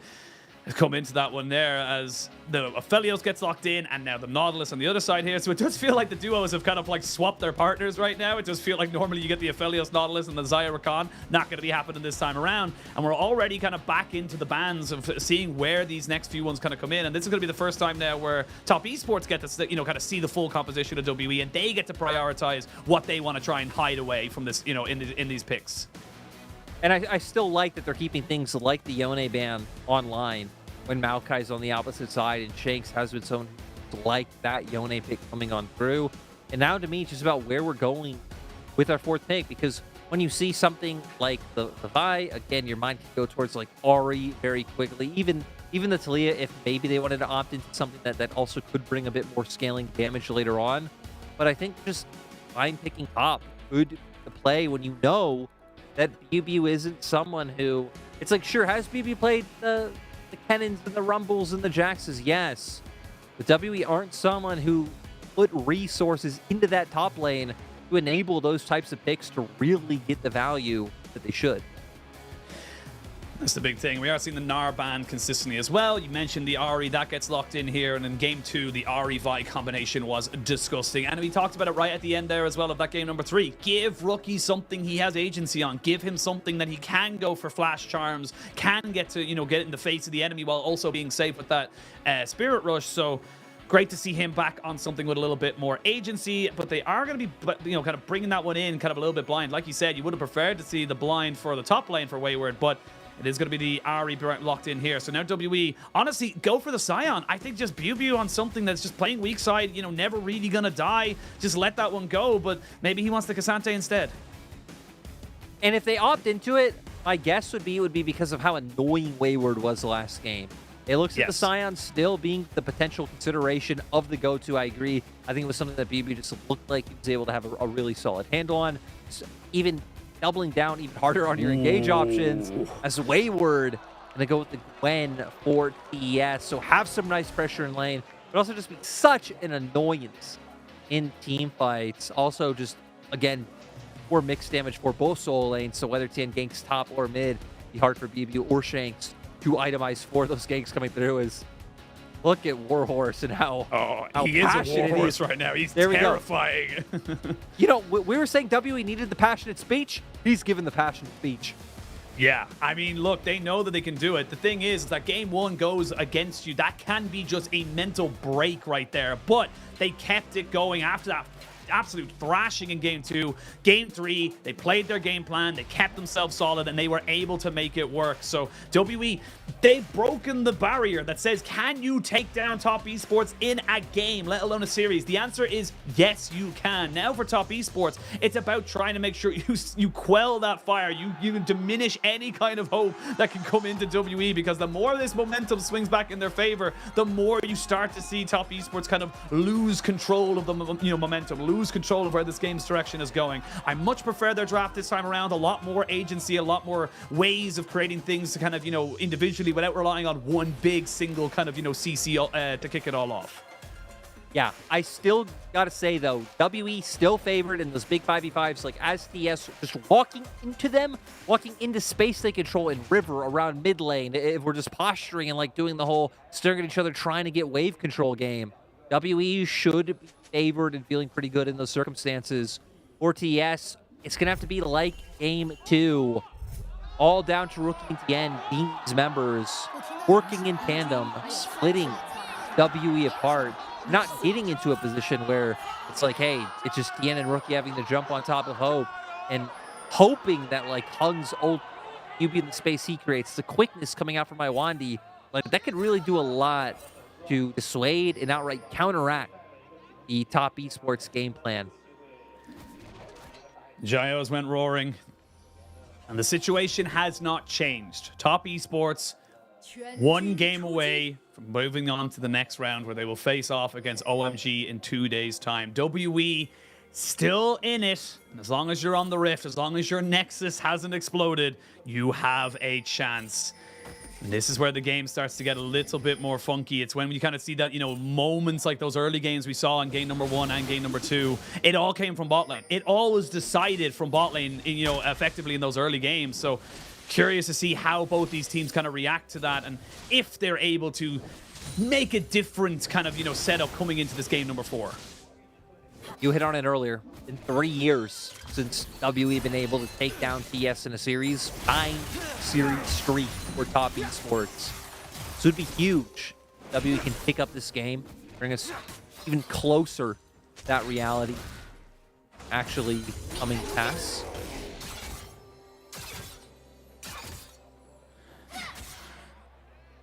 It gets a bit tense. And again, our observers love the top lane. Don't expect much to happen there. No Ignite on Wayward, has got the Ghost, which, has become the more favored solar spell for the Gwen. So not really going to be seeing much happening here, you would imagine, for the foreseeable future. If a lot does happen there, something is going very wrong for one of them, someone messed up massively. Absolutely. But Tien looking to change up the script just a little bit. Shanks, no cleanse this time around. Has the teleport first. So Rookie may look for a flash charm. Has level 3. Does he want to go for it? He lands it. And Shanks does flash, but he doesn't get over the wall. Can he get away? That's the question. He cannot. And Tien flips the script. It was all about bot lane, but he says, nope, this worked so well in game number 1. Or sorry, game number 2. We're going to try it again in game number 4. Rookie with the patience, with the charm. They're able to line up the CC, and great start by them. One of the things on the checklist for TS to be able to take this game and take this series has already been completed. Hung still being a pest in this bot side. Tien has Smite, able to get his buff, no problem. And it looks like for WE, just hoping to utilize the fact that they have this bot lane prio to force Tien out of his jungle. Definitely working out for them for the moment. Good harassment here onto Mark as he goes down below half HP, and Top Esports happy with the way that kind of first mid lane gank goes. And again, giving resources to Rookie, I'm very happy to see that in a general sense. So overall, I think, giving a agency to one of the best mid laners to ever play the game is good. A smite should be coming out here from the Maokai, but has he overextended? There's going to be the Q coming in as Iwandi goes straight in with the grand entrance, but it's all just to make sure that jungler doesn't die. That was one of those. I'll pause just in case Pew. Okay. So luckily, yep, One top lane will pause. just be top lane. But for Hung, it's like I get what you're thinking about. Again, you having this prio to work with, like Rakan's making his way around, but that's just too deep, and it's so quick for the opposing bot lane to be able to react. We're gonna see here though what happened in mid. Rookie holding on from the sharp for quite a while. Shank's not wanting to burn the flash. A bit greedy by him, and he's gonna end up paying for it. And like you said, nice gold going over to Rookie and Tien, and even ignoring the comp, it's always nice, I think, getting some kills on like the mobile pieces on the map early on, because it means like, hey, Rookie and Tien, these are gonna be the ones going towards spot, going towards top, finding these kills, and making it so 3v3s and 4v4s will just be in their favors with them accelerating towards their first items. Saw a little bit of a movement here. I like what Wayward was trying to do. Went for a cheeky back before Bubu did, so trying to see if he can maybe get a summoner or two off of the Scion before kind of getting it. Unfortunately, he loses his ghost, but let's be real, it's such a short cooldown. He's not really going to notice it until his needlework comes back up or gets access to his needlework, so not that big of a deal. And Iwandi moving around here, and this is the big thing that we're noticing here with the Rakans and Nautiluses that we actually haven't really seen, is that you want to try and move around and affect those lanes as best as you possibly can, and this is where Iwandi will, do the best work he possibly can from what we've known him to do, if he can affect other lanes on this Rakan. Yeah, I really feel like Iwandi has been the most important member on 2WE in terms of how they win or lose. Like Hope and Shanks are usually like the carry threats, but Iwandi, in terms of how WE play, look at all the resources they put towards spot. Look at how pressure's transferred from lane to lane. It always starts with Iwandi.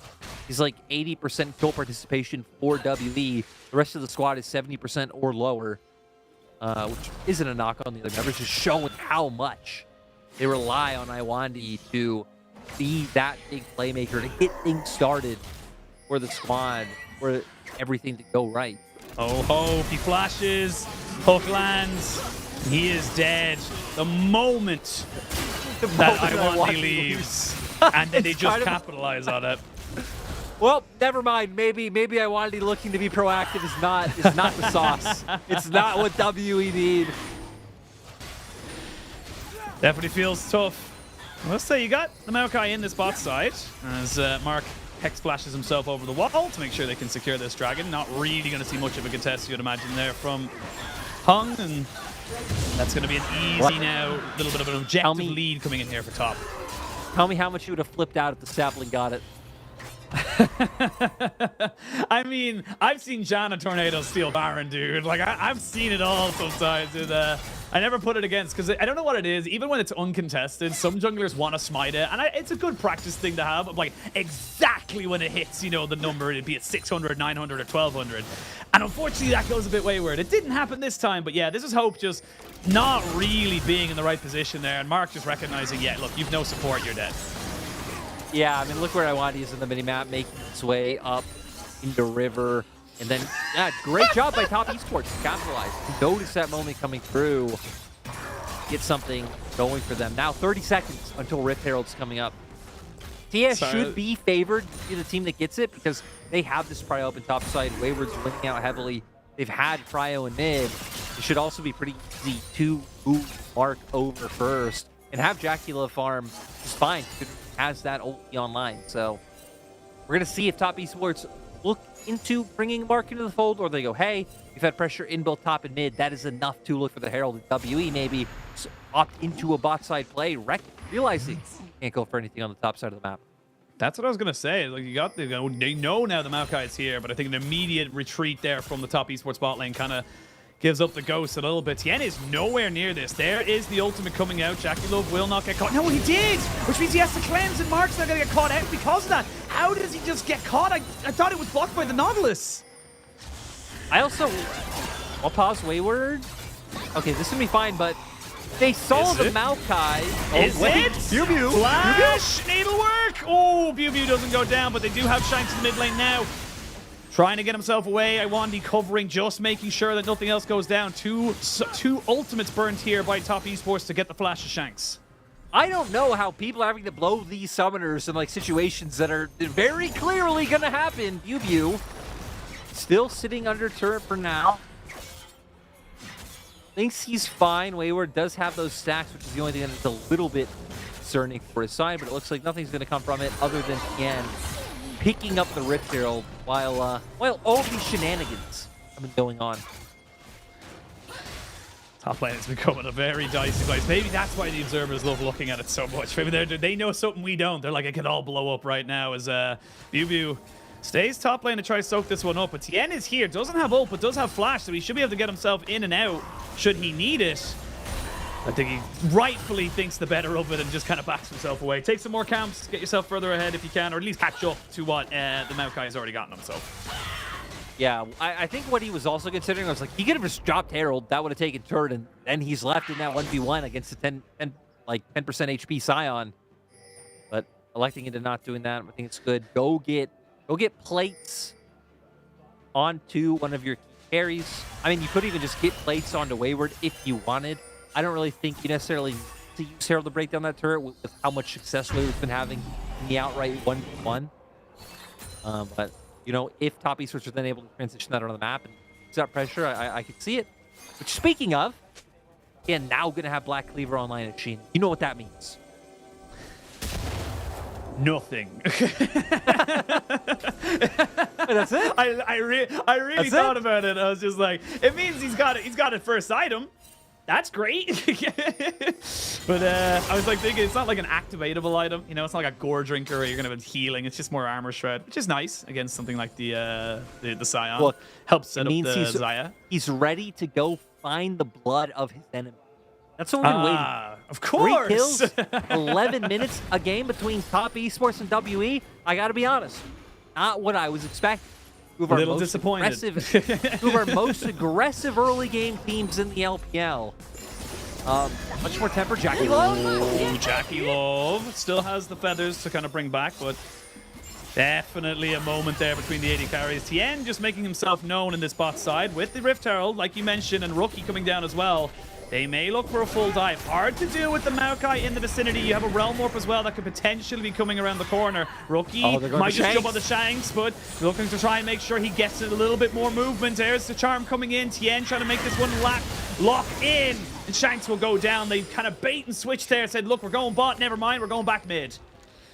And now, gonna actually try to go bot. Mark lands the hook. They're going to go for a full engage here onto the Maokai. Try and CC him down before he can do anything, but he gets a little bit of healing back from the passive. Finally, he goes down, but the health bars are trickling down a little bit more. You do not have the Rift Herald anymore here for Tien, so do they go for a 4v2? It's risky. Hope is there. They're going to try and get Iwani. A flash is good, but there's some arc going down. Jackie Love's forced the flashes. They're tanking it. Oh, for the insane flash. This is going so well for WE. They just need 1 or 2 more auto attacks. And Top Esports trade 1 for 1. Rookie will not go down to the sapling, but oh Lord, Hope is trying his absolute damnedest to make sure they don't lose this game. Hope is playing such a great series today. What a sick flash coming out from him. Top Esports investing so much. Now everything going to be left on the shoulders of the advantages that Wayward has been building for himself up in this top lane. 3K gold lead over to TES. We're going to get a replay of this happening. Good play, something standard we've seen with Violent many times. Lean towards bot, full enemy mid laner down. Because have such a long, effective range to engage from. They're able to turn back on the Shank, holding that charm for so long. Shank still not being flashed from the previous play. And then Mark wanting to get things going here onto the Maokai. They're able to all collapse on him to find this first kill relatively easily. But it's this dive that, my God, the way that WE are able to outplay this. Trying to get onto the Rakan. First flash to get out of dodge. Mark goes down. But it's this one from Hope to get away from the Q. And with no wave, right? Top Esports juggling some turret aggro. I guess it did have a semblance of a wave, but you know, the dive had already started. So not too much, but now finding engage. They might have, but they didn't, so we're gonna all relax and come back in. It's a Chem Rift, so I know it's not the most impactful of dragons, but it is one of the most impactful in terms of what it does to the actual Rift itself. So Plenty of more options, more healing, more vision control available to you with those upgraded plants, and that's where the game starts to get a little bit funky. Mark taking a bit of damage there as uses that just as I talked about it, that emboldened better blast cone to get himself back up into safety. But this game is getting very, very tense, and even though it's very tense and it's not that far away in terms of kills or objectives, it's a 4,000 top esports. Yeah, it's actually huge. It's huge, and I'm gonna say it. I think majority of that is coming from topside. Wayward got himself a full plate and turret all by himself. He's got 30 CS up. He's doing huge amounts of work just to kind of keep this going for himself, which means he's already got his Riftmaker so early on in this game. And we were at a point earlier where I said, like, top esports can't just run into WE's comp 5v5. Imagine like Wayward running in, all of them lined up for his ult. Like, he's going to be dishing out huge amounts of damage. So I feel like his lead has kind of supplemented top esports in that team fighting department, so where it's like maybe they'll be able to come out ahead. It's just again, with the sheer amount of stats and power that they will have. Yeah, I also like the adaptation we're seeing from BuBu. Who's gone with the Abyssal Mask, gets him a little bit of health, of course, a little bit of magic resistance as well. This BuBu may be thinking about going for something here in this mid lane, but hard to lock down a lot of the members of top esports. You kind of look at everyone available on their team, and it's all mobility. They've all got ways of stopping your engage. You're not really going to be looking for a pick per se. You're definitely looking, as you said, for that big 5v5, but I don't know if you're going to be there for a little bit. You need 2 items, 3 maybe, onto your AD carry and your mid laner before you're really feeling comfortable here as WE. And also, just by being behind by top esports, already opening up the map with that side lane turret, they're going to be more easily able to pull WE apart. And this is why top esports don't have to lean on their team fighting all too much, because when you're able to find these real leads, again, you can really prevent it from ever coming pass. Or even if the enemy team does want to look for team fights, you get vision set up first, like we see now. They have to find creative ways or find ways to pressure one of the lanes to get into river, and it gives you, the team that's winning, an opportunity to find a pick. Like, so many things stacked in favor of TES right now. But if top esports are going to win, you know, any upcoming skirmish, we are going to need to see Wayward actually fall. Yeah. Him in a side lane, gaining this advantage is all well and good, but the Scion will get up to his items. The whole thing of the tank items, the tank builds, that they are relatively cheaper, all things considered, to the thing, as we do see a lot of selling coming in for Wayward, as he really wanted that needlessly large rod, and kind of sensing something in the water right now, kind of saying to himself, look, if we get a big hammer blow, big haymaker coming into WE, maybe around this next fight in a minute 45, around this next dragon, that could be the go sign that kind of spells the end of WE. Top esports in a fantastic position to finish off this series 3-1, and looking a lot more comfortable in this game number 4 comparatively to game 1 and of course game 3. I mean, just look at them breaking down bot lane turret now with the pressure that TN's been able to put up. And really, despite how quiet this game has been, almost 6k gold over to their side. Yeah. So kind of looking forward with what TS want to do, right? Only outer turret left is that mid lane. So I think we're going to start to see them maybe start putting Rookie in the side lane, your bot lane over towards mid. And you could look for this 4 to 5 man collapse. I mean, Wayward can hover over whenever he wants. The big one will be Rookie starting to make his way towards that, and then should be able to get that one down with numbers advantage. The gold lead is very much in Wayward and of course in TN in terms of like who they're all going up against. Shank's about 1,000 behind, so again, not too significant in the grand scheme of things. So you are looking towards having Wayward involved to make sure that these fights go the way you want them to. As Maokai gonna walk in, see if he can find Mark. They're gonna get a TP. They didn't expect that, and there's gonna be Shanks almost going down. Jackie will flash forward, lets the feathers fly. They look to try and maybe fully engage on top of this. They get the charm down, but they use the blast cone to completely isolate Tien, who goes straight back in on top of Hope. Gale forces away, flashes away from Rookie, who's going in with the Spirit Rush. It's all a bit messy, but no one actually goes down. A lot of summoners burn. Top esports don't really lose anything at all. Still, had they found that kill on Shanks, that would have been insane, because they were aiming for Hung. I don't think they even knew that Shanks was there. No, don't believe he did. Well, Mark gets caught up in Iwandi's grand entrance, but that'll answer so, and Iwandi kind of gets himself back into position. And again, you can't really defend this that well. It's Especially with Bubu now and a lot of pressure. Needlework coming out. We see the ultimate used just to Tokyo drift himself away from this top side. But now, with the pressure you've garnered in mid and in that top side, we are going to see them go for a little bit more of a play here. And again, Wayward has the Rift Herald recall, so he's not in trouble. And look at what TS have done. TS had already pushed out that bot wave, which is why Rookie's going to, you know, just make sure it gets into turret now. They have complete vision around mid. They went for that group up, which allows them to easily pivot back down to Dragon. The steps are there. Top Esports, when they have a lead, like they know how to push the game forward. But here it is, aiming for Hung, buying Shanks. Like, it would have been beautiful, would have been insane. They would have been so happy with that. But Shanks managing to escape on looked like 190 HP. Top Esports want to keep following it up, but just not wanting to commit too far into WE's own territory. The Blast Plant being there to make sure that Hung's able to get away. But still, got a lot of summoner spells out from the side of WE. A lot of summoner spells, a lot of pressure, and gives them a second dragon as well. But the tenacity, it's nice. Keeps you kind of, especially with stacking that tenacity, since you know the single target CC you have available with something like the Maokai and of course the Rise. We do see that Rift Herald had to be dropped at some point, and it will be dropped bot lane because it was running out of time. So whether or not that gets to get a charge off will remain to be seen. But this game is stalling out a little bit. It's been 5,000 gold for a bit of a while now. We can see the top esports are very strong, but they're not gaining a lot from this kind of series of play. They're just kind of keeping these waves pushed in, keeping everyone from WE pinned back. Look, Sheen, I think we're at another point where WE needs some inspiration. So I got a Dwayne The Rock Johnson quote that'll help them out. Go on. WE, I can eat 2 large pizzas and a tray of brownies in one sitting. I'm not sharing that. We can get another one, but I ain't sharing. Those are words from the great Dwayne The Rock Johnson. You know That's what? a fact. You can look it up. If you don't quite understand it, you need to think deeper about it. You know, you need to think about what was really not just to hear it, listen to it. Describes this game right now. Actually, no, I don't want to explain it. Look, Top Esports, they got mid lane turret. It speaks for itself. Exactly. You know, that was the 2 pizzas, the 2 towers.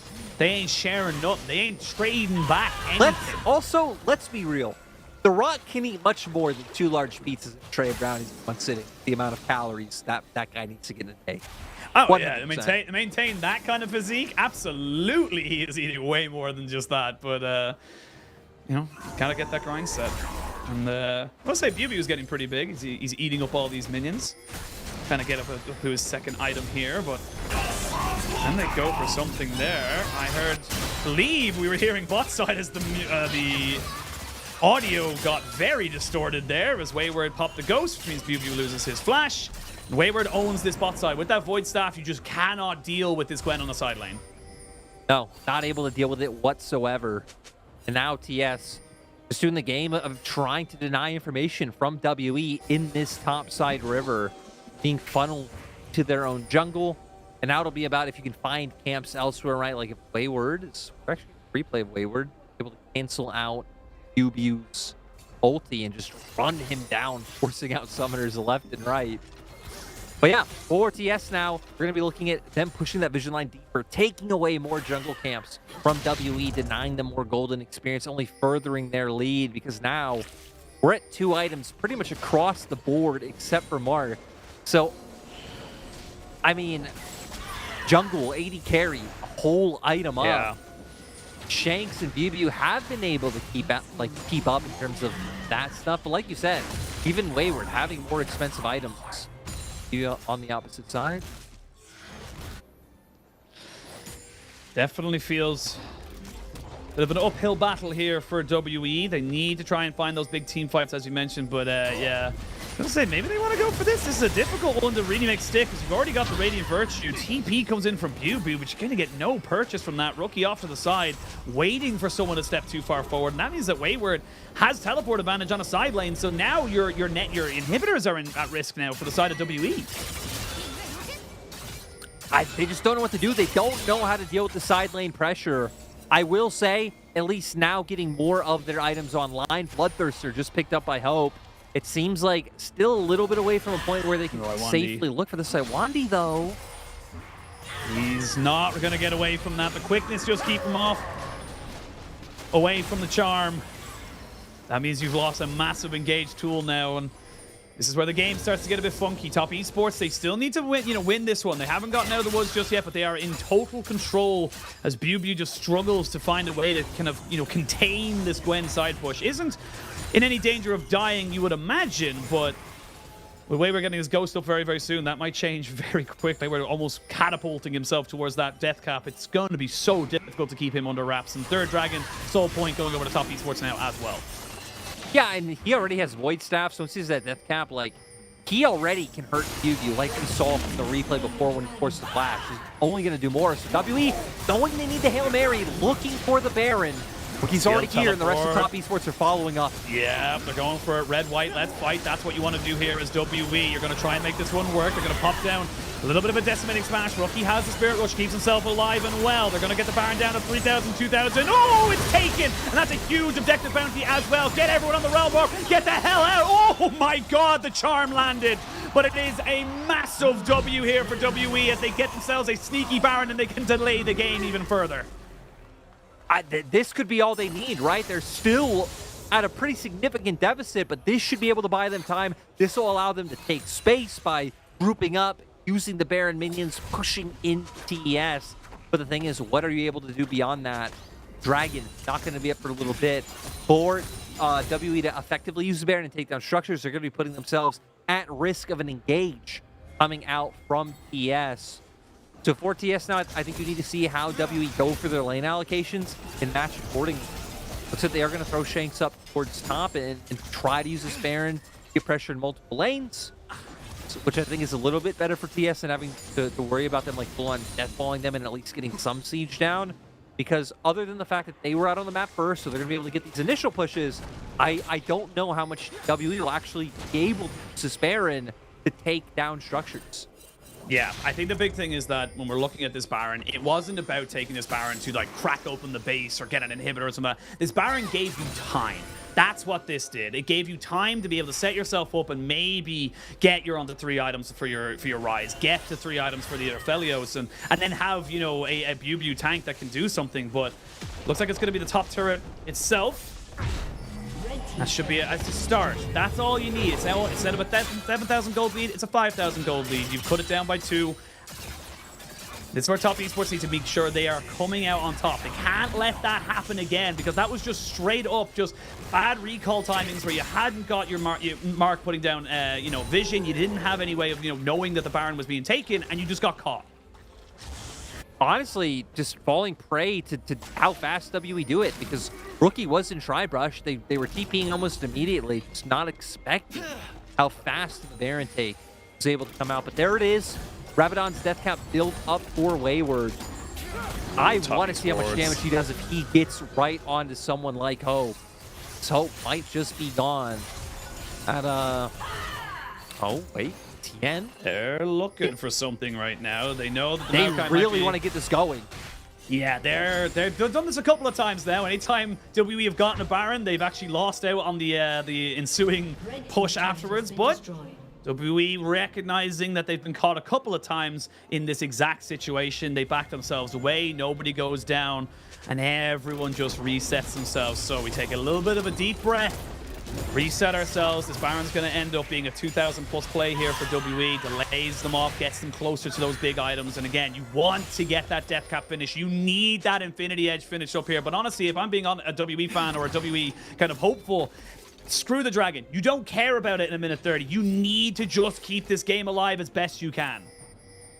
Yeah, they need to keep the game alive. They need to be looking for the fight that pursues. They've been doing a nice job of making sure not too much action has actually come out of this early game from TS. Get towards their huge item power spikes. We can see now Hope getting incredibly close to that Infinity Edge. Death cap for Shanks, not too far away. And that's probably when they'll be the point where they'll feel comfortable opting to some action, trying to alleviate the pressure that Wayward's putting in bot on top right now with Shanks. Just buy time for those next key items. Hope that they're up by Dragon. and then use Bew, Hung, and I wanted CC effectively to make sure that Wayward won't be a menace at 5v5. Getting very, very tense all of a sudden. What was looking like a top esports confirmed game. You see Rookie move into this mid lane after TPing, after clearing out that top side. It is starting to get a little bit more about how you execute, who can catch out who, what is used before the fight really kind of kicks off. Now, TM gonna cue himself away as they might have found Maokai there, but with his big buddy, his big brother in the Scion there. It looks like WE want to go for the fight. Top esports almost in position. Oh my god! Oh no, that's not what you want to be seeing. That is so unfortunate. Yeah, that is oh god. Well, people of the world, Shane, we're gonna wait and see what the plan is. I mean, I don't know who called the pause. It looks like it's top esports from what we can see happening on our screen, but I'll wait to get us exactly what's going on here. But oh, this is such a pivotal moment right there, just before an engage coming out here from WE. And the thing is, the way the game is set up, if that's a kill, that could be a dragon. That's more delaying. That's WE getting themselves back in the fight. This is I feel like there's almost no way to like unpause this. No. Unless whatever issue there is like, you know, if you can chrono break back like a little, like I don't know, right? I don't know. I don't want to speculate too much. But point is, can't. if you unpause right now, both teams just get to think exactly of like, okay, what are we gonna do with the fact that the Hung Flash came through and I'm an excited spectator. That's what I am. I don't know what to do, right? So I don't know if anyone else knows this, but as a play-by-play, you build the energy. You have the energy, you release it in certain ways. You get to come out at a 10, baby. Holy! I have to just remember. I honestly have almost like a perfect picture in my mind of exactly where everybody is, and if this goes, we'll see how the pause goes. We'll get an update as soon as we can. Obviously, we do apologize. We want to see what's happening here, but it's obviously a lot of conversations happening. Good smiles to see from top esports, so hopefully nothing too serious, nothing too crazy, nothing too game ending or game resetting, shall we say. But this is... Wait, Machine, I know what it is. Go So on. what it is, Jackie Love has actually calculated the exact amount of damage that, like, AD that should be showing for the items and all that, and it's exactly one off. You know? I'm gonna stop you right there because I have the actual answer. Oh. And this will make it sound a little bit better because as both teams have reported an audio issue, they are investigating right now. So both Top Esports and Team WE reported audio issues in game. And that is why we have the pause. So with two teams, that again doesn't feel that bad. It would have been awful if that was the way it kind of went down in terms of top esports, pausing right there. But it looks like we're going to jump straight back in. Wait. Here we go. How do we do this? Okay, look at what's going on here. It's Rookie, and I Look believe at where that's Hung is. Wayward Look is, at where yeah. Hung is. I mean, they're trying to jump onto Wayward, burst him out, because again, he's very squishy, but they're going to jump in straight away. Here we go. They're going to make this one work. Wayward goes golden, uses a stopwatch. There is the Moonlight Vigil, only lands on the one. Shanks is 1v1 Jaculov right now, but it's a fight on two fronts. They jump straight on top of Hope. It's the AD carries being singled out, but Jaculov's still alive. Eventually, he will fall. It's going to be a 2-for-1 trade, though, in favor of Top Esports. WE looking for more, though. There's a Rub Warp. Oh! It just about gets him out, and Shanks will stay alive, but it's Soul now over to the side of Top Esports.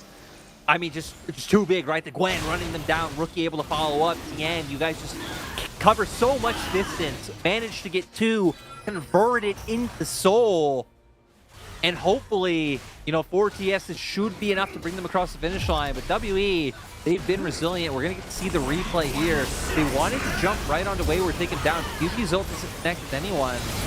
And it's like, okay, Shanks doing a nice job of taking Jaculov out of the fight on the opposite end. But the problem is, like we see, Bayari, cover the distance. Wayward there to put up the numbers. And it's into the two picks coming through for Top Esports that allows them to take that Soul. Is the Soul confirmed? WE Put themselves back in. But this is the thing. We're now at 30 minutes. Death Trap completed for Shanks. Infinity Edge finished up here for Pope. You aren't in that bad of a situation now. Yes, you are still 5,000 gold down, but that's only 5,000 gold. And now WE know how quickly they can do this Baron. They're going to go for it because they got a little bit more red-white, so they want to fight. TES, though, are in position of this right now. Good move there. That's a big knockdown as well. Bubu's getting shredded. Bubu cannot stand that far forward. Wayward is immune and has got the needlework to do work. Tien goes in. He wants to try and find out, but that's a great quickness to disengage. Tien's now isolated away from the rest of his team. He goes golden. Shanks has nowhere to go either. Tien just can't die, and Hope has to flash away. Does pop down the Moonlight Vigil, but he just can't do anything else after that. Finds himself in front of the Vi and Top Esports. They've exploded this game back onto the map. They've pushed in all of their advantages, and it looks like they're taking the 3-1.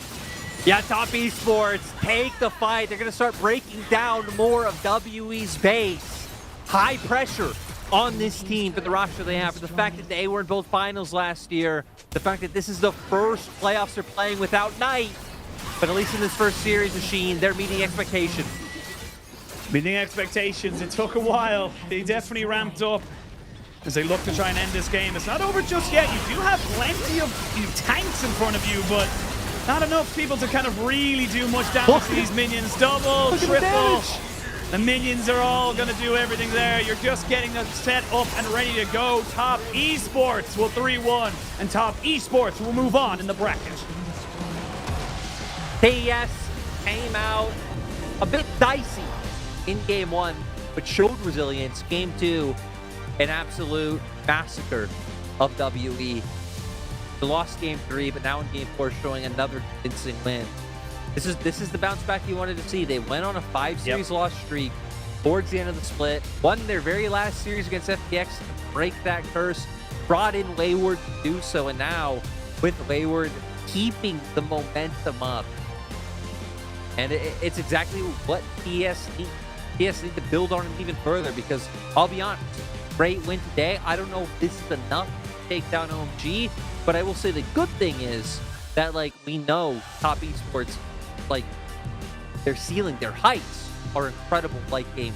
So hopefully they can keep it up. Yeah, I mean, look, you got a job done. You did it. You know, I think that we could have gone the 5 games. That's the crazy thing. If, you know, you think of that first game, Top Esports were able to bounce back. W panicked a little bit, but the thing is that you can, you know, if buts and maybes are all the way to, you know, all these different scenarios.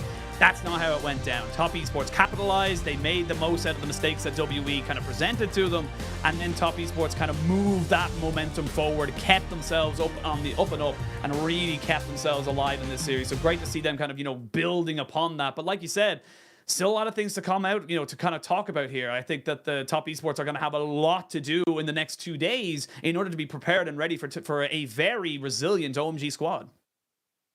Yeah, and I mean, you really can't do much, right? It's going to be like looking at what they can do in draft and like that, because in terms of core gameplay and identity, like you aren't changing that days notice. But yeah, I think as long as they can just enable their strengths, like, again, if you are so heavily reliant on having these early game advantages, like, just keep going towards early game comps. I'm excited to see Wayward play more, and again, him get out onto more champions. Maybe what Top Esports, they invest some resources to him. As we saw today, what he can do in that 1v1 matchup, and they'll be feeling pretty good. On the opposite side, I guess we should talk about WE a little bit, considering that this is the end of their split, and I think they came in and they kind of met the bar of expectations in my mind. Like, maybe they could have gone around further and it would have still been in that boat, but coming in, rebuilding the team once again, getting some hyped up pieces in Hope and Iwandi, I think 2 amazing pickups that, like, so many benefit from having.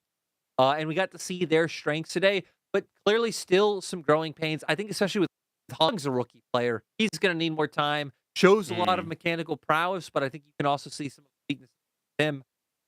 Yeah, Bubu's a top laner. You know, my mother taught me, if you've nothing nice to say, don't say anything at all. That's kind of got to go. But yeah, I completely agree. I think it's WE came in. Honestly, I think a lot of people weren't even expecting them to make playoffs. So the fact that they did, we said that right at the start of the day, is a win for this organization, for this team that hasn't really seen much success in terms of postseason or, you know, kind of playoffs. Better than last year. Absolutely, it's an improvement regardless of what way you work at. And even in this game, you know, there was a lot of great Baron calls. There was a lot of great movement coming out from them. They just never really found an opportunity to plant their feet. And I just think Wayward became just too hard to handle once he had those 3 items. Once he was at a point where Bew couldn't, as we saw that Baron fight, that last fight, just couldn't stand up to the damage that was being thrown at him. We're going to end well here for WE. And there's a lot of different kind of, you know, conversations to come in like that. I think Top Esports did exceptionally well to kind of, you know, put that pressure on them to deliver that kind of setup. But for WE, you can leave with your heads held high. I think a lot of people came in with 3-0s. You made it a 3-1. You made it competitive. And honestly, it could have went to 3-2 the way the first game kind of was basically a flip, but that they kind of threw away. So WE, you know, it's bittersweet, but you can be leaving this with a sense of pride that you showed up when you needed to, and you weren't just a complete washover, which a lot of people would have expected. I think the nice thing for them is there's very clear things that are like workable and tangible that will make them a better team from next. So I'm excited to see them there. For TES, we've already hit on it that their journey to keep continuing. I'm excited to see what player we get to hear from when the interviews come on through, because I hope it's someone who's willing to be a little bit more spicy. You know, I always do love hearing from people like Rookie. You know, it's going to be very respectful, very polite. What he's saying. I don't necessarily want the trash talk, but I want to hear how, like, what they're gonna beat OMG and why and how and you know, I want the real info, Sheen. I feel like I want that, but I feel like you need to get that when you're winning. You know, if they win the next series, and maybe if they win the next series, that's when you can start to have those conversations, that bravado, if you will, to be a bit more. What would be the word? A bit more brazen to kind of, you know, put yourself forward. We always love a little bit of trash talk, but never really happens that much unless you're winning a lot. I feel like, but I agree with you. I feel like, you know, I'm very much a subscriber to the kind of like trash talk before you win, not after you win. It only happens in LPL between like former teammate, like friends, like two, like if like Zoom was still playing and like he went up against Seagao or something like that, you know, it's gonna be some banter. But beyond that, yeah. We don't really get it all too much, and by all too much, I mean actually ever. No, we never really get it, to be honest with you. And even the banter between friends is always just kind of like a, haha, we played together, you're good though. And it's just like, all right, cool. I think you are not the best player in your role. You are only very, very, very good, and I look forward to playing against you. All right, person. I don't think you are the best mid laner ever. Who's better than me? Faker. It's like, well, I can't really argue with that. I can't really take that argument against you. So, but yeah, it does feel like it kind of comes down to the way the players kind of come out of it. And look, Top Esports did the job they needed to do. We now look towards our next two series, or next, you know, kind of round, as we have finished off round 1. But like, you know, for Top Esports, OMG is a different beast. OMG plays towards those solo laners. Top lane is going to be a battleground, unlike what it was today, where you are going to have to try and keep tabs on Shanji. So this is where the game plan needs to come in a little bit more concrete, shall we say, for a team like Top Esports. Because if they make some of the mistakes they made today against OMG, I see this going very differently.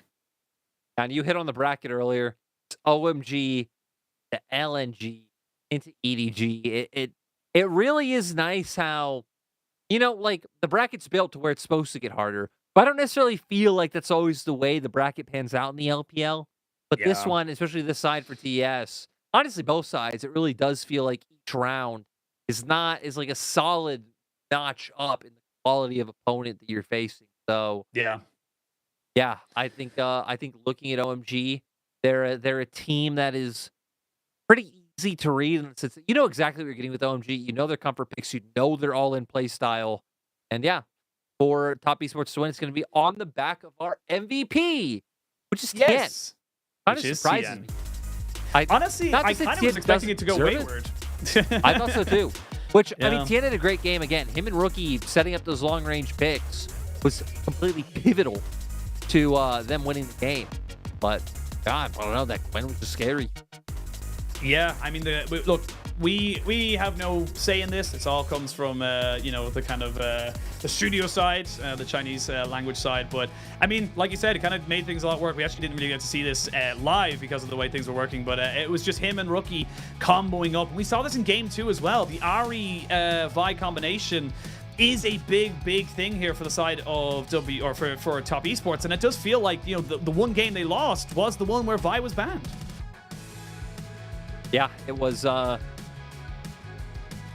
mean, Vi Ari, you kind of hit the nail on the head. I don't feel like I need to add more to that because it's like, oh, hey, look, it was at Worlds when it really hit me, or MSI last year. It was one of the internationals it was at, and then like suddenly you just see from like 3 screens away, like Vi and Ari, charging down in the area. It's like, well, that's, which to be fair, right? It's easy to say that, but there were some really nice set plays in here. I like the last replay. It showed of like stock and center play. 4 of you lean down. It's gonna put the enemy mid laner, and then you guys can turn on them, even if he is so far. So I think a lot of good plans and plays here from TES to be able to make this work. And I also think a lot of their like draft in terms of that priority was tailored at WE. So I'm not too concerned that like, oh, Tien relies on this to get things going. Yeah, I completely agree. But we can now look at our bracket as round 1 of the LPL 2023 Spring Playoffs have finished up. We have our 2 results, the exact same ways of winning. RNG 3-1 over TT, that happened yesterday. And of course, we just saw Top Esports take down WE 3-1 as well. Definitely doesn't tell the story of how these series kind of played out in the day, but now we can move towards our next series as tomorrow, BLG versus RNG, and that one is a bit of a weird one because a lot of us are kind of looking at this one here and saying that, you know, a weird storyline that just cropped up at the end of the split. That's Tabe coming in. Tabe's now the coach of BLG going up against his former org. Yeah, it's crazy. I mean, hell, you even have things like Breathe, right? And like what that went through with how he used to be with PLG, and just a lot of moving parts like that. And then the day after that will be when Top Esports get to go up against Owen and see how they sell. I also feel bad. I kind of baited everyone think get an interview when nope, here we are. No here interviews we are as we're in Suzhou. We have no interviews sadly set up here, so it's unfortunate, of course. Let's get you over there. Yeah, I know, right? Let's just send her over, easy. You know, like just send her over for 2 weeks to be in the stadium. But send me. Oh, I'm down. Let's go. I'll just ask questions and then just pretend I know what exactly they're saying. Hope they speak English back to me. But that is all the time we have for today. Lyric, thank you so much for bringing me through the weird and wonderful world that is the LPL. Thank you for watching, and of course, thank you to our back-end staff. Without them, none of this will be possible. We'll be back tomorrow at the same time on the same channel, so we'll see you then.